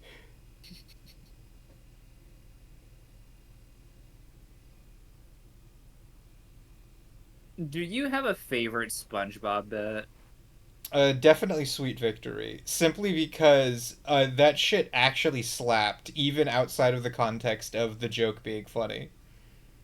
But It, if we're talking about just a joke, then I think yeah. Glass Bones was pretty good. Oh, yeah. I've seen a lot of people name drop that one. That's pretty good. Hmm. It also helps that I think Sweet Victory and Glass Bones were two of the only episodes of SpongeBob that okay, this is going to be really hard to explain. There used to be a device that where they sold mini DVDs of Nickelodeon shows, and you could load them into the fucking like what was effectively a glorified MP3 player. It was like a really big like handheld device that you could put tiny CD-ROMs into, and it would play them in black and white. I think using vector art. Oh my god. But like we owned a copy of Sweet Victory, the episode of SpongeBob, and of the Glass Bones episode. I it's probably not the same thing, but it does remind me that they tried doing that same thing. They really tried pushing that in the 2000s. But where I saw it, it was mainly Game Boy cartridges and PlayStation portable mini discs. Mm-hmm. And like, it's weird that you could put like a whole couple of episodes of SpongeBob on a fucking Game Boy cartridge, just as like an FMV. But the ones on PSP actually seemed like kind of cool. Like it seemed like you would get decent video and audio quality for them if you were on like a road trip or something. Uh-huh. So I always kind of dug that concept. It's a little bit sad that mobile gaming consoles are effectively dead, so you won't ever really see anything like that again. Yeah. But it was I a mean, the fun Switch little technically thing. came out. That's like partially mobile. Oh yeah, and you can watch like Netflix and YouTube on it. Yeah, actually, you can't. What, you can't watch the Netflix and YouTube on your The Switch? Wii U was notable for having Netflix and YouTube, but they took that out of the Switch. Are you fucking every other console can do that though? Yeah, it's just the most reasonable. That was an easy fucking layup.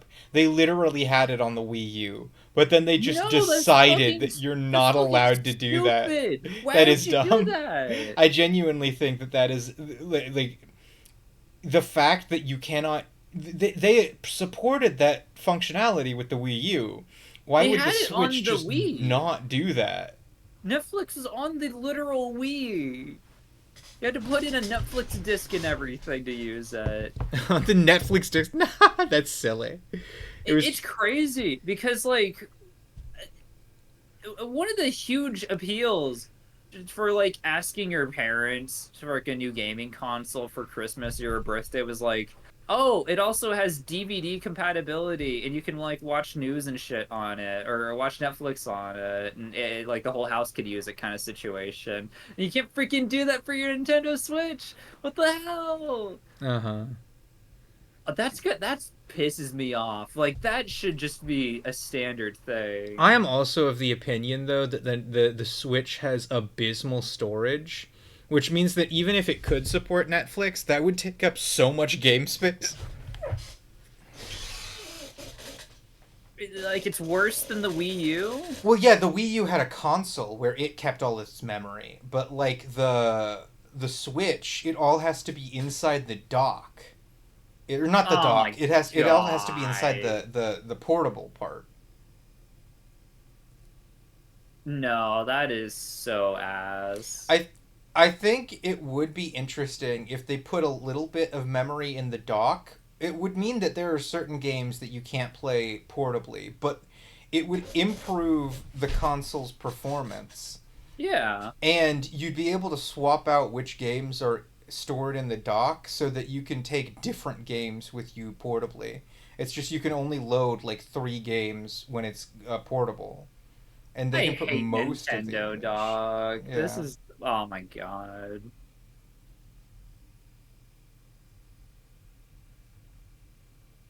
I hope whatever they come up with next, just like doesn't do all the dumb mistakes they made with the Switch. Because the Switch was a good console, but there were a couple things that they just like. I don't know if they were trying to pivot hard away from the Wii U, but they fucked it up because they took away good features.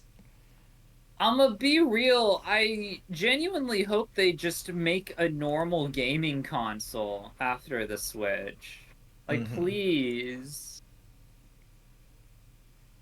We already had the Wii U. Can we have the Wii 2? Oh, ooh, ooh. They fully bring back motion controls. Uh-huh. I mean, Just everyone would a freak better out. They'd Wii. be so mad, but like at that point, you can just say Nintendo's being ballsy. Oh no, I'd have to respect that. That's like that'd be such a great, such a Uh-huh. hilarious and interesting move for them. It's like, oh, in the 2010s when everyone hated motion controls, let's fucking do it again. Mm-hmm. Mm-hmm. Except they'll probably be much better.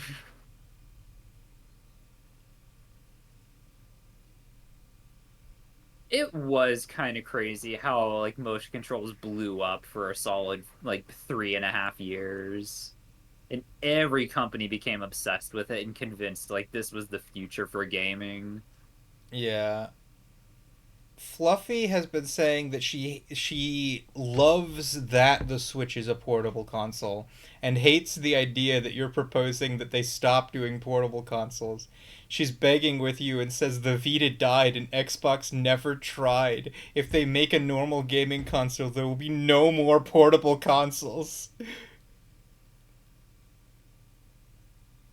Eh, I mean, like you're not wrong, but also like Nintendo has already given up the game, right? Like they stopped producing the Nintendo DS. Their heart's not in it anymore. They They don't did really stop care. supporting the 3DS store. Like if they gave a damn and kept on making new like versions of the 3DS or just like better versions of it, I would agree with what you're saying. Because Nintendo was like the last bastion for portable gaming, but I don't see it in the Switch. I'm being real. It's not the way forward. We need to go back to the Vita. We need to have like the Vita 2. They don't need to. They had the Switch. It's literally a portable console.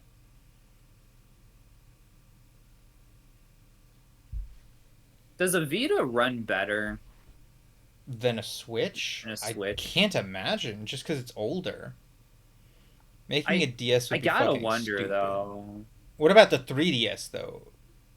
I think they should make another 3DS. That shit I would slapped. love another like version of the DS. Fluffy thinks that making another DS would be fucking stupid. Why? The DS is great. I love the touch controls on DS games. They're so fun. Like that's arguably like my favorite Nintendo gimmick they have is the little touch controls on the DS. Mm-hmm. Does that mean that you want to play Phantom Hourglass, Annie? Sure. Wow, that's a bold statement. I'll steal Zelda from you. I'll do that. Don't. At least wait until I'm done with it first. You Okay, only have to okay. wait until 2027.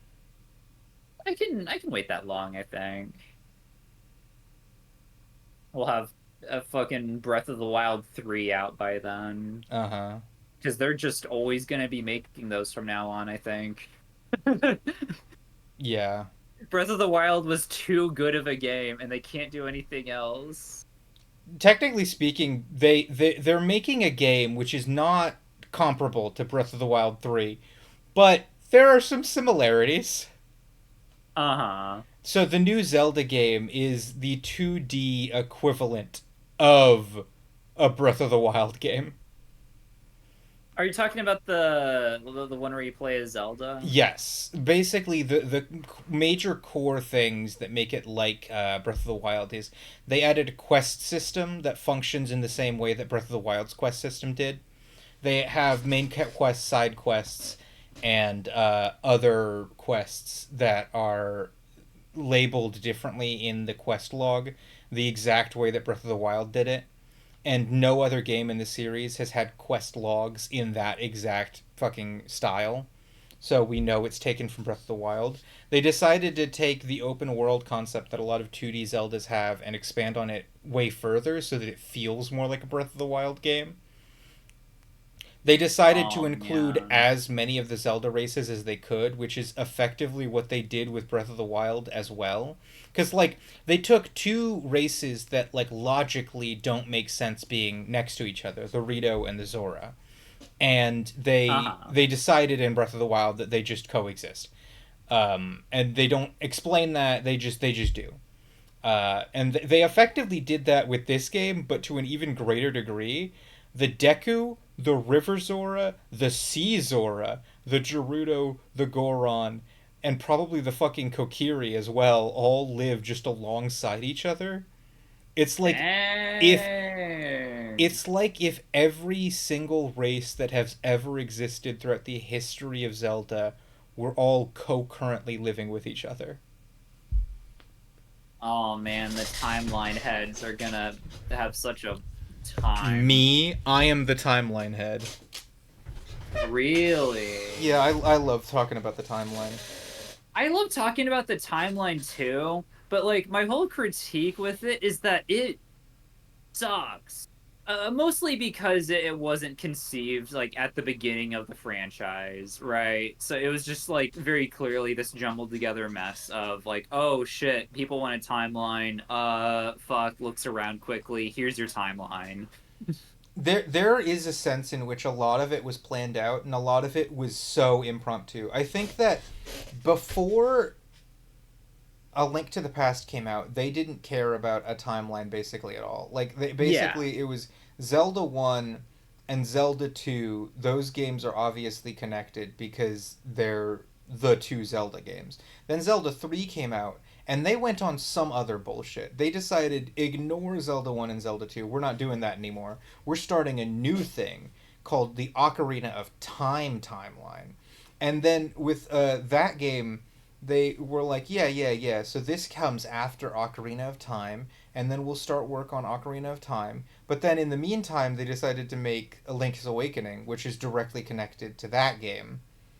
And then they made Ocarina of Time, so they're like, yeah, this is the prequel to A Link to the Past.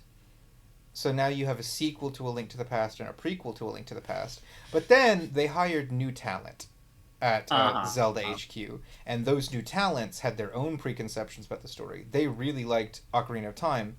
They wanted to know what came after Ocarina of Time, and everyone went, "Well, yeah, but that's A Link to the Past." And they're like, "No, no, no, no, no. There are two timelines in fucking Ocarina of Time. What happens in those timelines?" And so then they explore the child timeline immediately afterwards. Or not the sorry, they explore the adult timeline immediately afterwards. And then they explore the child line timeline after that. Technically speaking, they do explore the child timeline immediately afterwards with Majora's Mask, but I kind of always lump that in with Ocarina of Time as if they're basically the same game. Yeah, I agree. They pretty much are. So they explore the child timeline like direct sequel and indirect sequel, and they also explore the adult timeline direct sequel. But then everyone at the HQ went, wait, wait, wait, guys, I think we fucked up. A Link to the Past is a direct sequel to Ocarina of Time, but we don't have any timelines left to put it on because we used them all up. What are we gonna do? And so they just half-assed decided that Link can die, I guess. I hate the hero death timeline. Like conceptually it's interesting, but like it is the most half-assed thing by far. I love the idea of the adult and the kid link timelines because that makes sense. But Mm-hmm. those are two like things that totally can happen. But I'm going to say that some of the games are linked together. If you make the argument that the games were never supposed to be linked together, you're dumb. Some of sure. them were supposed to be linked together, but not all of them are connected to each other. These are the major connections that are basically irrefutable. You can't even argue them. Uh-huh. Zelda 1 and Zelda 2 are in the same timeline. Right.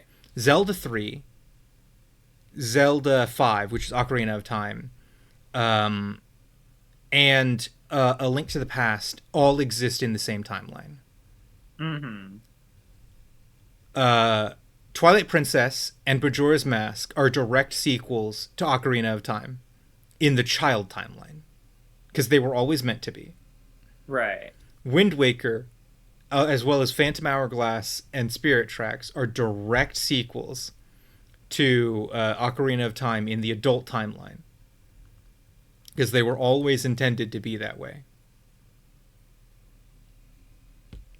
The other games, generally speaking, aren't like hard coded to any specific timeline. Skyward Sword is supposed to be the first Zelda game. That's the idea behind it. But like that doesn't necessarily put it anywhere in relation to Ocarina of Time. And then Minish Cap is supposed to be a very early Zelda, like when the kingdom was young, but that doesn't put it in relation to any other Zelda game. The major exceptions, I'd say, are probably what are effectively fan-made games, the Oracle games, because they weren't made by Nintendo.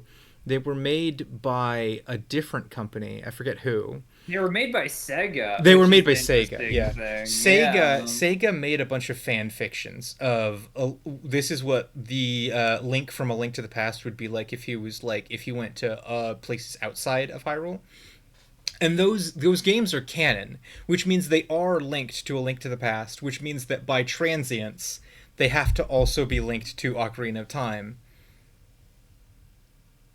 But like they're not linked to basically any of the other games. So basically Zelda 1 and Zelda 2 exist in their own little bubble. They really don't have links to any of the other games in any meaningful ways.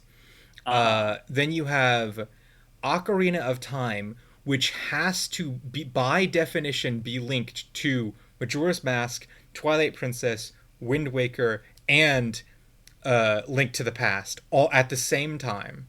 Right. It's just effectively like the linchpin for most of the timelines. Even if that doesn't make sense, they have to be linked. And then, of course, Wind Waker has to be linked to its sequel game, Spirit Tracks, and Phantom Hourglass. Twilight Princess is basically the end of that timeline. Or it's not the end of that timeline officially, but it's the last time that they made a game with the express intent of it being a sequel to Twilight Princess, right? Mm-hmm. And after the Oracle games, there are no sequels that were like intended to be connected. I think that there is an argument that when they made A Link Between Worlds, they very clearly intended that to be a spiritual successor to A Link to the Past. They might have even intended for it to be the same version of Hyrule, which means that they would then have to be connected, because that's supposed to be the same game. But they're not connected in terms of time. They're only connected in the fact that they have to be the same world, which means you could easily explain A Link Between Worlds as just being an AU of A Link to the Past, if you wanted to. And then A Link Between Worlds, I think, does have canonical ties to Hyrule Heroes, or is it Triforce Heroes? Triforce Heroes. Because that's like the same Link, right? Yes, it's the same Link. But like once you get past that, all of the connections are arbitrary at that point. Nintendo says that Four Swords Adventure comes after Twilight Princess. Why? I think because Ganon is in that game, and they don't have an explanation for why Ganon would be in that game if he wasn't in the child timeline. They say that Four Swords comes out after Minish Cap. Why? Because Minish Cap seemed pretty early, and Four Swords doesn't look too far after Minish Cap, so they kind of have to do it because it kind of makes sense. But they weren't supposed to be that way necessarily. I think the connecting thread with those two games is, what is it, the Kokori sword, what you get in Minish Cap? I don't think you have the Master Sword in that game. No, and it's implied that the Four Sword eventually evolves into the Master Sword. No. And it begins as the Kokori blade. Well, if that is implied in those games, then it's an abject lie, because Skyward Sword shows that the Goddess Sword evolves into the Master Sword during the course of that game, which means that in the canon timeline, the Master You Sword got two different Master Swords. already existed. And by the way, you're talking about the Four Sword, which means that if there Uh-huh. is a Kokori sword that isn't just the Four Sword, that's a different fucking sword. I think the Kokori sword is supposed to merge or become the Force sword. I'm very hazy. I'm probably getting something wrong, but I just remember really getting into Four Swords Mm-hmm. and Minish Cap for a little Yeah, while. no, that's fair. That's fine. But yeah, no, straight up, it could not be the Master Sword because the Master Sword already existed. I know, like in lore, because obviously Skyward But Sword you're is like saying the that game they that. didn't really they forgot their own lore is what you're Well, arguing. yeah, like their first attempt at like quote unquote making the Master Sword or giving you an origin story for it was likely Four Swords and Minish Cap. Uh Because huh. again, that was at the time of release, that was That was supposed to be supposed the to be the yeah earliest yeah yeah Zelda. Minish Yeah. Cap definitely. But So it contradicts a lot of canon.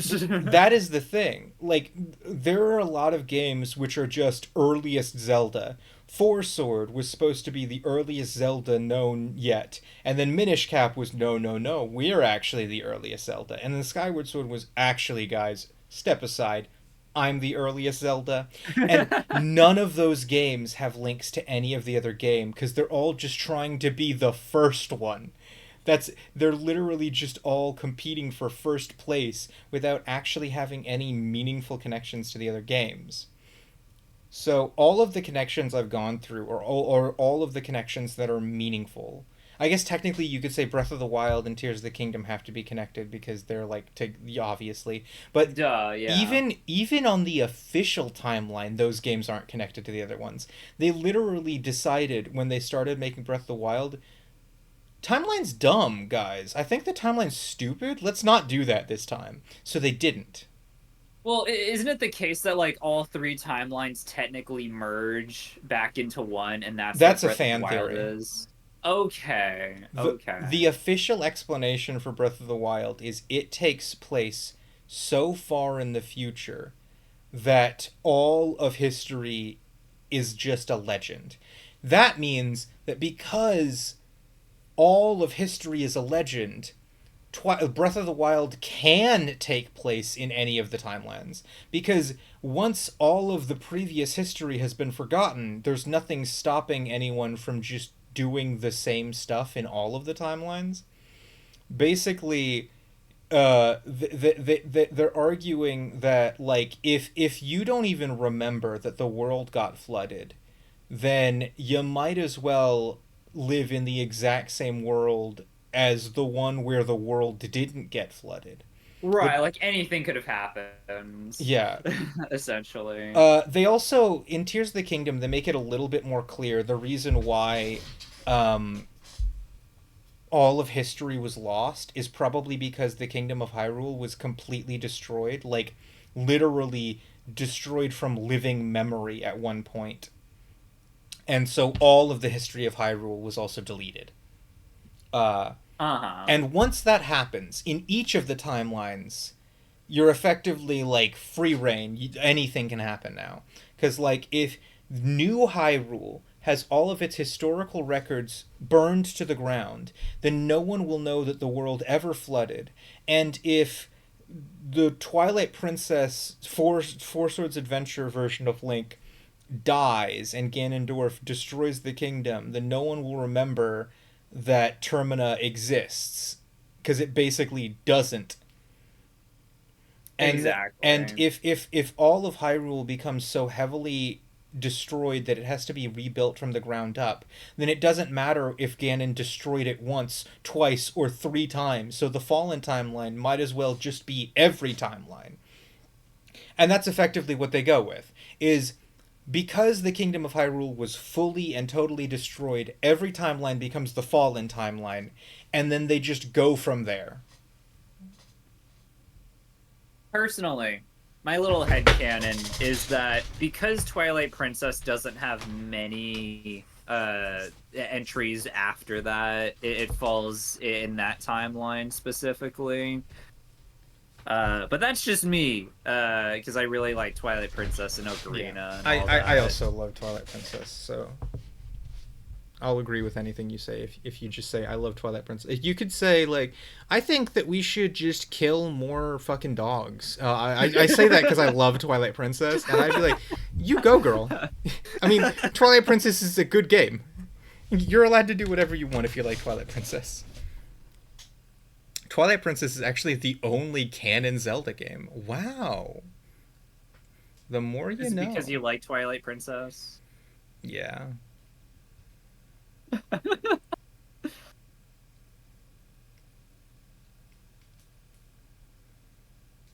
Okami? Oh, mercy.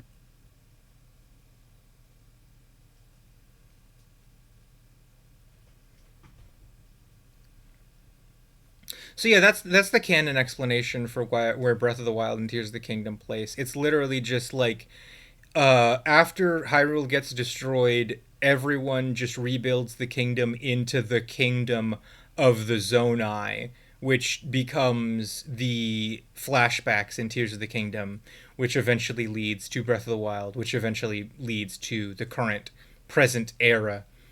Present. I see. I was Yeah. not privy to that information. Present day, present time Yeah. of Twilight or Tears of the Kingdom. So that's what that does. They just Hyrule gets destroyed, so that's why they're all the same now. What if Midna But from Twilight Princess and Zelda from Twilight Princess? What if they? Uh, honestly, they don't were they like in the manga, don't they have like a little something going on? in the game. They have a tiny bit of something going on. Midna knew Zelda before she knew Link, and apparently she made fun of her a little bit after the kingdom fell, but they became friends because Midna and Zelda basically wanted the same thing. And then Hmm. when Midna gets really badly hurt and almost dies, you take her to Zelda, and Zelda's like, I would die for this bitch, and she literally gives Midna her soul. She's so real for that. Yeah. She's so real for So I do that. think that Midna and Zelda have some insane fucking lesbian chemistry in that game, given that one of them literally gave up her soul so that the other might live. Oh my god.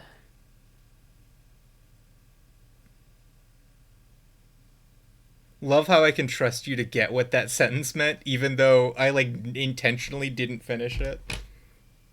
Nah, we know. We know. I think they're gay, cause like Zelda, that was pretty gay of you when you gave up your soul for Midna's life. That I mean, that's not something a straight woman would do.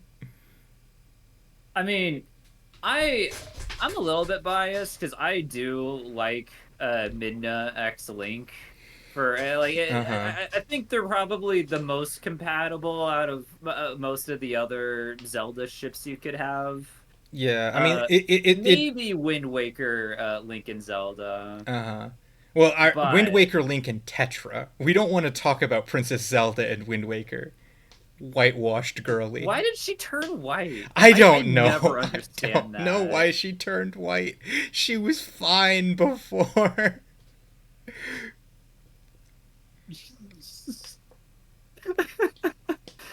Ooh. Yeah, but it's difficult when shipping with Twilight Princess because technically there's supposedly a canon answer. There's one girl that's obviously Link's girlfriend in that game, just like so obviously Link's girlfriend. Oh, and Twilight Princess. Yeah, Oh, yeah. You got like the childhood best friend and all that. it's like insane how much they're just like, hey guys, look, it's Link's girlfriend. It's so fucking weird that there's so much shipping discourse in Zelda, considering the fact that like Link and Zelda are literally like fucking soulmates. They're supposed to be. No, no, no, because here's the thing. Funnily enough, the vast majority of links are like either not confirmed to Data Zelda or confirmed to not Data Zelda in some way, shape, or form. There are so It many is links still that don't hilarious that there swing is that Zeldas. ambiguity. Yeah. Zelda and Link. So the way that that's supposed to work is like way back during the imprisoning wars. Not the imprisoning war like Ocarina of Time, like the demon imprisoning wars. Um, the goddess Hylia made the perfect fucking hot fighter guy, dude, and then she gave him a really cool goddess sword to slay her enemies. And then she reincarnated as a human and got like super into him. And then they reincarnated 100 billion fucking times. And across the many ages, you'd think that since the goddess Hylia was so into her hot, burly fucking sword fighter dude, that they'd be soulmates, but they're just not. Some of the Zeldas just aren't into Link, and that's canon. Imagine getting fucking like being a literal goddess or being like a literal reincarnation of a goddess and getting like friend zones or Yeah, like friend zoning your fucking soulmate. yeah, that So you you specifically made went out for of your way. yourself. You went, I'm always going to have a boyfriend because you're here. And then you go down there and either he says, "No, I found someone hotter than you," or you say, I don't know. I can't remember why we're supposed to date." You made the sandwich. Insane. I've never seen anything like fumble that so badly. My brother and Hylia, you made the sandwich. What the fuck? Exactly. Oh my god. She turned white because it's difficult shipping Link because he isn't Plink. Plink is pretty, we love Plink. What about Lonk? You can fit more Plinks into a shipping container than Links. That's true. If you look at the fucking number of pixels that Plink is made out of, it's smaller. One thing, okay, so this is real like headcanon territory because I know like it would never happen. But one thing I was always a little bit curious of is you have a system that like obviously maintains the whole like Triforce thing. Like you're always gonna have a Ganondorf, you're always gonna have a Link, and you're always gonna have a Zelda. Uh-huh. Uh, It's fucked up that the Triforce always picks Ganondorf, by the way. Like, I think that might have been established in Twilight Princess, because in the games before that, it's explained as Ganondorf stole the Triforce of Power. Like, Zelda yeah. 1, Ganondorf stole the Triforce of Power.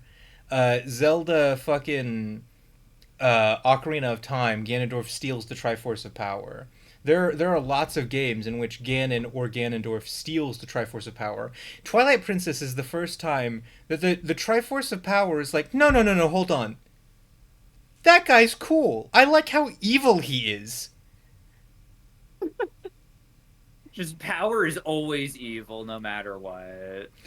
Love It's that. the Twilight Princess is the moment I think at which every single one of the Golden Goddesses turned to Din and went, "The fuck are you doing?" Like, Yeah. you're telling me that he never had to steal the Triforce of Power. You were just gonna give it to him?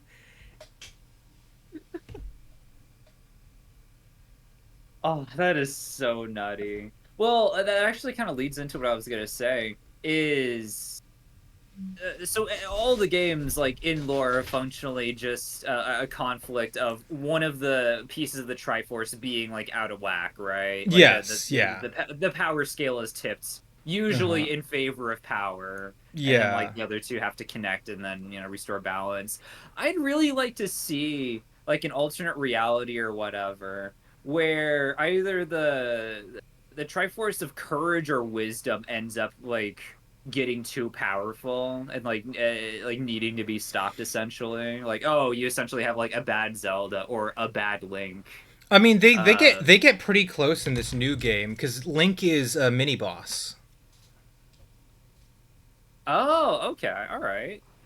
That's you kind of neat. Zelda literally has to beat Link, otherwise she'll never be able to pick up a sword. Apparently, just like Link is the only one who gives Zelda the ability to hold a sword. Like she's like dainty little princess arms or something. I don't know. Okay, okay, I guess. Sure. That's silly. Zelda can pick up rocks in that game from day one, but she can't pick up a sword until she beats Link over the head with a rock? Why? Her small petite frame can't pick up a carton of milk to save her life. But she can hurl boulders though. Like that's canon to the game. Zelda could pick up a rock and bash your skull in with it. But like if she saw a sword, she would just like not know how to touch the handle. And Link has to teach her by dying. Why? The fucking amazing. Yeah, sure. But all right, I guess I'll take that concept. That's kind of neat. Or the fact that you gotta fight Link or something. Uh-huh. I think that the real reason is because Zelda never picks up any swords that she'd actually be able to use. She picks up the Master Sword, and Okay. you're only allowed to use that for a limited amount of time unless you're Link, because it's like intrinsically built that way, maybe. So, my question to Zelda is, girly, why didn't you just pick up a normal fucking sword? Why did it have to be the Master Sword? You could have done. It takes literal years off your life to hold that thing. You didn't have to pick it up. You could have just gone and gotten something from the Gerudo. They have some nice weaponry. One of the things I do like about Breath of the Wild is the fact that it eats up your hearts whenever you draw it for the first time. Uh huh. Like that's such a good gameplay way of symbolizing, like, oh yeah, not just anyone can pick up this thing and use it. Mm hmm. So yeah, the idea I think is that Zelda gets the Master Sword, but she can only use it for a very limited amount of time. Uh-huh. And that's cool. It explains why she can only use a sword for a limited amount of time, but it doesn't explain why she can't use other swords to fight. Yeah. No, they should have thought that one out a little bit more. Like, fuck it, give her her own sword. Like give her like a really cool special magical weapon that only she can use or whatever. This is like so. You remember when I was telling you about the joke about the Japanese language of why did they make two? Maybe they did it by accident. Yeah. They did the same thing in this game where Zelda has the ability to kill enemies and take their souls and turn them into minions. She also has the ability to build robots, like robotic replicas of enemies, and make them her minions. And my question is, why did they make two of them? Why can you pick up an Octorok and then pick up an Octorok robot and have them both fight for you at the same time? Why are there two of them? That's a very good question. I think it was by mistake. Are they stupid? I think they're stupid. I think Nintendo is stupid. Do you think Link would have called the Justice League? I do think that if Ganon was about to beat Link, instead of being like, I guess we're going to the Fallen timeline, he would have just been like, Zelda, call up the Justice League.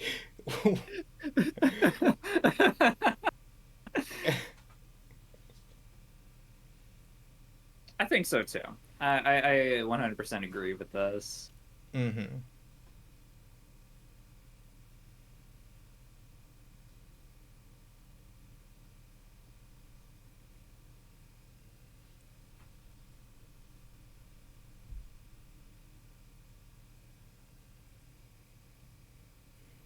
Link isn't wise. He's courageous. He wouldn't call the Justice League. Only Zelda could do it. That's He has fair. too much courage. He's like, nah, I got Yeah. this. That does remind me, though, that Echoes of Wisdom, I think the reason they decided to make a game about Zelda is specifically because recently they've been playing way more into the puzzle solving mechanics of Zelda, and they realized that they were making games that heavily relied on wisdom. And so they decided that it would be thematic and reasonable for them to make a game where it's literally all puzzle solving and then call it the Echoes of Wisdom and have Zelda be the main character. The thing is, it seems like they're on like a huge kick of making games where the main character has to be super intelligent. Like Link has always solved puzzles, but in these games it's about like individualized problem solving. They give you tools and they want you to use them in unique and interesting ways rather than railroading you. And Uh-huh. like, ever since the release of Breath of the Wild, it could be argued that they've always been working towards a Zelda game, and now I don't know if they're ready to go back to Link. Like, the next game, they're going to be like, we have to make another one of these games where it's just all puzzles, right? And at that point, why not just make that a Zelda game too? Is it just going to suddenly shift? Because they're suddenly way less interested in fighting mechanics and way more interested in puzzle mechanics, that they're going to start just making Zelda games? Oh gosh, the era of courage is over. No more of that shit. It's It's done. all Zelda now. It's all Zelda now. Just Zelda. I wish games would railroad people more.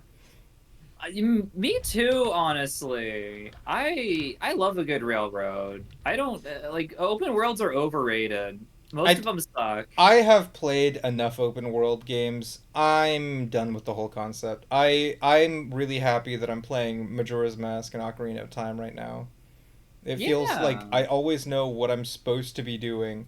And like the sense of freedom you get from an open world game is cool until like you're already like done with being free and then you just want to like finish the game now. Exactly. The novelty wears off so fast.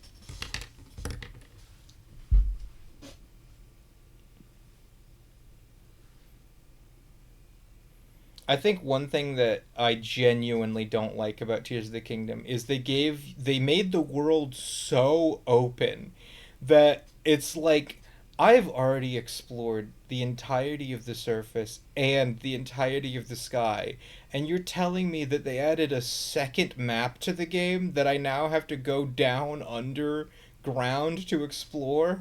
The fucking Underdark from Dungeons and Dragons. That's crazy that they went there.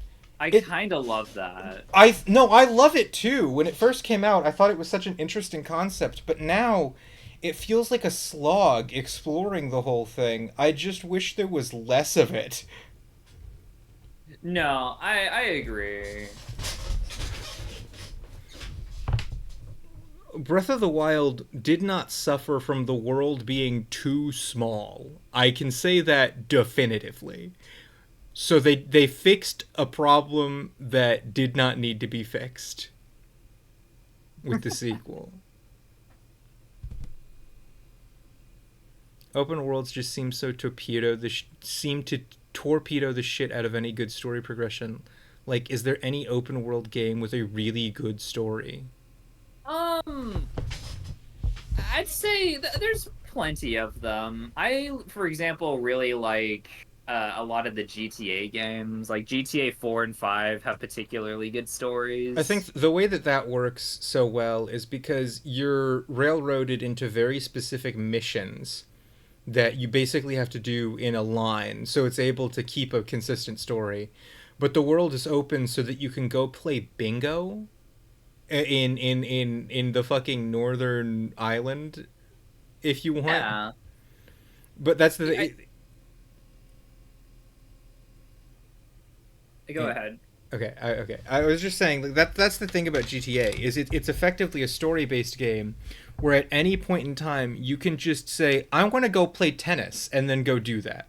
That's kind of what Yakuza's like too. It's a story Uh-huh. based game, but at any point in time you can be like I want to go sing now, And it breaks up the gameplay in very clever ways, mhm. I'd say.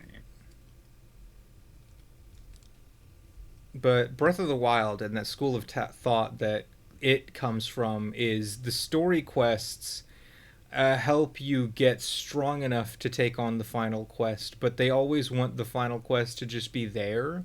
They don't want to have a story. They want the like purest freedom imaginable. I'm just not here for that, sadly. That's always the thing. Open world games either have to railroad you into their story for it to work, or they don't have a story and it just falls into a mess. Yeah, pretty much. That's the reason why the open world Zelda games have the least amount of callbacks to previous Zelda. Like the Triforce is missing, and there's like, technically there could be a lore reason for it. Like they forgot about the Triforce because Hyrule was destroyed, right? They lost a Yeah. lot of their knowledge. But the thing is, like it's basically like they made a new game with a couple Zelda enemies in it, and then said, "This is a Zelda game." Even though they made like a fucking what's it called, a Far Cry game or whatever the fuck it is. Oh, yeah, like a Ubisoft, Ubisoft open yeah, world. they made a Ubisoft game and they said, but this is Zelda because we added fantasy elements.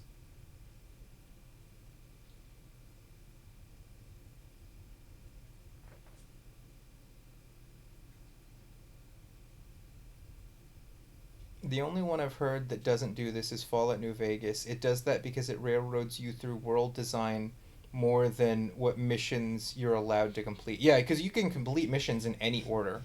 I've seen someone complete end of story missions at the beginning of their run to become overpowered so that when they do early story quests, no one can kill them. The reason why New Vegas works so well is because the entire map design functions as like a horseshoe, right? Because you start at Good Springs, and New Vegas is directly north, but that's where the Death Claws are. So like you get fucking murked so hard if you try going directly to New Vegas. Yeah, that's what the guy So you did, though. yeah, you have to The go guy that I'm around. talking about, he If you're literally just very walked skilled and know what past the you're fucking doing, death claws. you can go past the Death Claws and get to like mid to end game territory, but you're supposed to go south and then loop it back around, go to like Novak, and check out some of the other places to where you don't make it to New Vegas until like about halfway through your gameplay time. I think that Uh, they tried to do that with Breath of the Wild a little bit, but then they also really didn't want to railroad you too hard.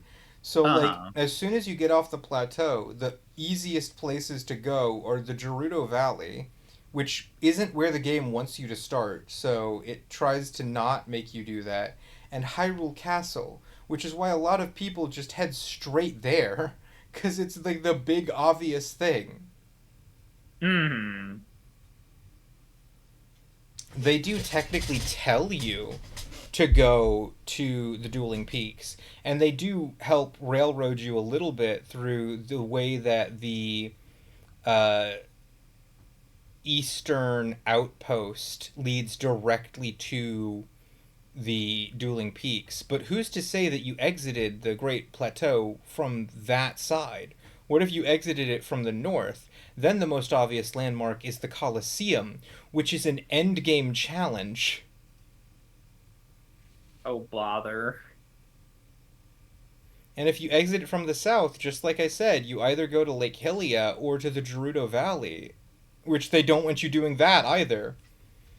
So they expect you to follow a very specific path, but they want you to like never be railroaded even a little bit. So I can see why it's common for people. I'll tell you, when I first played Breath of the Wild for the first time, the first place I went was not Hyrule Castle, but the Central Tower. So basically, Uh-huh. walking straight up to Hyrule Castle. They try to do the Deathclaw thing too with Guardians there.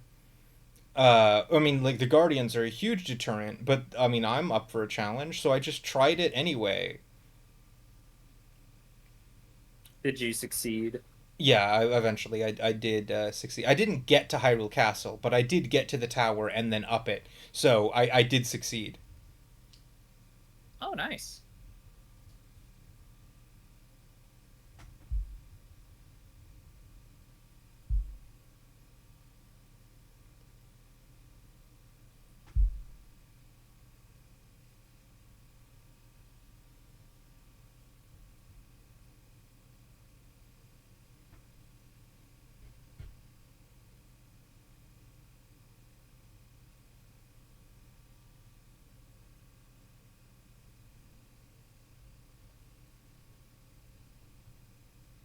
I remember the last time we told you to draw one of my images. You gave a very quick and easy coloring, which looked all right, but it was like obvious that you were just like testing something out.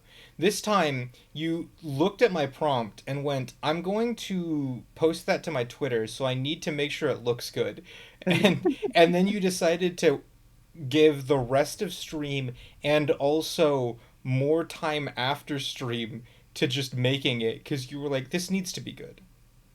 Look, I'm gonna be real, Freya. This is gonna take a while. Uh We huh. don't have to stream all of this if you're getting tired. I mean, I definitely think that if given that we're tell you what, we're like at 5:30 ish. Uh-huh. I'll definitely end it off at like 6 hours. Okay, all right, that sounds good. It's just this was the just chatting segment of the stream. And Uh-huh. we were going to be doing it whether you were drawing or not. I just Mm. figured I might be able to coax you into working on my drawing maybe. Yeah, we're just kind of winding down. Yeah, We're supposed to. I was always going to do the just chatting segment with you, unless you were too tired to do it. In which case, we would have ended at 2 hours. Hmm. I'm locked in now. I'm committed. This Stream is for gonna look my good. amusement. I am in the audience, says Fluffy. All of my streams that I've done this week have amounted to like 6+ hours each. Uh huh. That is so not healthy. I mean, I'm having fun with it, and those were all good streams. But Jesus, that's insane. Yeah.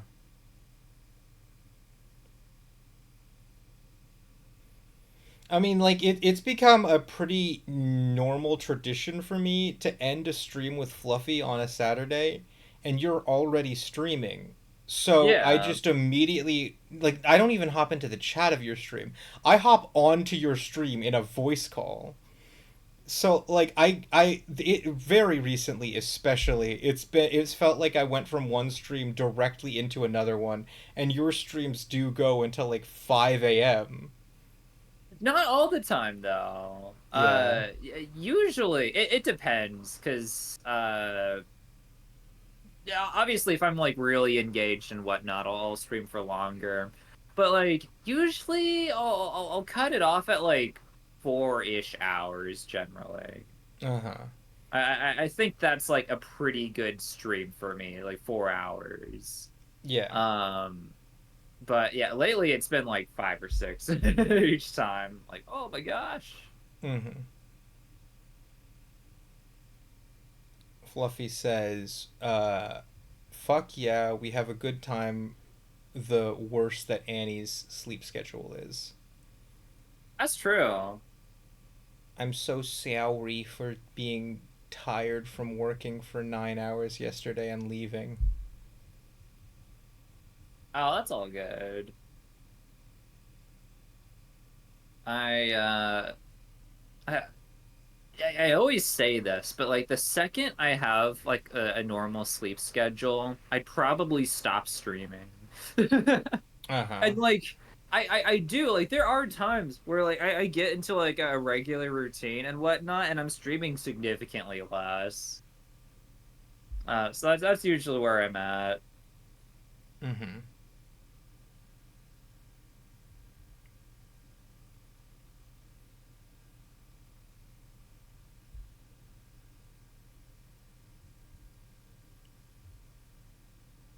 Fluffy says, "It's not good. I'm gonna flog myself for insubordination, and my goal in life is to stop Annie from getting good sleep." Fluffy, that's gonna be 10 lashes next time I see you, I'm afraid. This is the reason I keep Annie up during movie nights. That's true. I can't ever sleep. My mental darkness decreases too much. Mm-hmm.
Hmm.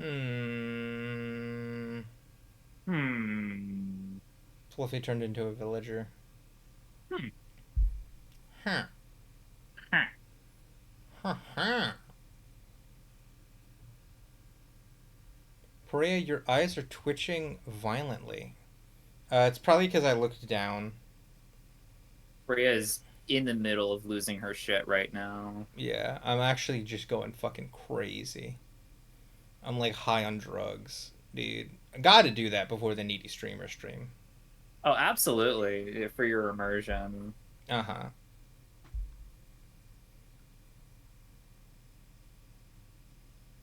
Me going into a fucking drug rehab clinic and being like, "Whoa, epic needy streamer reference." That's that's that's that's pretty bad.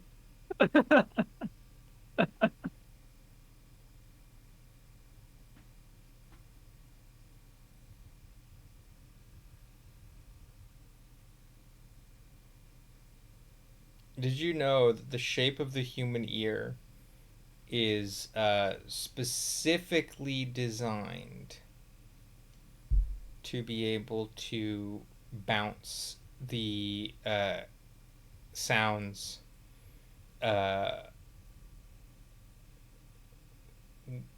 into a person's ear like that like I am not explaining this properly. Let me start over. He's fumbling. Every human ear is unique, and your Yeah. body gets extremely used to the shape of your ear, Uh-huh. which means that if you change the shape of your ear even to the ear of someone else, then your body gets fucking insanely confused and doesn't know what it's hearing anymore. Oh, okay. Which means that wearing elf ears legitimately fucks with your like sense of like direction, at least like auditorily. So, what you're saying is Did you? if we all like got together and had like a cute slumber party and the Yeah. first person to fall asleep, we performed like an ear augmentation surgery on them, we'd like screw them up badly Well, as a here's the thing: result. your body will eventually get used to it again. It'll figure itself out. Uh-huh. But like, it prefers the shape of your ear. By the way, Fluffy mentions. Did you know the shape of the human ear is specifically designed to get nibbled on by girls? Oh, okay. I mean, yeah. I support this. This is big, I think. I think Actually, more ears should be nibble on. uh huh. Mine specifically, actually. Wow. Okay.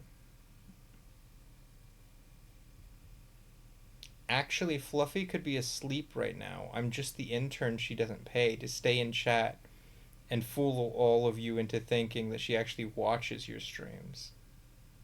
I could agree that Fluffy actually pays someone to just like be on her computer. Uh-huh, yeah.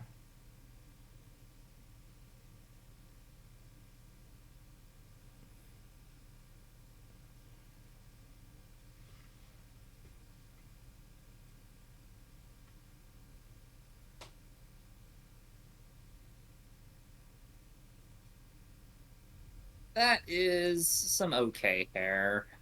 Uh-huh. Um, let's see.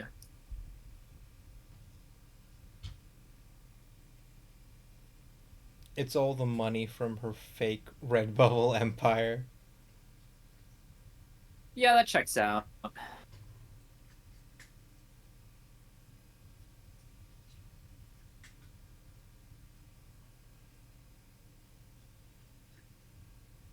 Correa, Yes. who is the best anime waifu? The best one Best ever? anime. Okay, all right. Your longest running anime waifu. How about Yotsuba that? from Yotsuba. Gotobun. Very clearly, yes. Yeah, she ever since I watched Gotobun in 2019, I've basically been obsessed with her. I see. I see. Not a bad pick. Not a bad pick. Why? I just really like her personality. Okay. I think that at least compared to all of her sisters, she's the most fun to read about. Do you have like a favorite moment from her? Yeah, definitely. There was the when her past gets revealed and she goes to the swing set that her childhood friend, or technically speaking, it's the place she used to think about the boy that she liked. Uh-huh. And it's just that swing set means the world to her. And then she goes on a date with the guy that she liked, and she takes him to the swing set, and that's a wonderful little scene where like she's like taking him to this place where she has brooded over him for so long, and she's like bearing her heart and soul out to him, and then he despite the fact that they're high schoolers, he kind of gets caught up in the moment and he proposes to her. And she's like, dude, we're like way too young for that. He's like, I'm sorry, I got a little ahead of myself. But it's nice because like if you read the manga, it's like such a emotional moment. Uh-huh. And I understand why he got swept up in it. Maybe jumped the gun there a little Yeah, bit. Just there are a lot had. of really good moments with Yotsuba. If I add the word girl to any sentence, you guys react to the sentence 25% more positively. Fluffy, you sound like a character from an anime I'm going to review in 2 weeks. Fluffy is busting out like the data analytics for Yeah, chat. no, you Damn. sound exactly like a character I'm going to be talking about in the anime roundup. Like, verbatim, Oh. that is something she would say.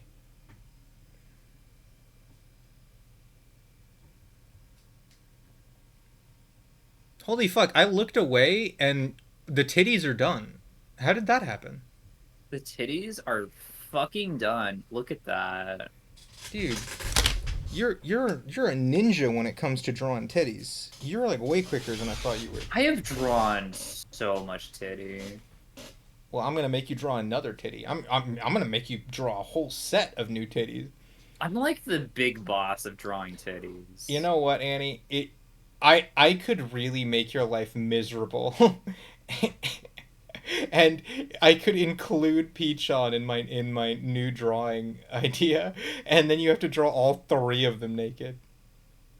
Oh, I like Cat Girl Peachan. So, oh If you man. keep saying that, No, I I I'm. gotta draw the line somewhere. Oh fuck me. Are you It okay would with 3 characters?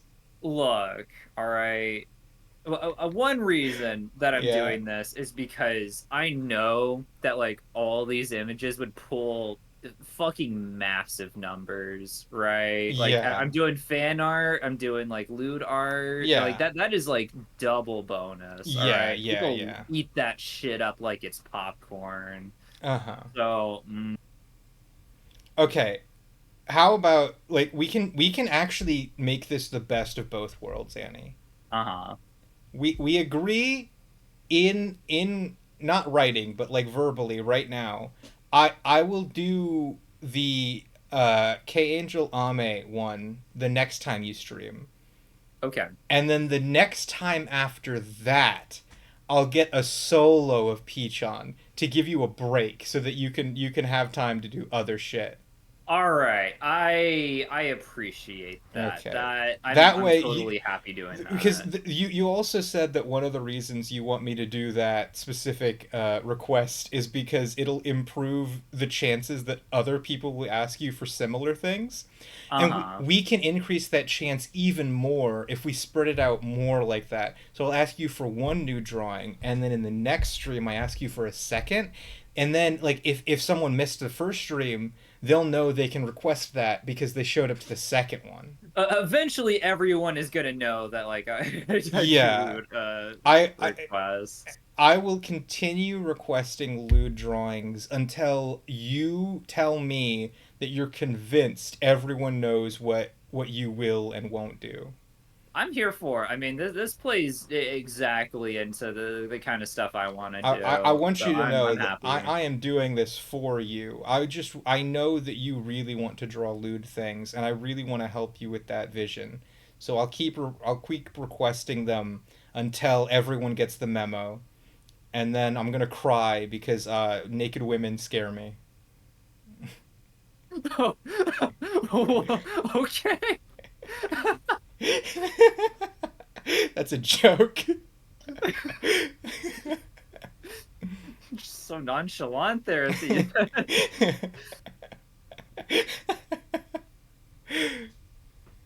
But I mean, you're real for that.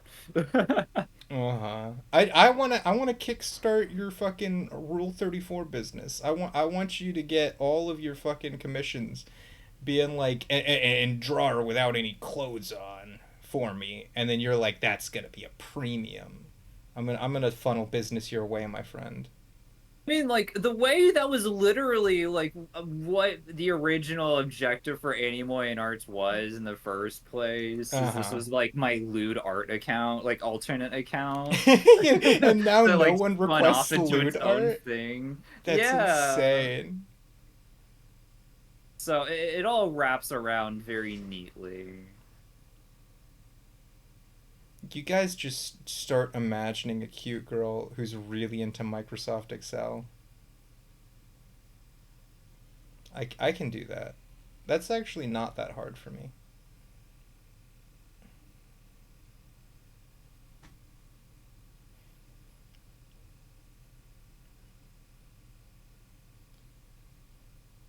Okay, so currently I have to see if I said imagine a guy who's really into Microsoft Excel, you wouldn't have liked it as much. That's the communist agenda. That's absolutely true.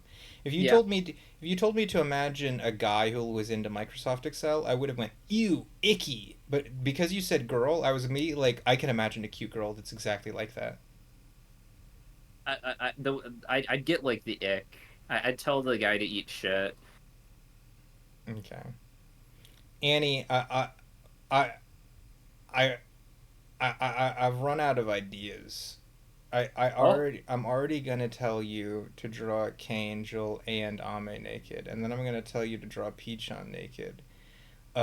If I have to do this a third time, I don't know who I'm gonna request. Maybe you could give me some ideas.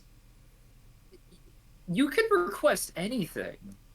How are Really? you running out of You can request anything. Anybody naked? I, yeah, I mean, if you're doing the points for, I will literally do like any character. Okay. Maybe I should go for Goku. Because last time I told you to draw a penis on Goku, and you said I'll do that, and then I went no. But that was just because in my heart of hearts I still had cowardice.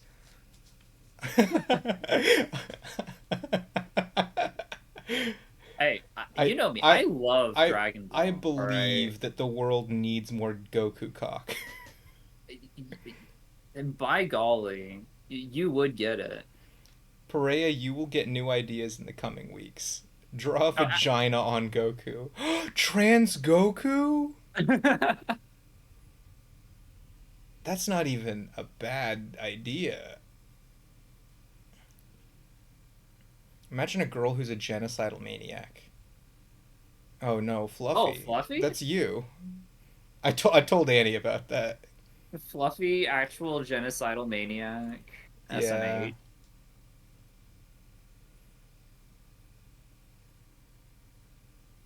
Goku trans mask. That's for sure. I like to think that if that were a thing, Goku like literally needs to transform into like the trans phase or whatever, Mm-hmm. as if he were going Super Saiyan. He, like screams really loudly and charges up his ki. I'm working with that coworker tomorrow. Oh yeah. That's so funny. That's funny. Luckily, by Saturday of this week, you won't have to do it anymore Oh because yeah. Fluffy said that yester no not the day before yesterday. No, it was yesterday. Yesterday was the last time she had to work on a Sunday with that guy. It's gonna be over once and for all. You're finally gonna be free from a guy who would call you a genocidal maniac.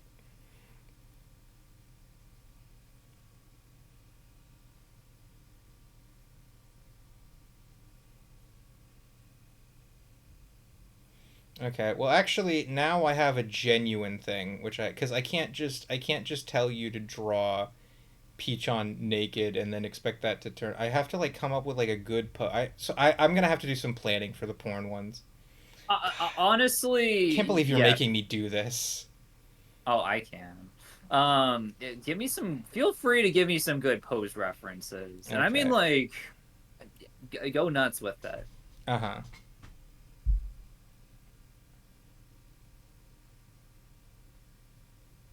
Dig into your archives for like the holy Mm-hmm. grail of Yuri. I will. I will. Wait, of Yuri, you want me to request two paintings with two people in them? That's gonna be a lot of work. Yeah, I'll I say think I'm that. just one of them is gonna have two people in them, and the other one is just gonna be a single. Yeah. Yuri and I guess general pinup. Yeah, I'll do that.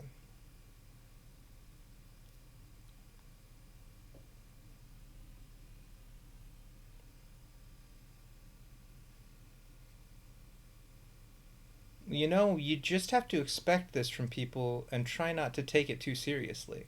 Like, just accept that some people, most people, think you're an idiot that's going to kill millions. Priya, you can't figure out a way to make an image of one girl Yuri? Oh, I need to make a single girl lesbian. Okay, hold on. Now that you turned it into a challenge, I think I might be able to pull this off. Um, how are you gonna do that? I can do it. Okay, so simple idea. Peachon is getting hot and bothered while watching Ame's streams, like K-Angel. Ooh! Oh my You God! see? That's a Oh, Yuri oh, single image. oh. Okay. I'm sorry that I have doubted you. Uh-huh. I've seen the light, No, and it is I can great. do it. A single girl, but with Yuri connotations, that's not hard. I just had to put my mind to it. That did not take you long. Uh-huh.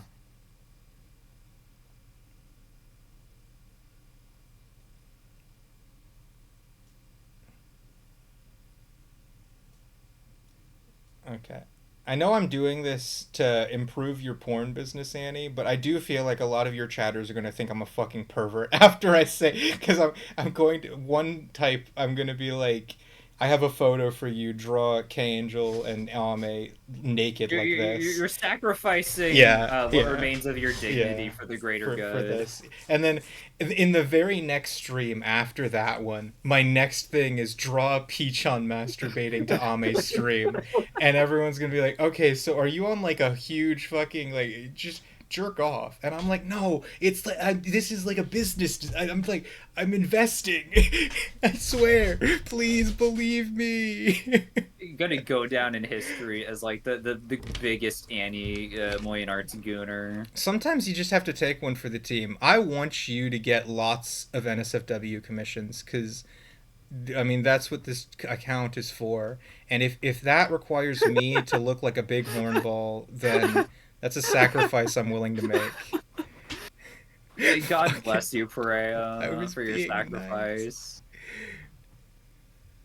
What did Automod do? Because I actually don't see it here. Usually Automod gives me a warning of what it does in this viewfinder, but it didn't say anything, meaning it just deleted your message. I I'm sure Fluffy said just an actual slur, probably. If I Apparently had to Fluffy guess. was trying to be nice. Like, not Automod, but like the Twitch, the website had to step in and was like, nah. This ain't it, You Chief. know what? It wasn't Twitch. It was sponsored. Sponsored wants us to be mean to each other. Sponsored, who is a mod on my channel, saw that you were being nice and deleted the message. No, Oh, we have to keep it uncivil here. sowing discourse. Mm-hmm. Perea, you are my favorite pervert in the whole world. Thank you. That's very nice. That also works because we're talking about Peachon. But yeah, no. As I was saying, basically, if it takes making Hope and Milk think that I just really get fucking horny when I look at this cat girl, then I'm fine with that. So long as you get more NSFW commissions, I'll be satisfied. Fucking bless.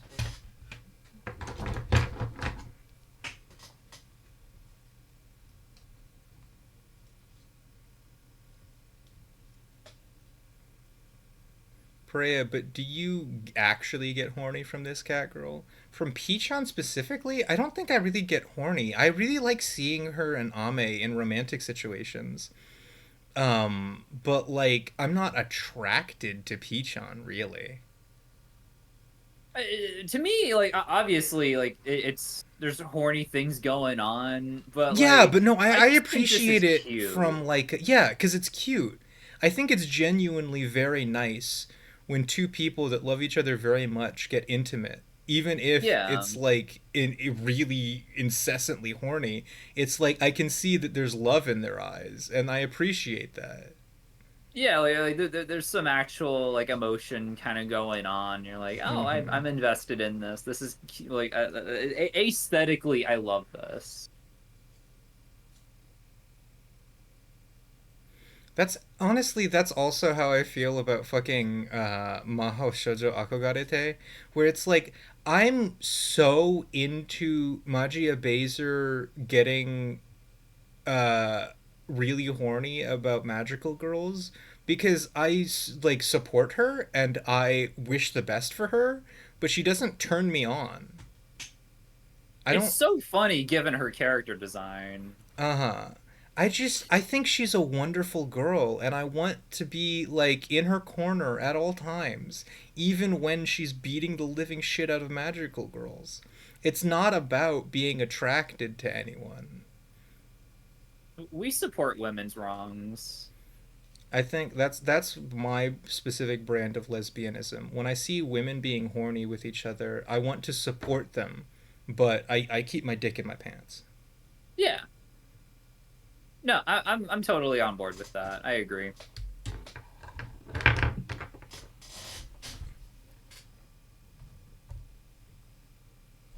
This hand is so fucked.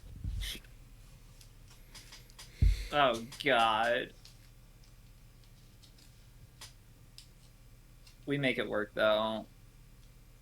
Honestly, what if I just made the shading less defined? There. That's gonna have to do it. Perea bursts into a room where lesbian sex is happening to give them a pep talk and $50 before leaving forever. Yes. Wouldn't you appreciate that? If I walked into someone, okay, this doesn't work with Fluffy. Fluffy, you have a friend who is a lesbian. I bust into their room while they're absolutely raw dogging their girlfriend, and I give them $50. That's not a punishment. That's a Oh, that's reward. allyship right there. That's what real allies do. Yeah. I mean, I'd be honored. I'd be flattered. I'd be Yeah. like, hell yeah, give me that money.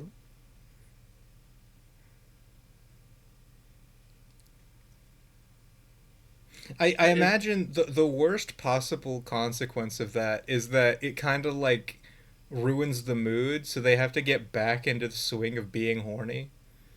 I think she might be into that, maybe. I That's mean, like, nice. would you not be attracted to the love and support of your dear Oh yeah, friends, like like you. cheering you on?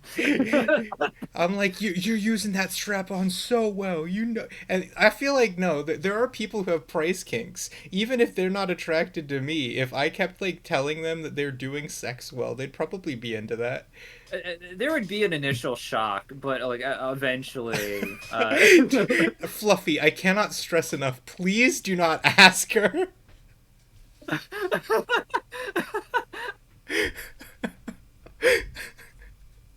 Depends on how big your tits are.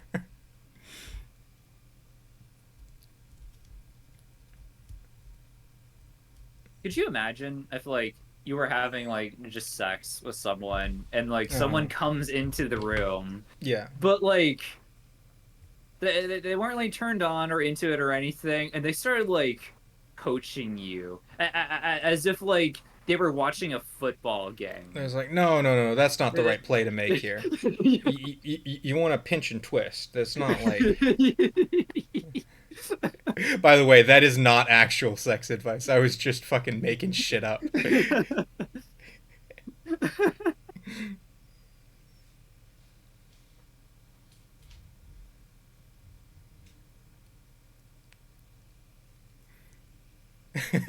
Pinch and twist. You gotta give him Real a pinch and purple. twist. You gotta give him the purple nurple.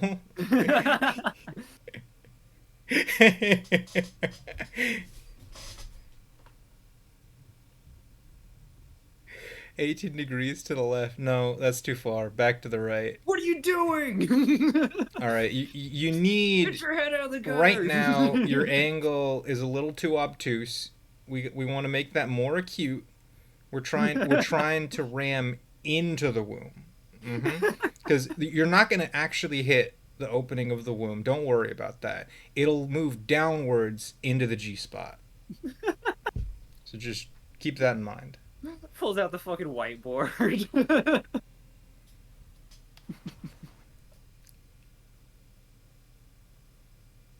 No, that'd be great. That'd Gordon be great. Ramsay, sex coach. Oh, the sex is awful. It's fucking raw. Except that's what he says when he's like encouraging you. He's like, "That's cool. Yeah, yeah, That's awesome. That's you're good." really good at that point. Yeah.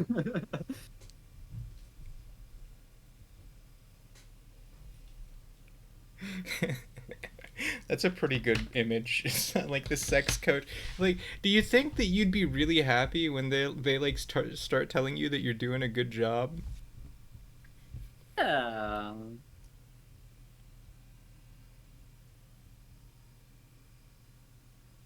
You're going at it, and you're like you're reaching your breaking point. You're like, oh, I can't go on anymore. I have no strength. But like Yeah. the power of friendship kicks in. The power, dude. I always My feel the friends power. believe in me. I can't give up. You you guys don't. You guys telling me that you don't feel the power of friendship during sex? That shit keeps me going. I can't give up. Not while you still have my friends. I'm about to come. I'm about to. And then I think of my old friend Joey, how he used to tell me, never give up, always keep going.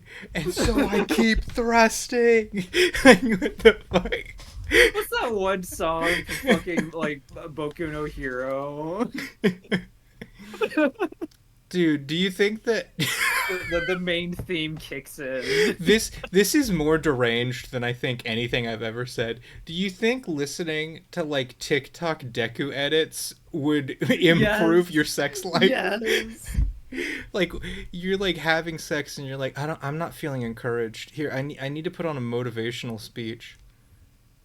It's From not getting Deku horny. It's getting specifically. fucking pumped. Yeah. It's you keep on thrusting. You're a fucking champ. Like that's No, what I they're going for. 100% agree. I'm convinced there's some Zoomer couples out there that have gotten that have done that. Dude, you haven't had real sex until you've had Deku sex. And next time I'm having sex, I'll have to experiment with that and get back to you with results. Fluffy asks, do you support raw sex on a moral level? I do. Yes. I believe that it is moral to do that.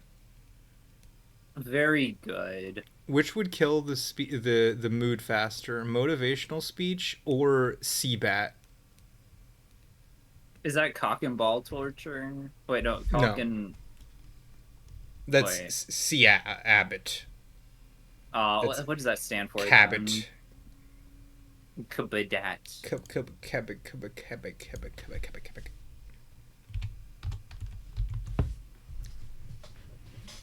CBAT is the song from the Reddit post of the guy he said he used to have sex while listening to it. Have you not heard it? No. Okay. I need you to not play this on stream, but I'm going to send you the link. Okay. Okay, that does mean that temporarily I'm going to be taking Discord off the screen because I know I've sent porn to Annie. Like, I know I've sent porn to Annie. Oh, boy. There you go. That is CBAT, a song which a Reddit user admitted to having sex to more than once. He thinks that it's the best sex song. I always think back to that one, like, green text of the time this one guy conceived his child while listening to the Pizza Tower soundtrack. What the hell?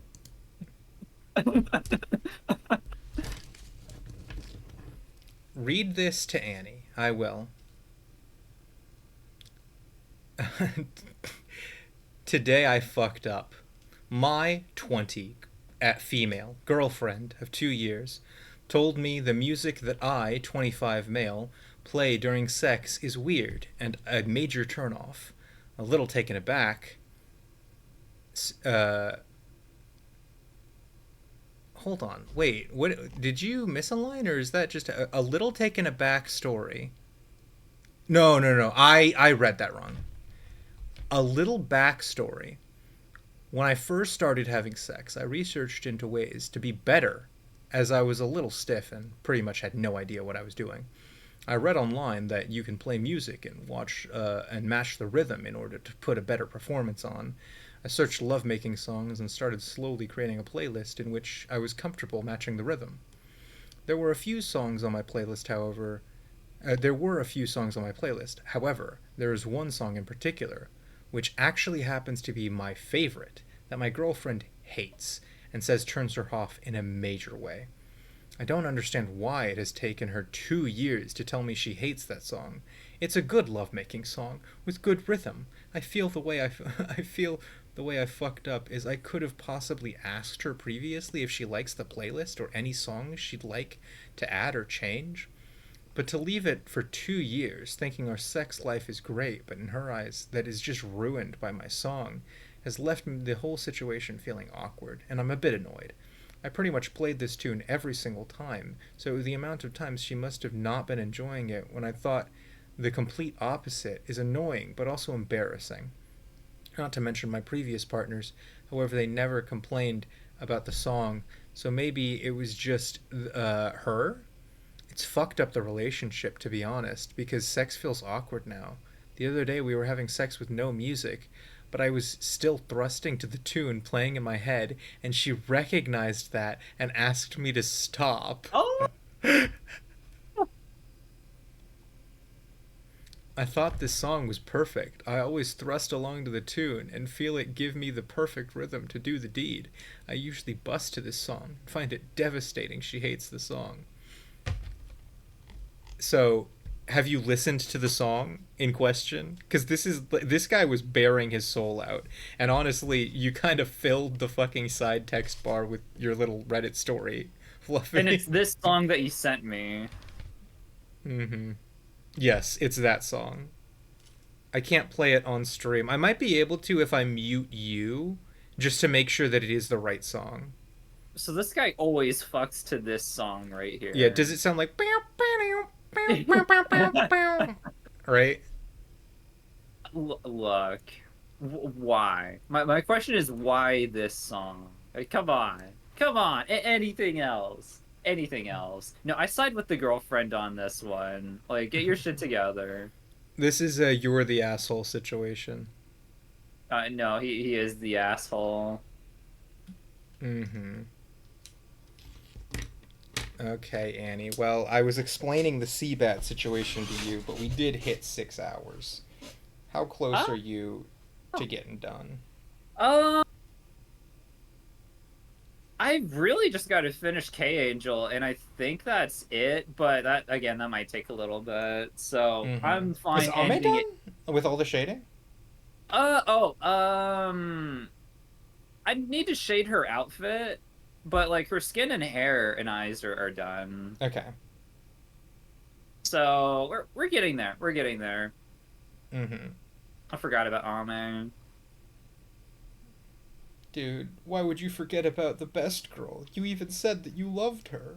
I fucking love the P-Chan's render so far, though. This is cute as all hell. I fucking love her. I I'm do so think happy with how this came out. I do think it's a little funny that because Fluffy posted the entire story in text in chat, it kind of looks like Fluffy is bearing her soul to us.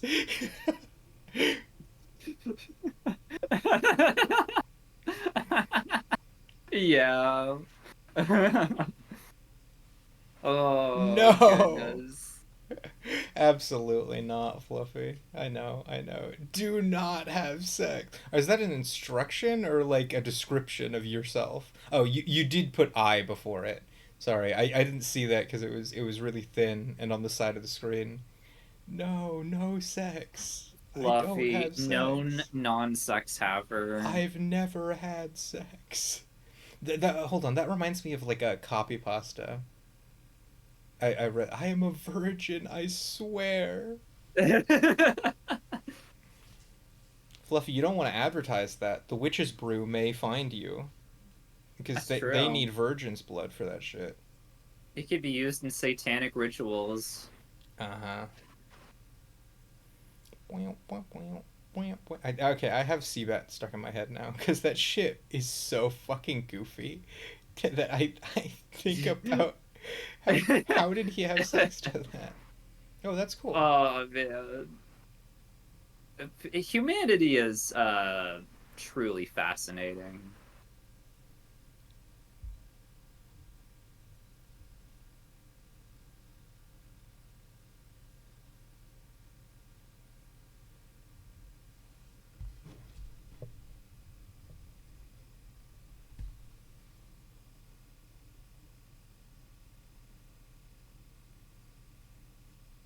I can't wait for this to be done. Next time It's gonna. either of you have sex, I want you to try to tune.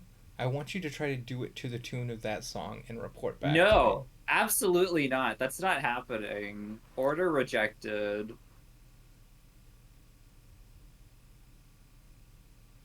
I do it to if how about like Toho or something? That'd be funny. Mm-hmm.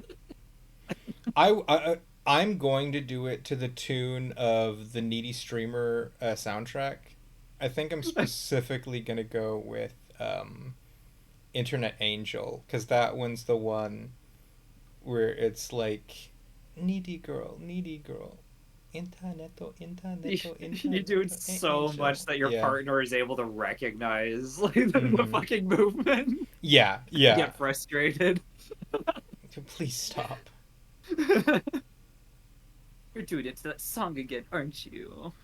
Oh my gosh.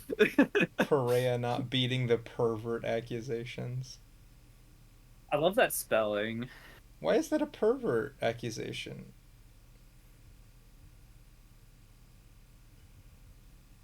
Your Honor, here, my client has never been horny before, actually.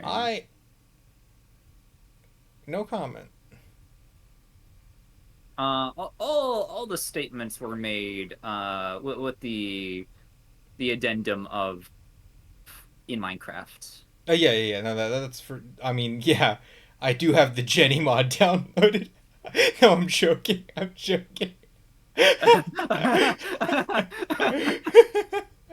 Yeah, no. Every time I talk about sex and say in Minecraft, I literally mean that in Minecraft, the sex update. It's really into Minecraft sex. Uh huh. I love that the guy who made the Minecraft sex mod got really upset that everyone started calling it the Jenny mod because he's like, it is called the, I forget his username. Let's just say that it was like avocado163. It's Uh-huh. called the avocado163 certified Minecraft sex mod. It is not about Jenny. She is just one of the few characters in the mod. He, I he love he was that. really upset that people kept calling it the Jenny mod. He's like, it's called the Minecraft sex mod. Oh my goodness. Big yawn. Big yawn. Ah, any final notes? Are we wrapping it up here? Are we wrapping it up? We did hit the 6 hour mark, but you said that you were nearly done. Does that Well, mean okay, nearly done, meaning like another like 1.5 hours of work. yes? Okay, in that case, it's the end of stream, and I will wait till tomorrow to receive my product.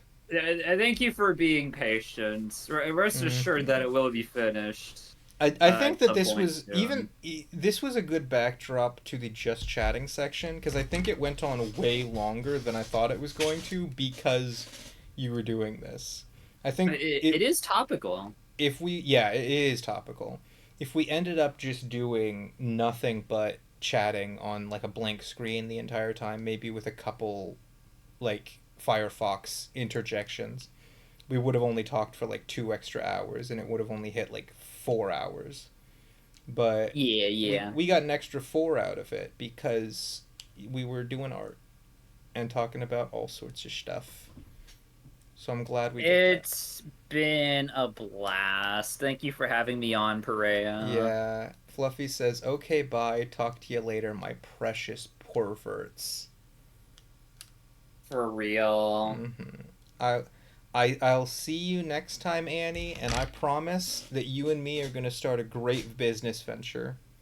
Uh, We're gonna change the world. yeah, with porn. I'm gonna draw up so many boobs and Yeah. dicks, Uh even. huh. Well, that's all, folks. Bye